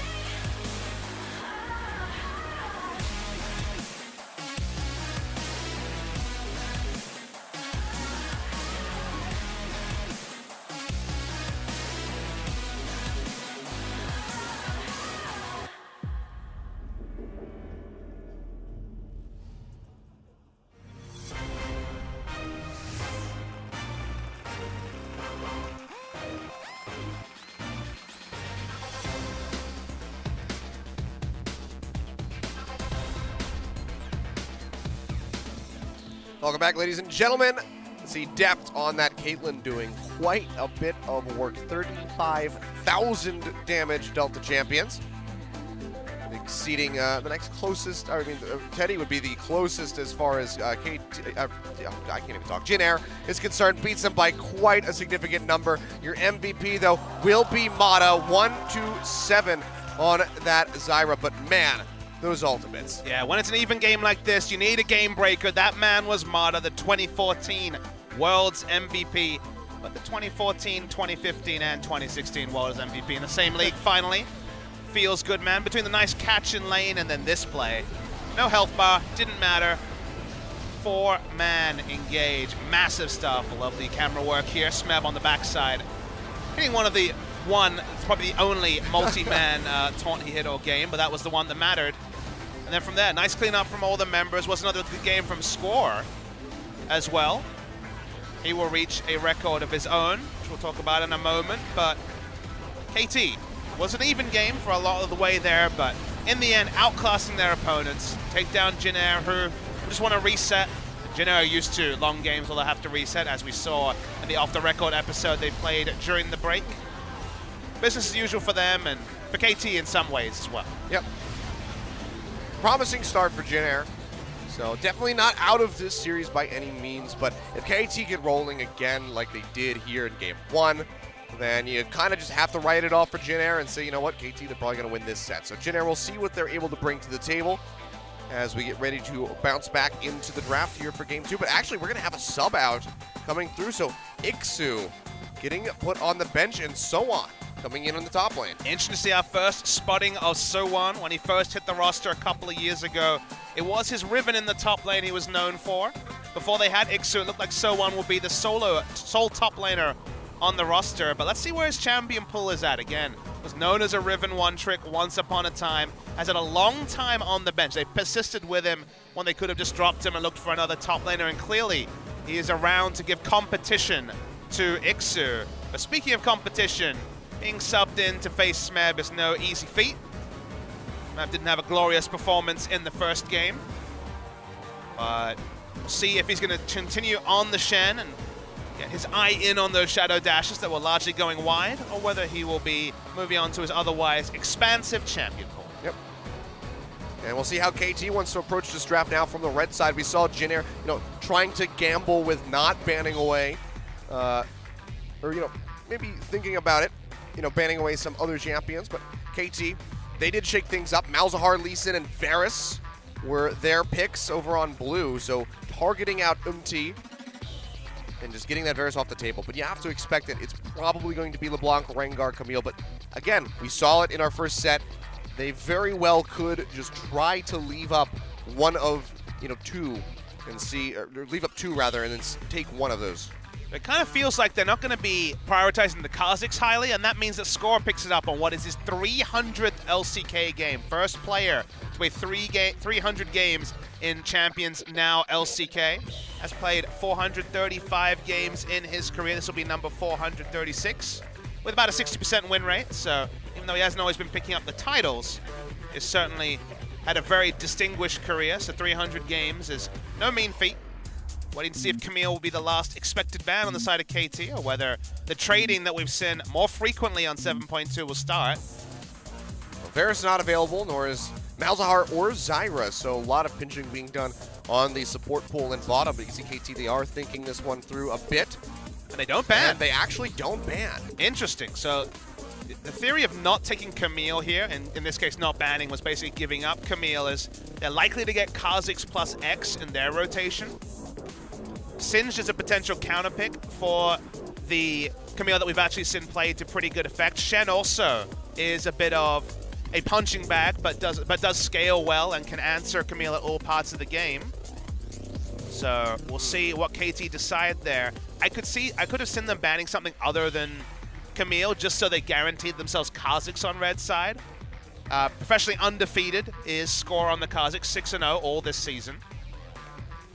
Interesting. Finally got something in. It's just a Kayle, I guess. All right, that's interesting. I don't know if there's an error on the pick and ban or whether that was intentional. It's the same in client here, so we'll have to wait a little bit longer to see if this was a misdraft or if Kayle is in fact going to come through. But man, I haven't seen her in quite a bit of time. The question with Kayle is always where, because Kayle has famously been paid in basically every role. Given they haven't drafted anything, I'm going to guess that was also an auto draft, but I guess we have to go with it as if this is happening seriously. Really hard to tell. We're not getting any communication from our producers at this point. So Kayle, Nami, okay, looks like they're having a conversation, so it seems like something is amiss. As we try to get to the bottom of this, I mean, if this were to be the draft from KT, that would be interesting. I mean, we've seen some interesting stuff from them in the past. Someday locking in the Teemo by accident. But yeah, it on our like screen, so we can see Annie being locked in on the side of Jin Air. So I'm going to go with a couple of champ select errors. Yeah, seems like we're just having an issue, so we'd be happy to call that out proactively, but we had double Teemo in a week, so in summer season, you'll remember last year. So stranger things have happened in drafts. Yep. Kyle Templar famously playing the jungle Trundle in hard random fashion back in the day.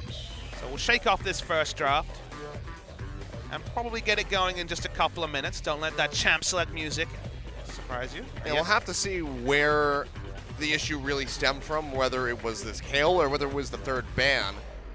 I think that Might have been a faster reaction if it was third ban, so maybe that did go through for KT and they wanted to just not take anything away.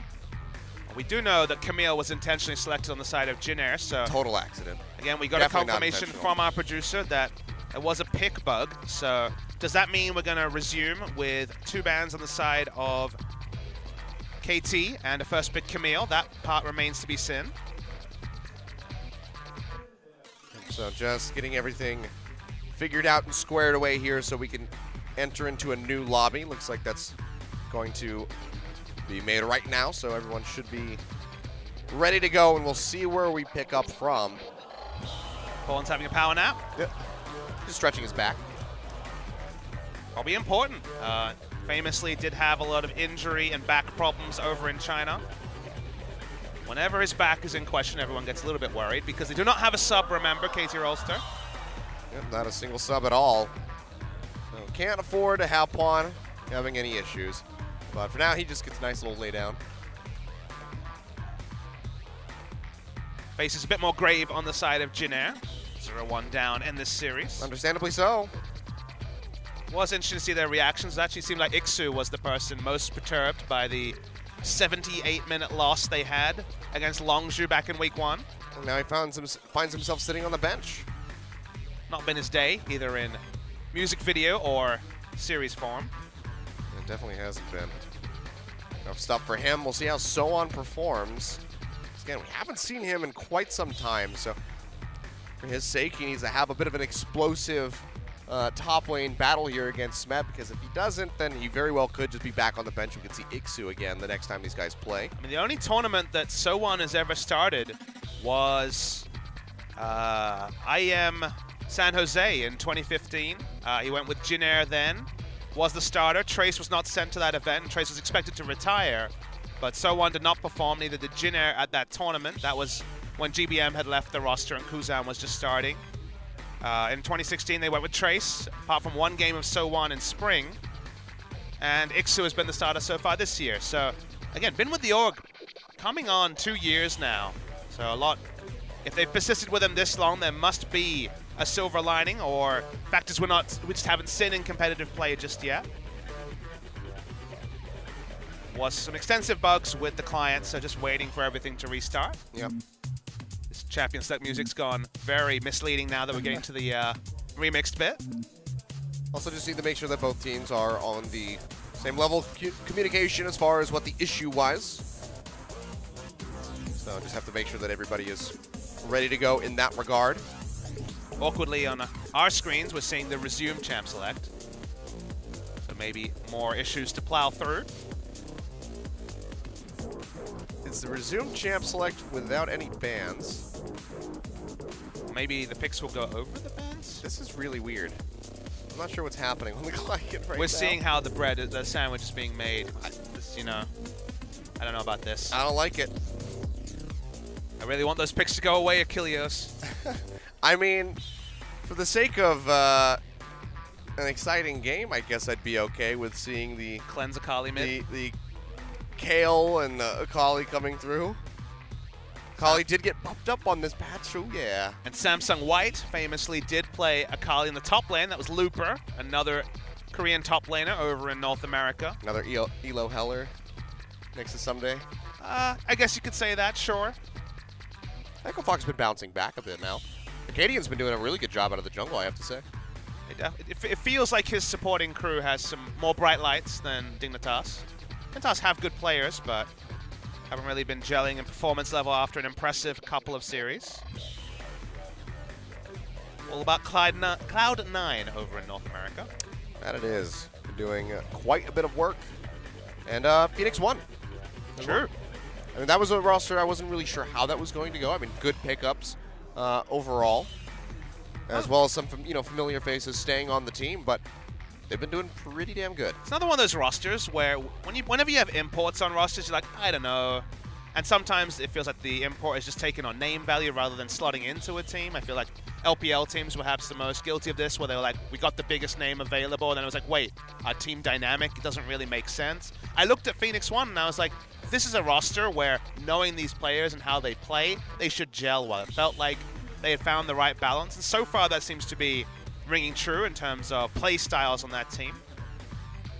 Again, those rosters are never guaranteed. Super teams, for example, have struggled more than they've really worked. You know, just think of Longzhu last year. Oh, yeah. That was a great example. It's why I was more optimistic about Longzhu this year in terms of the clientele, supportive mid lane, Ryan Gorilla to carry on bot lane, especially errs on the side of overextending and Crash, you know. It felt like that team made a lot of sense. While we're not really at that level of expectation for them yet. Super team on your roster, on your screen as well.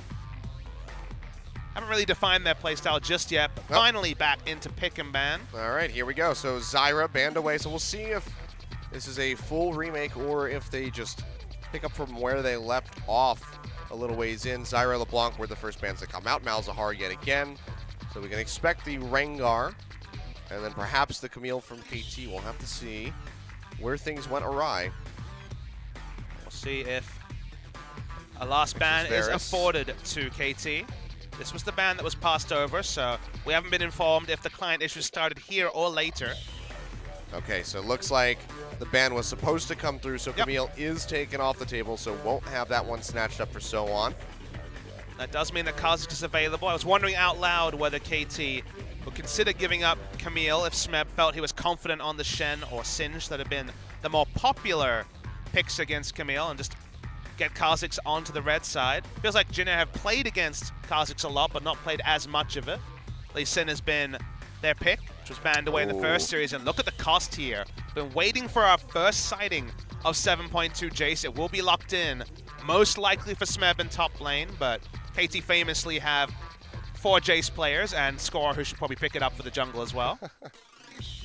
That would be an interesting one to see. I mean, I remember trying jungle Jace back when he was first released. It's not that bad. Didn't work out so well back then, but then again, I was a significantly worse player. It is actually a decent pick. I'm not saying go terrorize your solo queue games with the OGN Legion, but it isn't the worst option. Poor man's Graves in many ways. All that mana back. Just clearing with the hammer form, but Ashe picked up for Deft. The ADC pool has not been crunched down on as much, and looks like we will see Teddy going back to his very familiar Jin. So a lot of comfort available for him. The support pool is actually the one that's seen the most attention, as we have 2 supports banned out.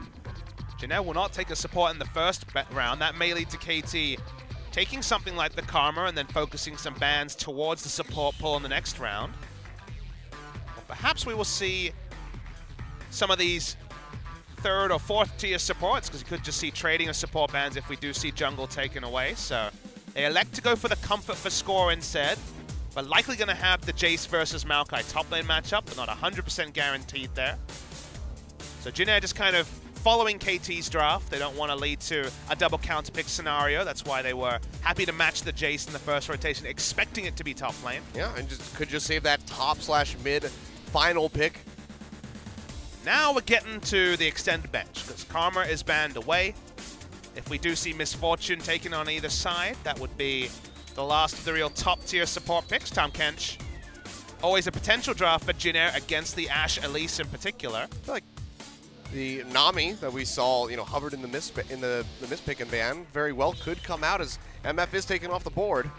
Nami Varus was a cool lane to see. We saw that a couple of times, but this was expected to happen. Both teams looking for a support. KT have the first draft. Maybe you do just take Nami for the Ashe Nami lane and see if Jin Air will opt into Tahm Kench. Tahm Kench is a pretty good draft from Jin Air, but if you start losing, the Tahm Kench doesn't help as much because Jace will just poke him down when he walks up to look for the Devour. Okay, they're really going in on these supports. Tarek, final ban away by KT. Nami and Tahm Kench, to me, are the only few supports left. Alistair, outside chance of seeing. There's been no Alistair games in Korea. Did see Alistair over in Europe from Che, previously of Jin Air fame, of course. And Rise. Okay, so final ban going over to the mid lane. First pick is here for KT. And they do take Tahm Kench. Interesting. Right. So Tahm Kench, one of the answers to the initiation. So taking that away from the side of Jin Air. We might actually see melee bot versus melee bot. They were considering a Trundle. Not a lot of value for Trundle here, given that there is no tank selected so far on the side of KT, or at least no tank that really will buy the resists that really pay off the Trundle ultimate. Here we go, ultimate shakeup. It's a Jace mid, Tahm Kench top, and their last picking support. And Maokai's support is an outside chance. OMG loved that back in Spring 2015. I think it's going to be Maokai top, let's be real, but always good to pay lip service to outside potential. Mid laner needed for both sides. Predictably, Jin Air go for the safest blind pick mid laner, but a lot of mid lane picks available. Cassiopeia, for example, Talia. We saw the matchup earlier today. The Syndra's also up for pawn, who played it pretty well. But Braum will be locked in for Snowflower, so this is a bit of a classic for him. Very big champion that we would see come through for him when Braum was pretty much a, must pick, or rather just must pick. He didn't really ban the Braum back in summer. The game changes a bit with double melee support. If you remember when BBQ played with Totoro on that Braum, suddenly they had multiple tanky members who could put down wards, so the vision wars were a little bit less pronounced, rather than everyone being a mage and thus getting picked if they try to face check a brush. All right, and Orianna for pawn in mid. Gotta say, the ball delivery system here is basically Elise only. So, looking for something safe. As you were saying, the Syndra certainly could have been taken, but Syndra can certainly be messed up by the Maokai teleports. I'm surprised to not see the Syndra. Feels like Pawn could have gone in many different directions and just goes for the Orianna. Will be comfortable for him for sure, but feels like Corki almost always has first option when he's in the mid lane against Orianna. Clears faster than her earlier in the game. Also will have the package by the time she gets any sort of wave going, can leave lane. Not 100% sure about the Orianna draft. Don't know what that says about Pawn's champion pool, but certainly won't be a massive concern either way to KT. I mean, historically, he's had a pretty big champion pool, so... Doesn't mean the effective champion pool right now is the same size. Gone are the days of the Talon, sadly. One day on 7.2 Jace.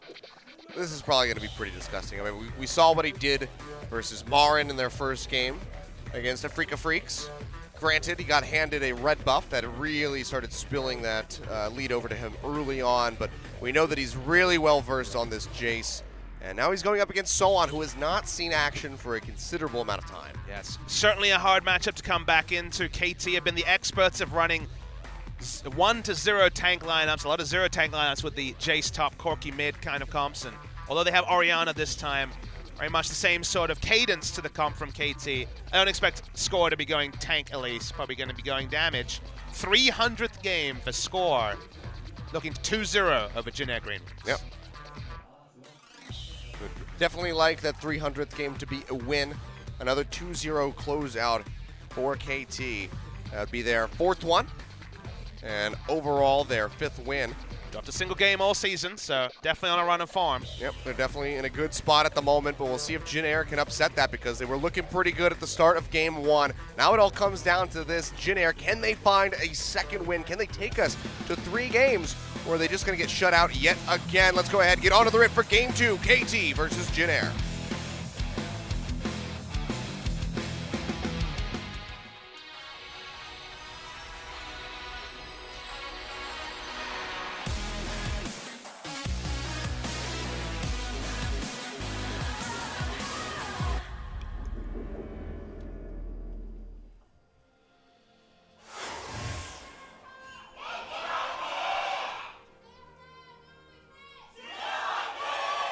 Not actually sure which one won the cheer war right there.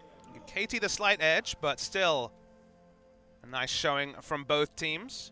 300th LCK game for Score. Many more games with international events and other tournaments factored in, but it's been there since the start. Only player from the OGN Invitational in February of 2012. One of the few players still around from the first season, Champion Spring 2012. Players like Ambition, who right now I guess are on the fringes of his own team. Yep. Mad Life, now over in North America, of course. I was going to say, you think back to the spring intro video, having Mad Life and Score there. That was because of the Invitational, so someone like Ambition, if it comes to Champion season, is neck and neck. Mata already taking a bit of damage there. Not going to have that great health for a little while as they try to level up. Now, the big surprise in itemization is one that you might miss which is that with melee supports in, you'd expect both AD carries to be going Doran Blade, because you have a bit more breathing room in lane to actually lifesteal back up. But Teddy still opts in for the long sword. He wants that serrated Dirk so fast. Laning phase will be more punishing as a result, though. Speaking of punishment, my goodness. Good lord, Smeb almost taking down Soan already. And I mean, he can't even really safely stick around to try to heal back up with the sap magic. He's just going to sit underneath the turret, chuck up on those corrupting potion charges, and try to survive. Smeb does take himself down pretty low as far as mana's concerned. Lane control so hard as well, because the only way he can snipe farm pushes the lane with either E or Q. I don't even know which ability he took at level 1, but regardless. I'd imagine it's probably Shock Blast. Yeah, but now he has his W, can just sit in melee form. Doesn't have to worry about Soan pushing up onto him. He's got that vision control in the river from his ward, scores nearby, getting the Scuttle Crab as well. So he's relatively safe to just stay in his melee form and keep chunking down this Maokai and try to get a kill. MT and score. Two ships passing in the night, not really going to encounter each other. Score knew he was there, the 6th jungle sense. That's why he basically took out the blast cone, which relieves pressure off the Jace from Kha'Zix getting a free jump over into the brush and thus a gap closer. And the value of potions is much lower when it's melee tank supports in the bot lane. So Doran's Blade is what's picked up by Deft. You're right, the Dirk will come that much faster. Will it be fast enough to get Jin Air a win? That's going to be the question here for these guys. MT coming around, looking for a gank on the pawn. Kuzan goes forward, drops the exhaust. Leap in from MT, won't really connect. Pawn goes low, but they get both summoners out of him, so pretty successful gank overall. Only have to put in the exhaust for it. Double summon is definitely great prize. MT's ganked mid more than most junglers in LCK, and it's a great success more often than not. This lane is the starting of a tragedy for Jin Air, but so far So1 hasn't had to back and is at least competitive in CS. I'm surprised that they removed Ixu now to try out So1, not when he was continuously trying to utilize Kled in the top lane. Don't really know if that was just a pre-planned thing from Jin Air. Sometimes these teams are just like, look, you're up second game regardless of result. Unclear. Didn't realize that as you throw out the Maokai sapling, it meows. Makes sense. That's one of my favorite skins that they've made in quite some time. Knowing your affinity for cats, I expected that. There's no dog skins for anybody. They never made the Corgi skin for Corki. You would think that that would be a great seller. He has a lot of good skins, but I agree. Corki does have quite a many few skins. He's one of those champions that just has so many skins that when they make another one, you're like, why? Kuzan's rocking Show it old some school. love to somebody else. He's actually using Ice Toboggan Corki this game. I know in the Gangnam studio they were talking about how everyone uses UFO. Well, today we've had Arcade and now Ice Toboggan. So that was for the Winter Games 2009. That was long ago at this point. My first skin ever I bought actually was British Fiddlesticks from that event, Union Jack Fiddlesticks. I guess it was the start of 2010 then. It would have been maybe February 2010 when I bought that skin. And I got Earthwick and I never looked back. That's one of the ones I did not have on my NA account. Def getting rooted, but looks like he's going to be all right. Low on mana, but still has the flash and heal available, as well as Mata there to nom him up. Top lane continues to be a bit brutal for So1 as Smeb has picked up 3 longswords. And we'll just permanently push the lane, which opens up Score to invade very aggressively if he so chooses. For now, you say Score invading, I see Smeb actually invading at the moment, trying to get some vision down inside the jungle. Actually just went for a bit of a phase. No, he did put down the ward. There was a ping over, I didn't notice, but that's a very common ward spot because you usually see someone entering the blue buff and also a Gromp. Warding is a team thing, I guess. As it should be. I mean, completely out of mana. We saw what happens when you really, we've seen what happens when you really rely on only one person to be able to ward. It doesn't go very well. Mata wishes it was back to Season 4, where he could put down all the wards. Now he's limited. Still manages to wow us sometimes, as he did in Game 1. You know, ballsy play on Zyra, not usually two things that you see put together in the same sentence. It's the trust in himself that a lot of players struggle with. You know, some people have supreme confidence. Faker very clearly one of those players, and you have players like Kuro who have really struggled under the limelight. Mata's another player that, if he sees it, you know, if he sees the opening, he'll take it and takes the good with the bad. More often than not, it's the good, though. Yep. Fortunate in that regard. Fortunate to have, you know, an AD carry like Deft backing him up. He's had quite the assortment of AD carries in his career.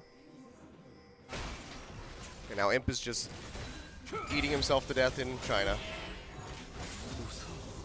Making mad Skrilla as he does it, though. Yep. We miss Imp last time. I wonder, he might just have hit the point now where he just eats money. I mean, the last time we saw him in Korea was when he gave that interview at Champions Summer 2015 with his $800 shirt. Now he's got his, I forget how many $1,000 dog-shaped handbag. I don't even know where he finds these It's things, the tipping point from having a lot of money and having too much money. That's very clearly there. Like, what does he Google to find these really bizarre things? I'm going to hold that thought, though. Quan getting jumped onto the mid lane, throws out the shockwave, doesn't have much damage. And the Abyssal Voyage from Mata, not going to arrive in time to save his life, but it might be enough to get a kill into MT. Looks like he is kind of just accepted that he is dead to rights. He'll let Deft pick up a kill, but first blood still goes over to Jin Air. Yeah, nice rotation from KT to spare the blushes of Pawn, but as has been kind of the story this season, Pawn is caught out on his own. Had great vision coverage. Actually had control ward at least on top side. Didn't see if the bot side one was placed just now, but as of now, control wards on both sides, and yet still dies. Just Pawn things. Only real question mark on that lineup, Kilios, is Pawn. There is kind of the story of him being Faker's kryptonite, but the results don't really, over the course of his career, support that notion. Walk shot thrown out by Deft, just trying to see if he can spot Umti as he's begun wandering down to the bottom lane. Don't think he was spotted by that. You just really wonder about Pawn, though, to continue on him, because we've had the story of 4 players that stood up to SKT and then Faker with SKT versus Rocks. Will we be seeing it again? Tune into the Telecom Wars to find out. Not too far away. Jin Air, though, picking up a nice objective. They'll get themselves an Infernal Drake, and there's going to be a second one to follow. So if they're able to net both of those, it could really help swing them into this game. So right now, they're just down by about 1,000 at 10.5 minutes. Yeah, good to so on. After a really rough level 1, Shorei's 30 CS down. Would want to close out a little bit, but has a minion wave coming in. 20 to 30 CS is kind of what you expect in this matchup in the early game. Yep, Smeb has definitely been laying the pressure on thick for him, but said managing it pretty well. Has the Ninja Tabby ready to go and try to mitigate as much damage as he possibly can. Now Kuzan. And the turret HP is honestly more of an indictment of how top lane is going than the CS. Yep. If so on, it's at 80%, 90%, so that's pretty much lane 1 for so on in many ways. He's gonna go in onto Smeb. Here comes Umti, but Score is waiting in the brush. They just have Bait no is clue. real. That's gonna be the ward coming down, and that might just be the turn away by Jin Air. Gonna try to go back in. Smeb gets a big shock blast on the Umti. So he got locked up by the cocoon, and so on just keeps pushing forward, and he goes down. Score and Smeb both rather low. If they get isolated, Umti could absolutely destroy them, but it's like they're gonna be happy to just go ahead and push the wave and peel back. Meanwhile, on bottom, Teddy opening up with the curtain call, but Mata, he's got the Devour. He'll spit him out, he'll block this last shot, and they'll be just fine. It looked like Umti and So On are on completely different wavelengths. The moment the ward spotted Score, Umti pulled out, So On did not. Now, you could argue if Umti had gone aggressive, would they have picked up a kill? It's a question we don't know the answer to, possibly.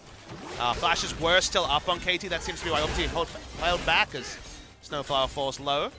Regardless, we didn't see those sort of communication gaps in any of the Ixu and Umti games, so a bit of a worrying sign for Jin Air.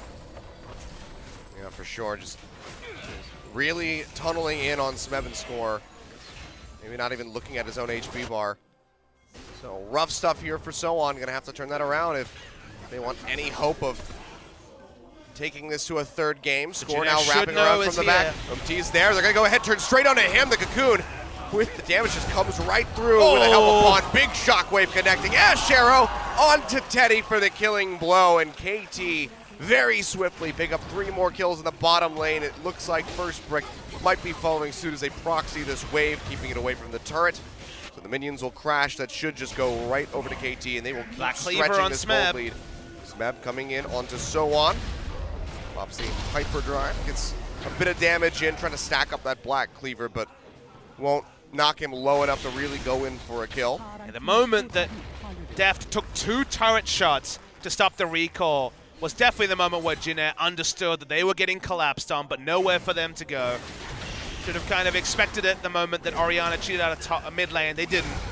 This is the payment. They get 3 kills, even the Ash Arrow picking up 1 onto the Jin.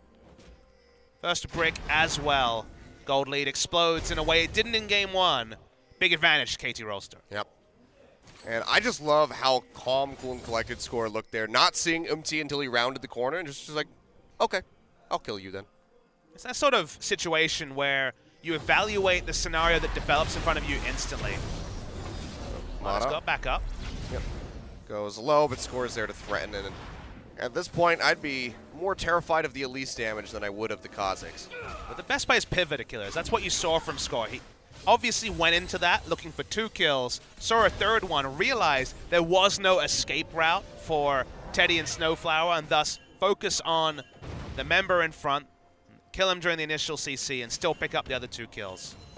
Best players can pivot their decision-making on the fly, and that's what we saw from Score. Yep. Really nicely done. Now that's going to lead to just about a 4,000 gold lead here for KT Rolster. Infernal Drake was able to elude them. Or evade them. But there's a second one on the way that they could very easily pick up for themselves. Score's pretty monstrously ahead. I expected him to go the DPS build, given the comp, and goes pretty heavy in the DPS, haunting guys first. Maybe no proto belt, but otherwise, Magic Pen.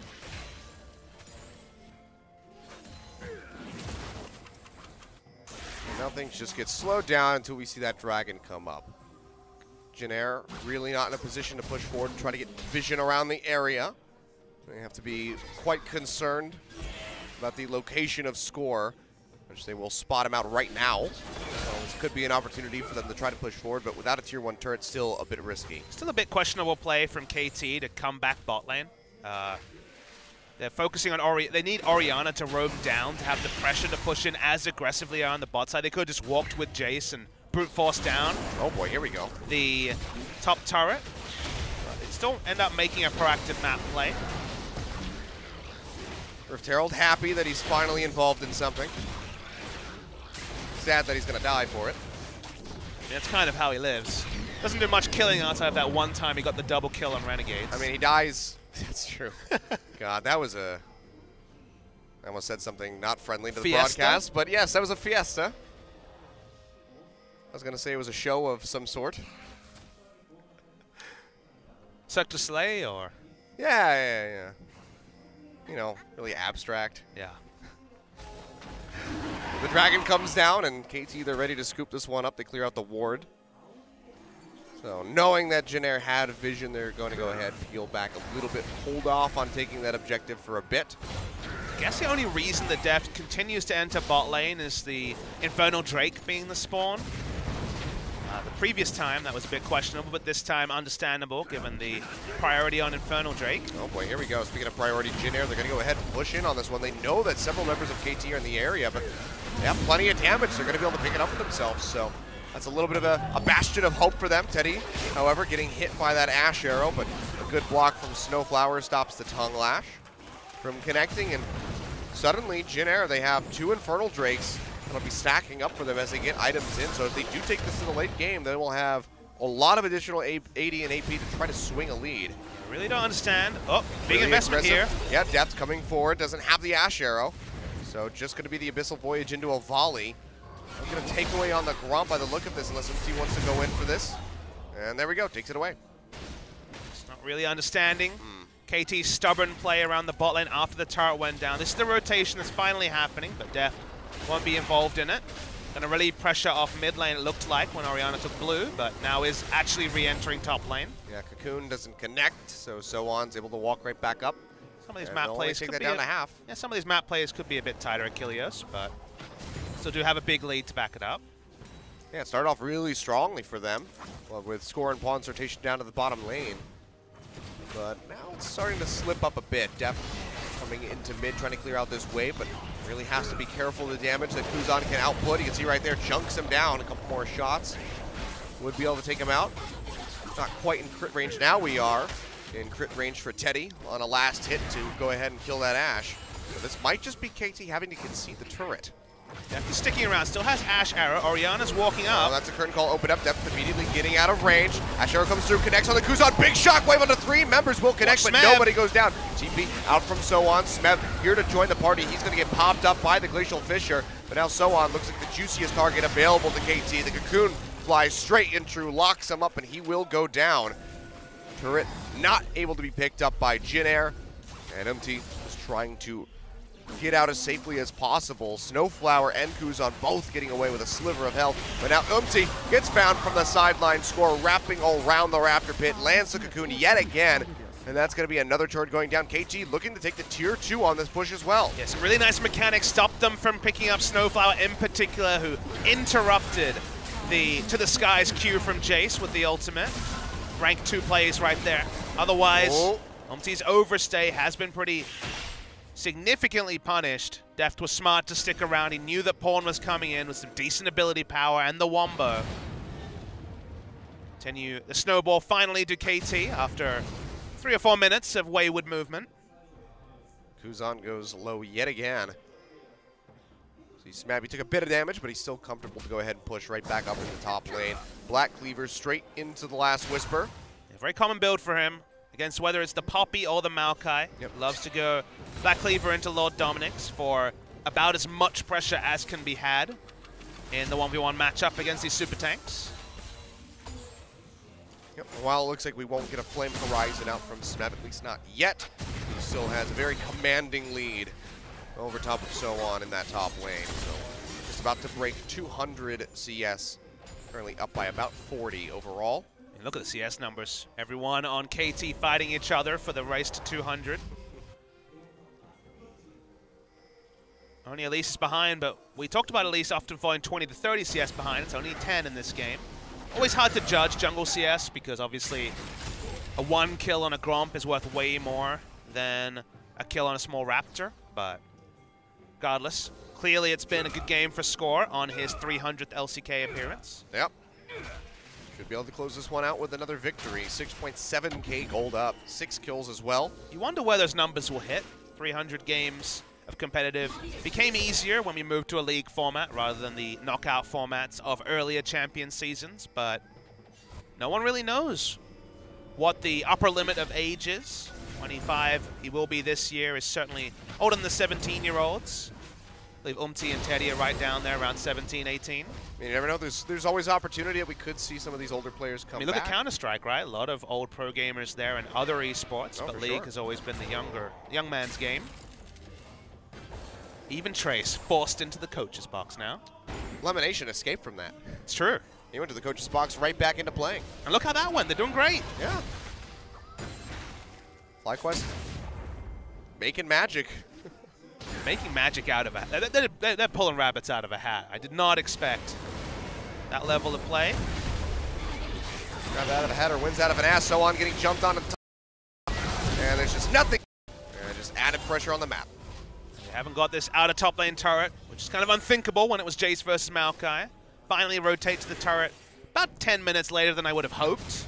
And actually Kuzan's going to brute force down mid, so. Oh boy, MT. Caught by the Ashe arrow, Shockwave comes through. It's going to be another kill, and that's definitely going to be the turret going down now. As Score gets the kill credit, 5-0-3, almost 100% kill contribution so far in this game. MT finally showing his rookie status a little bit in this game, caught twice which led to big objective plays for KT Rolster. I guess it's fitting that he looks like a rookie against the ultimate veteran, though. Yep. What is it, like 9 games of LCK compared to 300, plus another 140 odd of other tournaments. That's close enough if you round up, right? I gave the stat back when it was a Freak of Freaks versus Jin Air GreenWings, but at that time, Humpty and Teddy had no LCK match wins compared to multiple champions, and with Smeb, Score, Pawn, Deft, and Marta, all former champions. Certainly a lot of royalty on the side of KT. Yep. And the only other team full of former champions would be SK Telecom. Should I tell a lie? I don't believe Score is a former champion. Oh, has he not? Nope. I trusted you. Nope. He was on the losing team every time. 2 HP away from being a former champion, I guess. You had to bring that one up, huh? Tough reading for Score in particular. He got the team this time, though, Achilles. Funny enough that he has to play on the team against the man that stole that Baron from him. That would have been some interesting initial interviews. I imagine Score was involved with the screening process.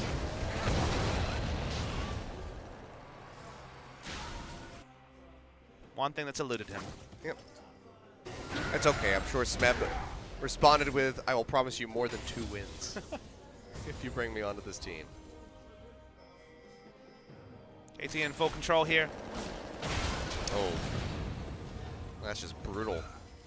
Half HP on 1 dissonance. Map control almost exclusively on the side of KT. No equal vision trades like we saw in game 1. So on, trying to trade in onto Smeb. Third call gets opened up. First 2 shots, not going to connect. Third one does come through. Fourth, good dodging by Smeb. Smeb wanted to show us the 1v2 versus the Jin ultimate and the Maokai. Couldn't make it happen. I mean, really, once that curtain call comes in, you know exactly where he's at. That makes her a very easy shock blast. So, good to see him pop that flash into the skies, get a kill. I think he was more interested in killing the Maokai, to be honest. Definitely did seem that way. Oh, it goes out. Oh, he just gets caught by everything. Cocoon plus Shockwave equals death. Score will put another kill on the board for himself. 6-0 and 3. Completely carrying this game on his back at the moment. They'll turn on to Baron. There's been so many control wards down for so long. They know no vision could have been crept in. Only the potential for one scrying orb, Jin not even in range to put it down, so will be unanswered Baron. That wasn't a good smite score. That's flashbacks right there. Well, and then it's an immediate abyssal voyage back into the top lane. They're not able to find anything, but they keep the pressure up now with the Baron-empowered minions to try to knock down this tier 2. Would be the second inner turret that they could take, and Smeb is still working on that bottom lane as he moves up the wave. So on, maybe looking for a TP. He's only got a couple wards that he can go to over by the blue bit. Not the greatest flanking position. And Deft is starting to knock down that tower. Half HP on it. And you can see the wave clear. Just not very reliable from the side of Jin Air. They're going to go ahead and commit to this TP. Score gets chunked down to half. Curtain call coming through. Mata going to be taking up the rest. Oh, he got it! Wow! Bends the bullet around him. Finds Score right in the back line. Upon getting jumped on, but so on. A bit all on his own. That's going to be the Deadly Flourish. Connects onto the Orianna. Into the Glacial Fisher. They come up with a kill. Now, Def nowhere to go. He's going to go down as well.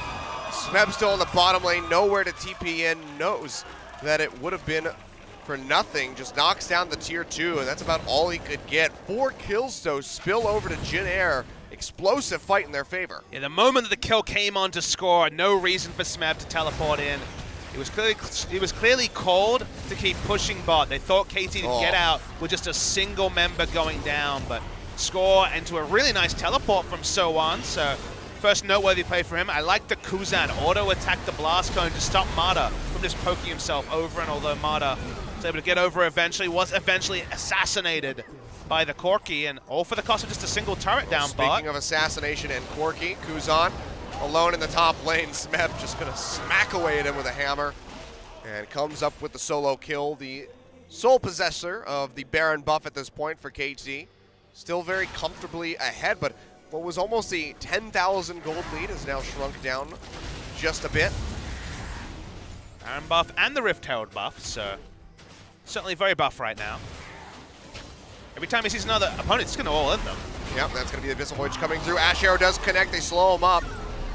He makes it into his ultimate for a bit. Smeb still pushing forward, trying to find the hit. Good block on the Shock Blast there from Snowflower. And now Smeb going to be target of these curtain call shots. Mata gets the Devour in time before the shot looks like it was going wide. In the end anyway. And Mata's going to take a bit of damage on the exit, so things starting to become a little bit sloppy here for KT. Setups are so particular when you're running these very low tankiness comps. Only Mata, with any semblance of tanking, he just has some health and a redemption, so not cup runneth over yet. Score will be going for the Guardian Angel, just to be some semblance of a soak tank in the front line. But whenever they're 4-man, this is the potential. Teleport up for Maokai, you can look for an engage in the back line. Very well-traveled territory that previously KT had been very good at avoiding, but some lazy play around their top lane engage has slowed the pace at least a little bit of this game. They're trying to get the pressure up, so on, waiting in the wings. Won't be able to get much done, but wow, Smeb just absolutely shredding through this turret. One more hit, there we go. Exposed inhibitor now in the mid lane. It's gonna push right back up with a hypercharge. Big heal on the redemption to get depth nice and healthy again. You can see someone just getting chunked down time and time again. That's falling low, is at 50% HP. See, down to half. That's gonna be packaged used in the back. Depth, he's gonna get hit by the Deadly Flourish, still alive for now. Oh, But there we go, the big one over the wall. Kuzan comes up with a kill. That's gonna be a massive opening for Jin Air to get in onto KT. Smeb goes low, Devour comes through from Mata, but it doesn't even matter. He goes down. There's gonna be Smeb following suit. Pawn only able to get an answering kill onto Sohan, but it looks like he's not even gonna be able to exit. Tries to speed himself up with the Dissonance and the Ghost. Kuzan coming in the rocket, not gonna connect, but he's got the inside track on the lane. Pawn, can he make it out of here? Valkyrie should be coming up relatively soon. Tries to slow him up. Rocket barely out of range, and Kuzan's going to abandon the push. But now Jin Air, 4 members down on KT yet again. Pawn, the sole survivor this time around. They're pushing in. They're going to get a tier 2. That's going to be a triple Infernal Drake. That's so much scaling that I never thought would be put to any use. When I saw the first 2, I was like, okay, but KT is snowballing. That snowball is really being halted. And Jin Air, a lot of power in having 3 Infernal Drakes. And look at the gold lead, it's only 4,000 gold. KT Rolster dropped the game to a Freaker, and you're like, okay, you know, a Freaker can have their on moments. So much poke onto depth in the back line, and Kuzan is super creative here. Uses the special delivery to get over, knows the depth is low, has vision on him, you notice, and the big one enough to take him down. And suddenly, the go button onto Smeb, who flashes the Maokai into his team, and I called it a shooting gallery. It certainly is one. Everyone left is squishy on the side of KT Rolster, and well cleaned up by Jin Air. Absolutely. I mean, Pawn barely able to limp his way out of that fight. And now even Umti, somebody who doesn't have that many items. I mean, he picked up a lot after that last fight, but before that, didn't have too much, sitting at around 300 AD, whereas Depth is about 240, so he's absolutely going to be shredding down the squishy members of KT, especially if you can get them isolated. So what a turnaround for Jin Air. No Baron for them to take, but I mean, imagine if they're able to get that Elder Dragon triple Infernal buffed even further. You'd have to think that they'd be able to walk away with a win. So on, getting caught by the Cocoon. They will try to chunk him down. He goes to about half HP for now. Ashero comes in, does connect on the Snowflower, but they can't finish him off. He's still so tanky. Next Baron buff spawning in a minute. They still haven't been able to put down the vision they want in the area, although they do have some advanced wards in the red side of KT. And they'll be able to see KT if they push in to try to take that objective. They'd have to work their way up through around the mid lane if they wanted to avoid any vision control that Jin Air has established for themselves, but could be pretty sure that they're likely going to start pushing in and clearing out some of that vision, or at least checking for it. Some of the wards are expiring. The one near the Raptor Pit, not sure how much longer it's got on it. You start clicking on some of these AD champions. Kha'Zix's at 342 with 2.5 items. I shudder to think where Corki and Jin are at. And you consider armor values on the side of KT. There's a Dead Man's Plate and a Guardian Angel for one person, and then no other armor completed at all. Feels like Jin's 4 shots on anyone other than Score will kill on its own. Yeah, maybe Mata could survive because of the great health, but even then you're starting to push your luck. Shock Blast just going to fall short of chunking out several members of Jin Air. Would have been nice poke damage to come through. Going to force a redemption out from Snowflower. This Baron will certainly not be unopposed like the first one was from KT. With Braum and Maokai, you can face check and put down those aggressive wards thanks to the return of the melee supports. On trying to get that top wave moving. Zan will go ahead, pick up a blue. Oh, no, actually, oopsie. Maybe underestimating his damage. Yep. It's like, oh, I'm sorry. That's pretty consequential, Kilios. He's got all those Infernal Drakes. Blue buff, not that useful on the Kha'Zix. Won't run out of mana in a fight. Whereas, certainly something that can happen with Corki, who's poking so much before the fight starts. That's going to go ahead. Obstacle's Blade gets rooted immediately. Well, Deadly Flourish goes low. Mata has to devour him. Adept is eating the curtain call shots. Ooh. Fourth one going to go wide. Empty. Getting caught by the cocoon, but only takes a minute amount of damage. Smep, big burst coming through. Ash Arrow not going to connect as he leaps out of the way just in time. KT chunking out the Kha'Zix gives them the upper hand for now, maybe to go push some more vision around Baron, but they can't even try to really walk up this mid lane to get some damage onto that inhib. So on. That's going into melee range. Yeah, jumps in. No one going to punish him. So on gets a bit of health back from that redemption. And KT might just be looking for a bushwhack play here. Limited vision now for Jin Air in this river. Really going to have to rely on tossing out those saplings from So On to scout. KT trying to get them in, but the cocoon just does not connect, and even then it was closest on So On. Maokai really wants to recall and come back in, but can't because of the vision. Is he going to try and brute force mid? Kuzan walking up as well.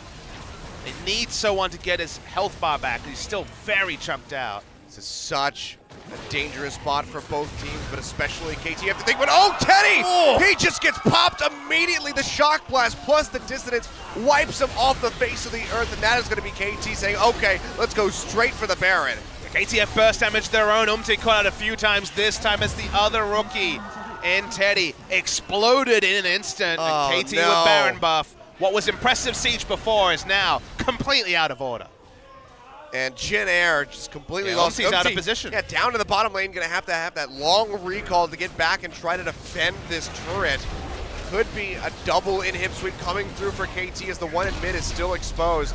And the turret just getting knocked down yet again. Smep making use of that hypercharge. He's gonna go low. MC comes back in. Devour from Mata there to keep him alive for the time being. 10 seconds on Teddy. All right, they're able to go ahead. They pick up the kill. Kuzan eats that Shock Blast from the side. That should dissuade him from going in with the package, and KT might just be able to exit safely. Ashero gets thrown out looking for Umti. Won't be able to find him. They want to force this fight still because Teddy can come in and use the curtain call, but with the amount of damage on the side of KT after they saw their AD carry exploded, very hard for Jin Air to dissuade KT from backing off. Oh man, and Teddy, they were playing that so well, just constantly having KT just to poke their heads out, clear the wave. Jin Air had such good pressure, but Teddy getting caught leads to the freest of Barons. But now Elder Dragon has got to be the concern of both teams, especially if you're KT. Only have an Ocean Drake, but they need to keep that triple buff Infernal Drake away from Jin Air. Good catch to denial Elder Drake for KT Rolster. 36% increased stats would be absolutely devastating for KT.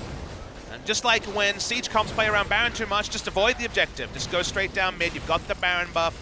Elder Drake is the sort of side of a fight you could lose. Smart of KT to just try and brute force, and this should be at least the inhibitor. Yep, there we go. Second inhib goes down. That's going to open up a lot of pressure here for KT.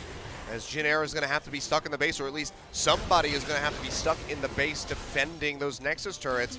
And that could very well open up KT to go ahead and take this Elder Dragon and keep it out of the hands of Jin Air. But for now, looks like they want to go the whole 9 yards. They want all 3 inhibitors before they're able to commit for that Elder Dragon. Look at this wave. It's massive on the side of KT. It's been building up for quite some time. He's score triggering the traps. He's going to be perfectly fine. And the turret's already very low. When do you make the engage? Is it now? Curtain call opened up, looking for somebody, but Mata still fine to go ahead and sit in the back. Going to get taken down to about half HP. So On trying to sprint his way in, committed the TP to that. Won't find an opening. So On going low, flashes away, doesn't have a GA to come back up. Shockwave sucks him back in, and he goes down to the Dissonance Pond. Coming up with the opening kill here for this fight. Nexus turrets crumbling in the top side of the map. Looks like this might just be the end of the game. Glacial Fisher coming through. Amada is there to eat up Smeb to keep him safe. Score into the front, ready and willing to tank up for his team. Has a GA as backup. KT, they'll get the third inhib, they'll get that one Nexus turret. Do they want to go for the finish? Looks like the answer is yes. 2 members dead on the side of Jin Air. A hell of a lot of damage to come out still from Deft. The Nexus now exposed. Kuzan down to half HP. He can't do a damn thing against these Baron-powered minions. Umti is able to get a kill on the Deft though, firing back, but Pawn able to take him out. And now Kuzan, Score jumping onto his face. He'll come up with the kill. That's going to be the Nexus going down. That's going to be a 2-0 victory for KT. Yep. 5th match win in a row. A bit wayward in some points of this game, but still deserved winners. Overall, Score's 300th LCK game is with another victory. KT roll on, but certainly some VOD reviews to happen about how they transition that mid-game. This is not the first time they've run the very low tankiness comps. They've run it a few times. Cleaner execution than this. So, a couple of things to review there. And Jin Air, the rookies finally showed their rookie status. Umti and Teddy most consequentially were caught out as the game rolled on. They were not able to make what would have been a massive comeback for them against one of the top teams in the LCK. And KT take it down 2-0. Jin Air put up a fight, but not enough to pick up a game. Yep. Some decent performances from them. So close to having the upper hand in that game, but Teddy getting caught just absolutely destroyed them. And that opened things up for KT to go ahead and get the advantage right back. But still, hesitant play coming in from KT, you have to say. This does not look like the team that can take down SKT right now in their current form, but it's definitely progressing. While we're excited about that Faker versus Marin clash, first game on Saturday is a fun one, Achilles. KT versus Samsung. You have to think if KT gives openings like they did in Game 2, just like Afrika, Samsung could find at least one game win. And Samsung, that settled lineup has certainly been playing themselves more into form, started off the season a little bit rough. That's going to be a really interesting series. Not quite the Telecom Wars in terms of hype, but right now it seems like SKT at the top and then KT following closely, Samsung in a distant third. Samsung picking up the series victory then, and then we have to rewrite the narrative a little bit. Yep. See some cheersfuls there for Smeb. Strong game on the Jace yet again, giving Soan such a run for his money right off the bat. And I'm not sure if we're going to see Soan moving forward. Didn't play entirely poorly, but then again, there wasn't really any standout qualities from that first game. That's kind of his issue, is that he's played at least once in 2015, 2016, and 2017, and there's no, this is the reason you play him over X. Trace before, and now Ixu. Seems like the experiment didn't work. Long season, may still get another chance, but did not cover himself in glory this game, but didn't look embarrassing either. Yeah. And I mean, Teddy, Kuzan playing their heart out, getting a heck of a lot of damage in on the charts, but that one misstep from Teddy was enough to just spill the game back into KT's favor. So we've seen how hard Teddy has taken these losses in the past. Have to expect that he's definitely going to be beating himself up over this one. But overall, I think Jin Air, they can be pretty satisfied with their performance. Definitely seems like it's a step in the right direction. They weren't walked all over. We've seen Kongdu Monster kind of play dead a little bit too much in recent series. Jin Air did their best, and congratulations to Score. 300 LCK games, 436 competitive games, and another MVP for a star-studded career. He's never really had the big one, though. Hasn't had the big championship win. Only thing that's eluded him. Great career for Score. Yep. Looking for it here. 300 points to match his 300 matches. So goes nicely hand in hand. Feels good, man. Definitely does. Definitely got to feel good if you're Score. Got Young Buck and Haru to come up against on Saturday. That's going to be a fun matchup. That will be a very interesting one. I mean, it felt like he always was one step ahead of ambition. Haru's a very different beast in the jungle. Expect Graves to be a contested pick for that series. Yeah. Didn't see how they Graves fare. today. I mean, Score was able to show the rookie an empty, so maybe he can do the same for Haru. We'll have to find out, as we do have those games later on in the week. KT versus Samsung. Wasn't an interesting matchup back during Champions, you remember, Achilles, that famous win streak that KT was on over Samsung. Samsung's such a different beast. KT found that out firsthand as Samsung denied them a spot at Worlds, and now the rosters are so different for KT that Be really fun to see if the narrative extends or changes between the two. Yep. Well, as for Jin Air, I think we're going to get a real taste, because again, they have had some really strong opposition so far. I think that we're going to get a real taste for where they will rest in the rankings by the end of the split on Sunday, as they will be taking on MVP, a team that has been underperforming from our expectations, you have to say. So we'll see if they can pick up another win there, or if they really will be just sinking their way down to the bottom of the standings. But looks like we're ready for our interview with our MVPs for today. So Joel, take it away with the translation. Thank you very much, guys. This is Joel once again with your last translation of the day. We are here with KT Rolster, who pick up a 2-0 victory against Jin Air GreenWings. And we are here with today's MVPs for the match. We are here with Mata and Score for the interview. Mata, Score, congratulations on the win. Mata, would you like to comment on the win? Today was a game that we should have won easily, but we did struggle in the midst, and we were very unsatisfied with that. Score, today is a very meaningful day for you, marking your 300th LCK game of your career. How do you feel? Once again, I didn't know that was the case, but a lot of people told me as I was coming in, and that suddenly just put a lot of pressure on me to put up a good performance.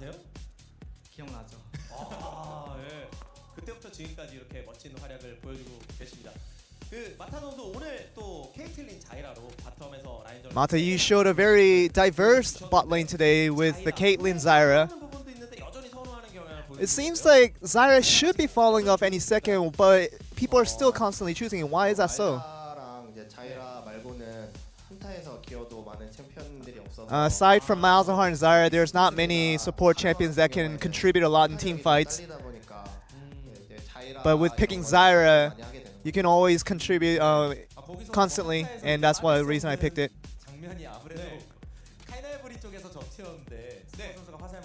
And this is a situation where we can look at the video. Did you actually plan to do this? Well, I didn't purposely meant to get hit, but me getting hit was actually a good startup for that team fight, setting up Mata for that ultimate. I didn't really think about it much, but I saw the opportunity. And it felt like if I get that ultimate in right, it becomes a good initiator for the team fight.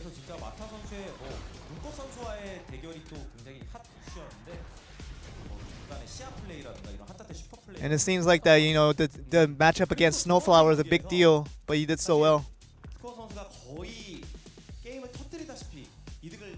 Score in the second game. It seems like you were just dominating the game in the second set, getting it left and right. How was the team environment during that game? Yeah, we were very ahead. And it felt like that, you know, even if we lost some team skirmishes in the middle, we felt like we always had the edge. But I feel like it was your curse that, you know, said that we might not be able to finish it, but we broke that curse and we still got away with the win.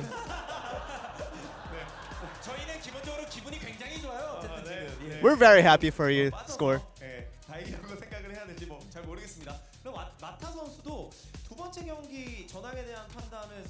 Mata, we also want to talk about you in the second game.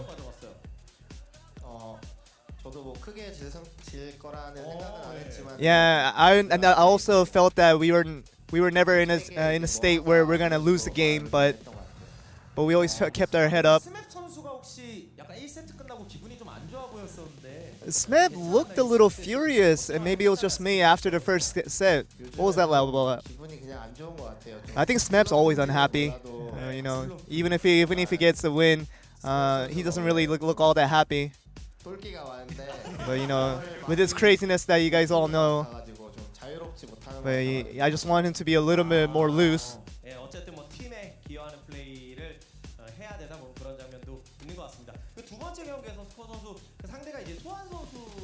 In the second game, we saw that Jin Air made a member switch over to Sohan.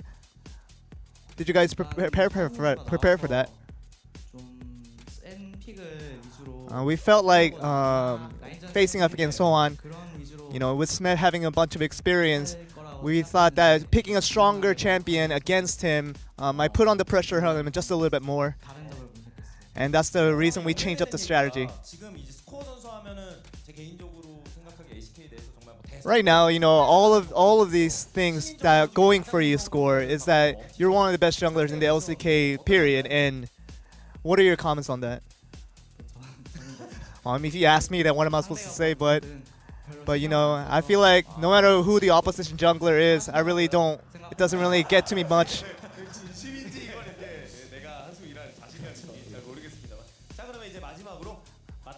Lastly, we want to Mata to say a word to your fans out here today, cheering for you guys.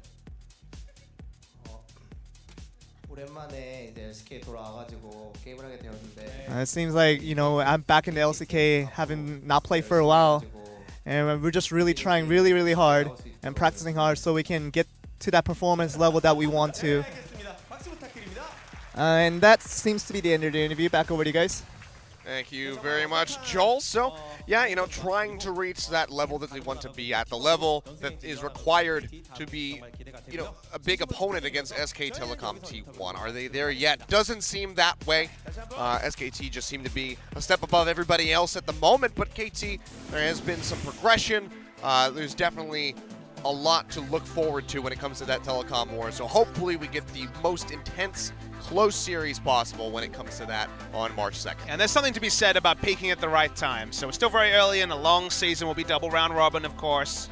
KT for now, they're winning all the matches, so they're definitely putting themselves in the position for the telecom war to really decide, at least as the standings look now, who will be first ranked and second ranked team. However, we have an interesting matchup like Samsung, for example, taking on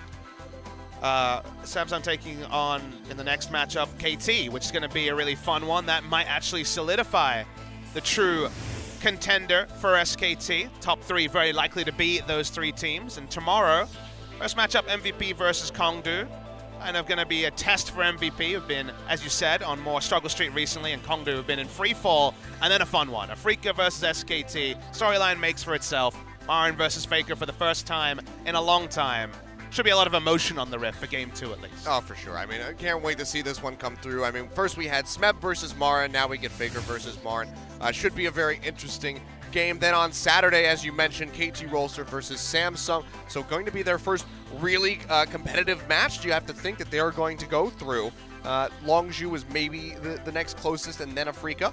But now Samsung still sitting in that third place spot. Going to look to take KT down a notch and knock them in underneath of SK Telecom for good. Rocks Tigers and Longzhu will be the second match tomorrow. And then closing out the week over at the Gangnam Studio, going to be SKT versus BBQ Olivers. Have to think that that one's going to be in the hands of SK Telecom. And then Jin Air will be playing yet again against MVP. So MVP have a couple matches to really prove themselves. And this is going to be, I think, do or die time really for Jin Air. If they can't come out with a win in that series, then things are going to look really dire for them moving forward for the rest of the split. Yeah, a lot of testers for teams. It feels like by the end of this week, we get kind of the draft penciled-in version of what the end of the year could look like. We've got a lot of teams who've had hard schedules. They're getting easier schedules. We're getting more difficult. Exciting to see where things are by Sunday. Yep, things have already been shaken up from where we thought they would be, but that's going to close things out for us here, guys. We'll be back tomorrow with more LCK. We'll have those games ready to go for you at the same time in the same place. Have a good night, and we'll see you then.